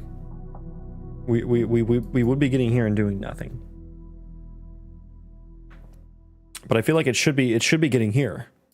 It should be getting marked as succeeded. It's not. So where is it getting? Where is it? Where am I updating the task status? Wait, I thought I was doing it here too. Oh, we just call it directly there. Oh, because that's the interact status got updated, but not the colonist task status. God, I need to be able to keep those straight.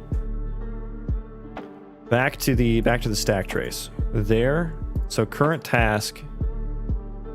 Yeah, okay, so yeah, where does this one? Yeah, that's the issue. Interact action got updated from there. Yeah, where did this? So this is still a piece of confusion for me.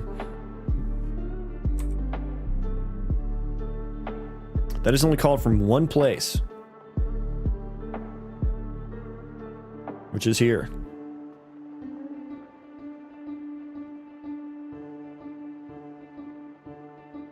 Updating it to in progress only happens from here.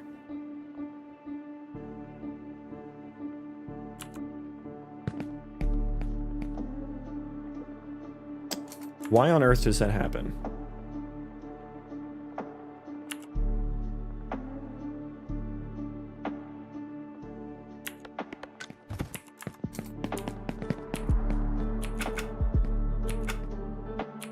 Select target, go.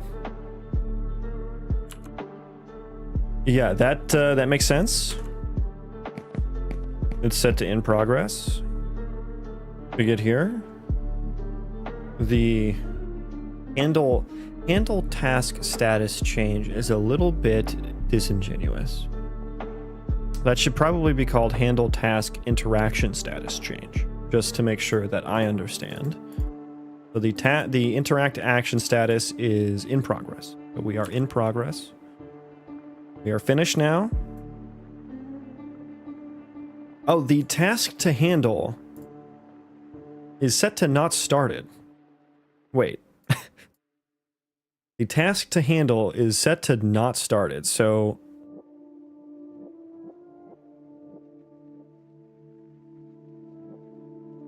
I should start it. I should start it, right? I should probably mark it as started.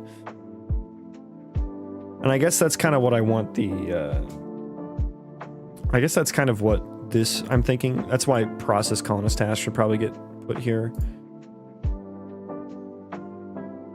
But why didn't that ever get hit? Yeah, why didn't we never hit that? Process task queue. It gets set from set current colonist task. That should have set it, no? Why didn't that set it?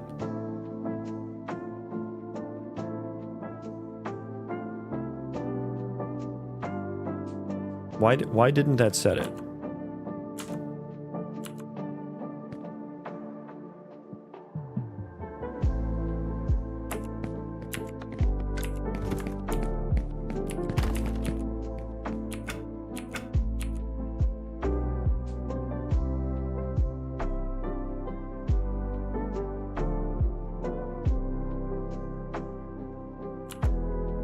Okay, so we did get here. We did get here. It's not started now, but update task status should set it. I guess I'll put a breakpoint there just to like, yeah, we got here. The new status is in progress.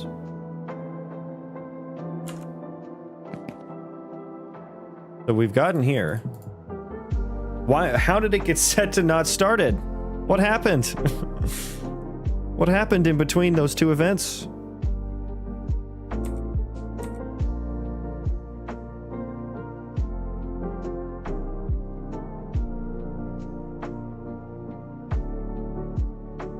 It only ever gets called from, and that never got hit.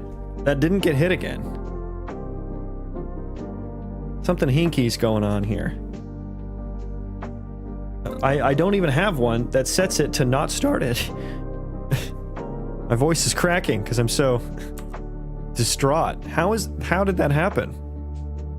Oh, I was looking at the wrong one. Duh. Okay. That would be why.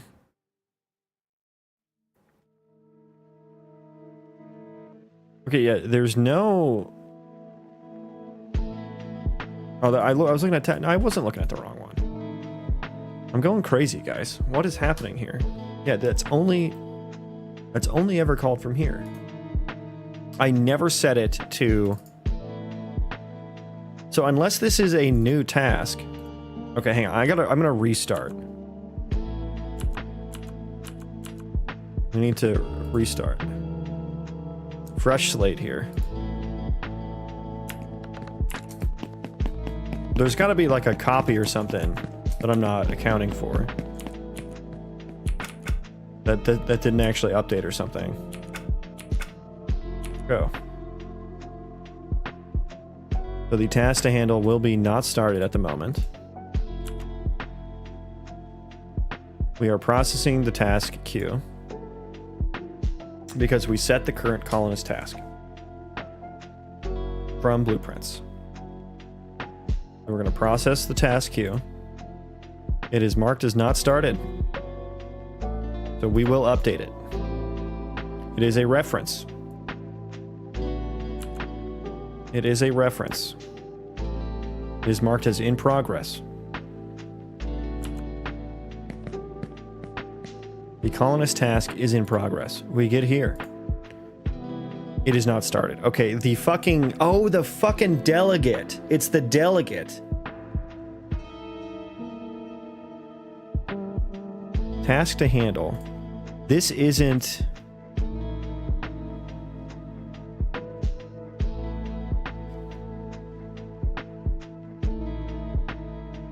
It's the fucking delegate. But I'm passing by ref. Okay, so hang on here. And I'm passing by ref here. Okay, I need to put some breakpoints here now. I know. Spare me. Okay, let's try again.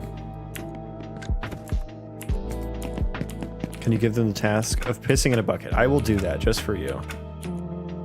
Okay, we've gotten here. Yep. That'll still be marked. Okay, so apparently I just can't breathe. Ugh, I hate lambdas sometimes. Okay, we have updated. The task has been updated. It is marked as in progress. It is a reference here. We should be changing it. We've gotten here. How did my breakpoints not get hit? On interaction. Oh yeah, I didn't bind it correctly, or I didn't breakpoint correctly here. Okay, well, hang on. I gotta redo that now.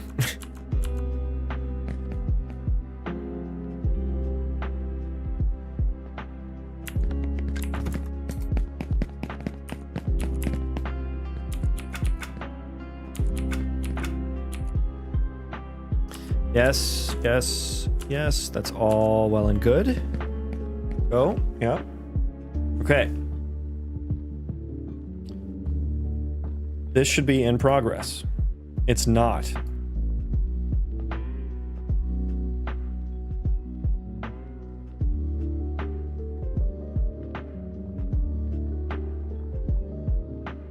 Oh, this is the interact action. Right, this is the... Now this is going to get to handle task status change here, and it's going to get here next, and the task is not going to have been updated.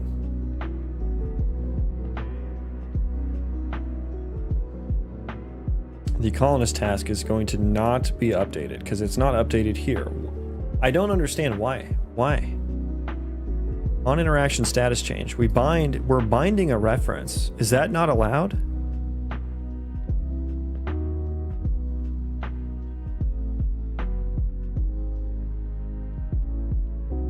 I think this is the broken part, right?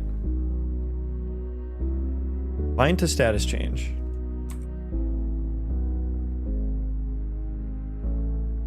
Which gets called from here, which it's all passing a ref.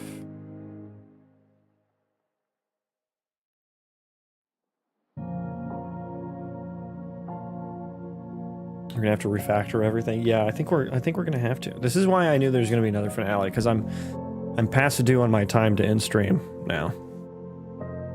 Ending the stream is past due, but I feel like I'm just like fucking balls deep in this, you know what I mean?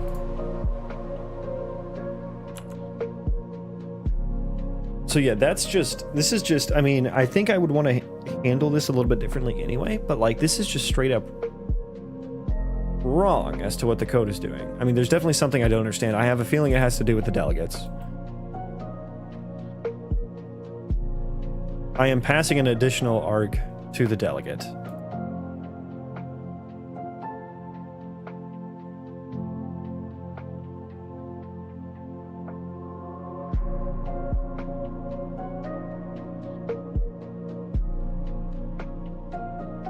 Yeah, I don't think that this is actually copying it correctly.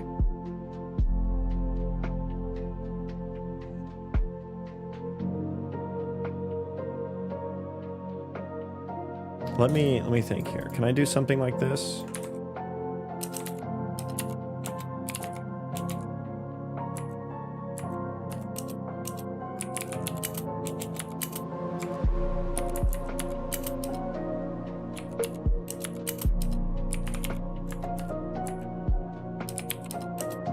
No. How did I do?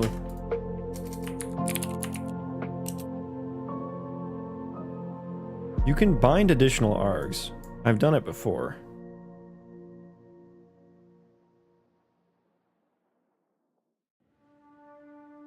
Bind, oh, it's this bind action.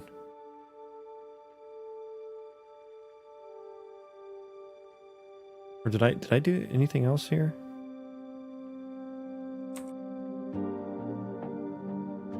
It just takes in additional. Okay, so no, I didn't do it there.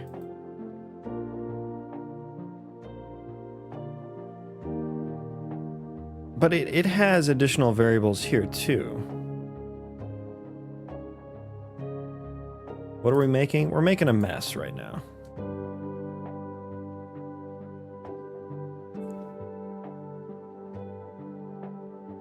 Of course, there's probably going to be like very little. Okay, so I want to bind a function with additional parameters, and every time I do this, I feel like, yeah, and I think you just can't do it by ref.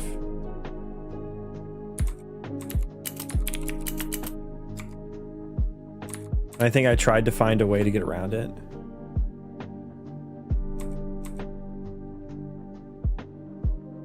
And it doesn't work. I think it's passing by copy here. Okay, so that's an issue.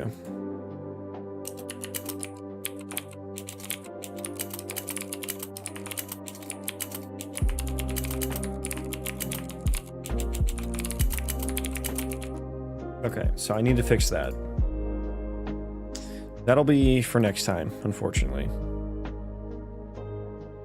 And then I potentially also, this is not, the interaction state is not completing the way I'm expecting it to either. So I need to look into that.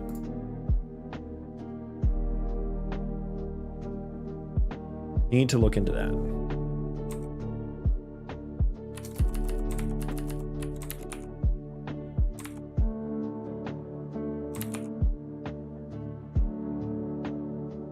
And then potentially calling, yeah, maybe call process colonist task, colony task queue there. Because we kind of have a race condition happening, potentially. It's just making things more confusing. I'm going to have to handle more things if I continue to have it that way. So I think maybe... I'm wondering if handle task status change. What do I need to do here? Because it's on interact status, succeeded and failed. I think maybe process colonist task is what should handle this, question mark. Process colonist task. And then it should like what, forward. The process colonist task could forward this to the individual task handlers.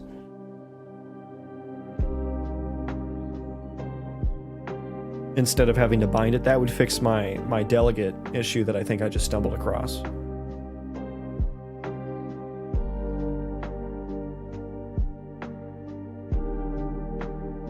That one's a gnarly one because it very much looks like it's passing by reference. Now I don't even know if that's the case. Actually, it's going to be kind of hard to tell if that's the issue or not.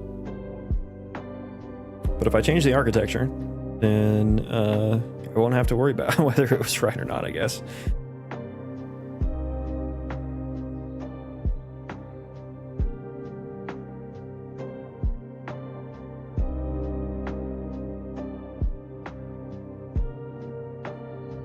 So if I call process colonist task from in here, that allows the interact action states to respond to the interact action status change, which all of the individual things to interact with will be calling that.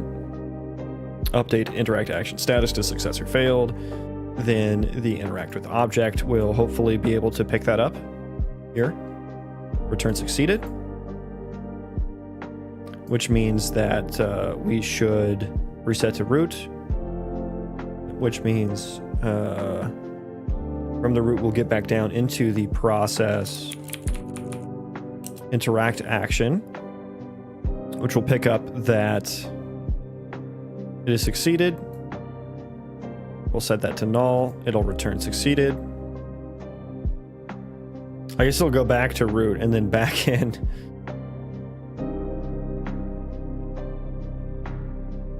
We'll go back to root and then back in. I don't know. Maybe returning failed there is better. Although I would like to, like, whenever this returns, I guess maybe I need an exit state on process interact action to do. Maybe do this in exit state.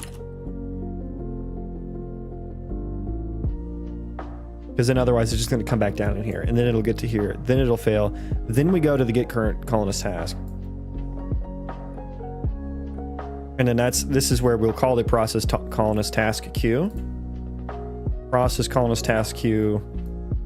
You know, if there is no task queue, nothing happens. It'll go through, then we'll do our idle wander logic. All of that will happen again after we're done wandering and idling. And we'll get the current task. Now, if there was one that was completed already, now let me think about that. We'll do there's a task that got completed. Yeah, so the current task is one that is like complete or something. What will have updated that? What will have updated that? I guess here, this is where I would want to call the update status. I mean, I guess this is where I would have wanted it to be called. But this happens through the binding, which means I can't actually update the task to handle status from here.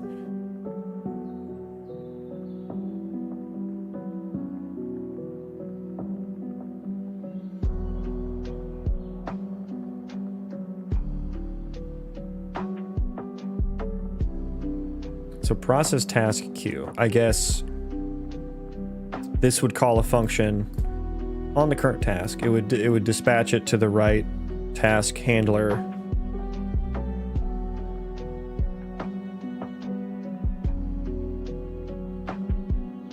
Although, would this ever want to respond to any other events?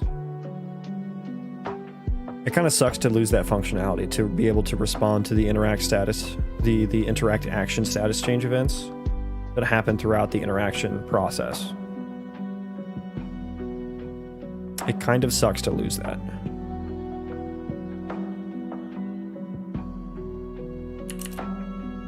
To do could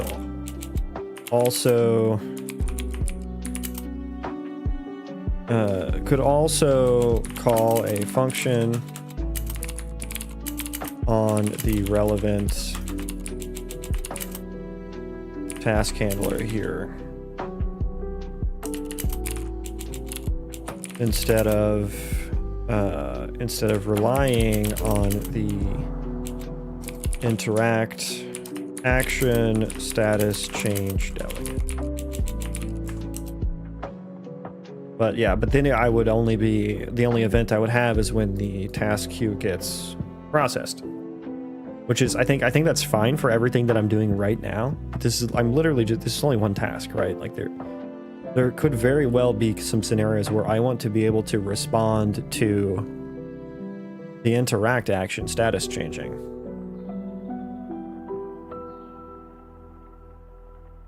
And I guess the only way to get around the binding issue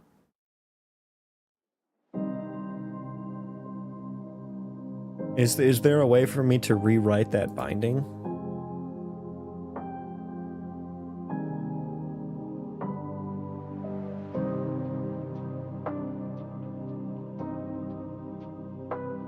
Bind to status change. Colony data, bind to status change.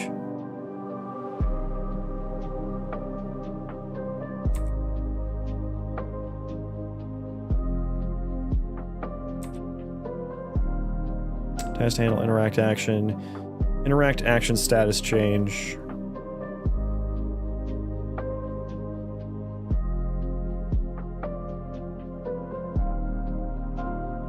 When I mean, I could maintain a map of interact action to task, colonist task. That, I feel like that shouldn't be necessary. That's kind of ugly.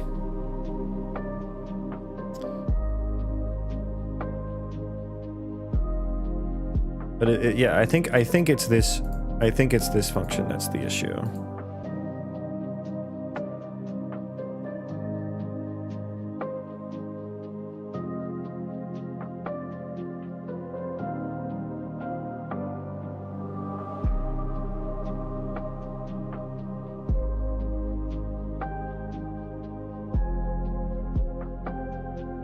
Calling it with an old task.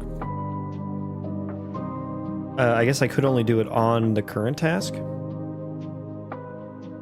Only dispatch interact action status changes on the current task. But I don't know that is the proper interact action, I suppose. That's the issue.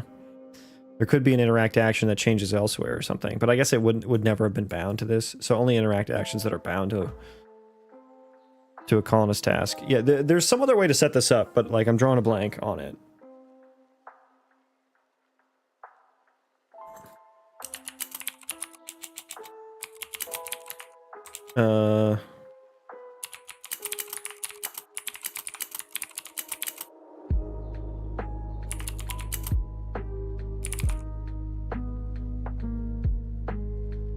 Yeah, there's got to be some other. There's got to be some other thing. I guess I would need to use some sort of pointer, I suppose. Oh, maybe create a wrapper type around this payload. I mean, it's just like, it just seems like memory that I don't need to be taking up right now.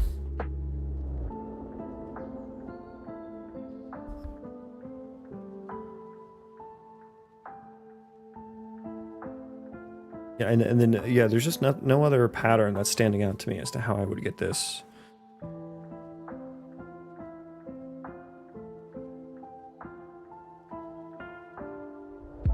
It's like, how do I tie an interact action status change to the task that cares about it? I mean, I would have to maintain like a map of like delegate to task,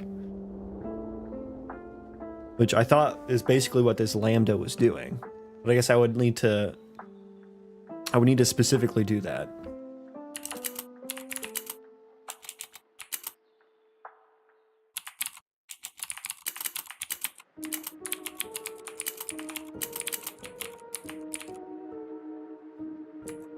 Would it be colonist task to delegate?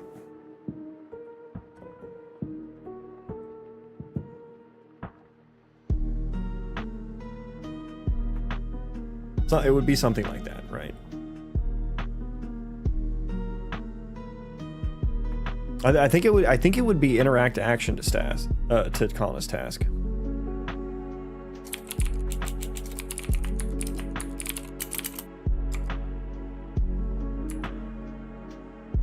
Because then whenever an interact action, I guess we just bind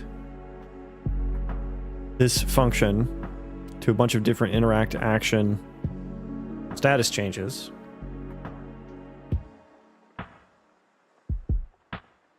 And then when they get executed, we grab the proper thing. So yeah, that could be that would be a way to do it.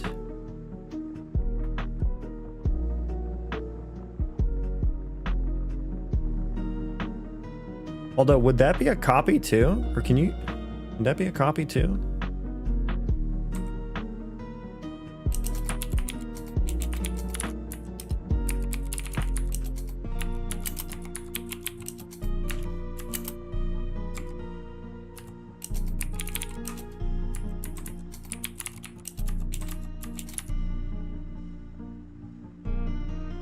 I mean, I guess you could do that, yeah. You can put the ref in there.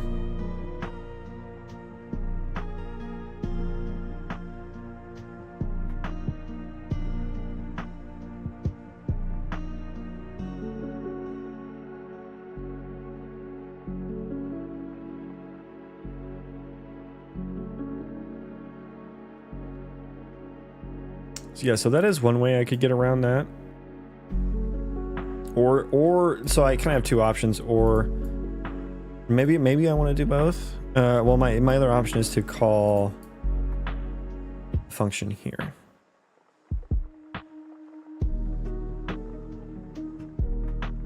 Update task status.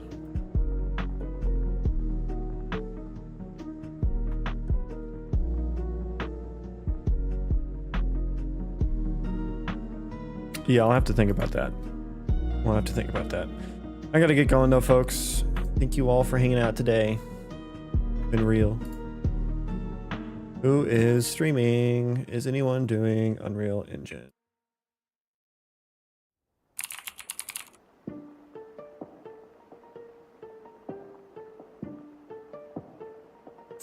Building an abandoned house. Thanks for stream. See you next time. Yeah, thanks for stopping by, Piss Buckets. Rabbiteer. Okay. Why? Maybe it's just the lack of music. I mean, of audio. Building an abandoned house or Team Vash. French, Unreal Engine 5, card activation attributes.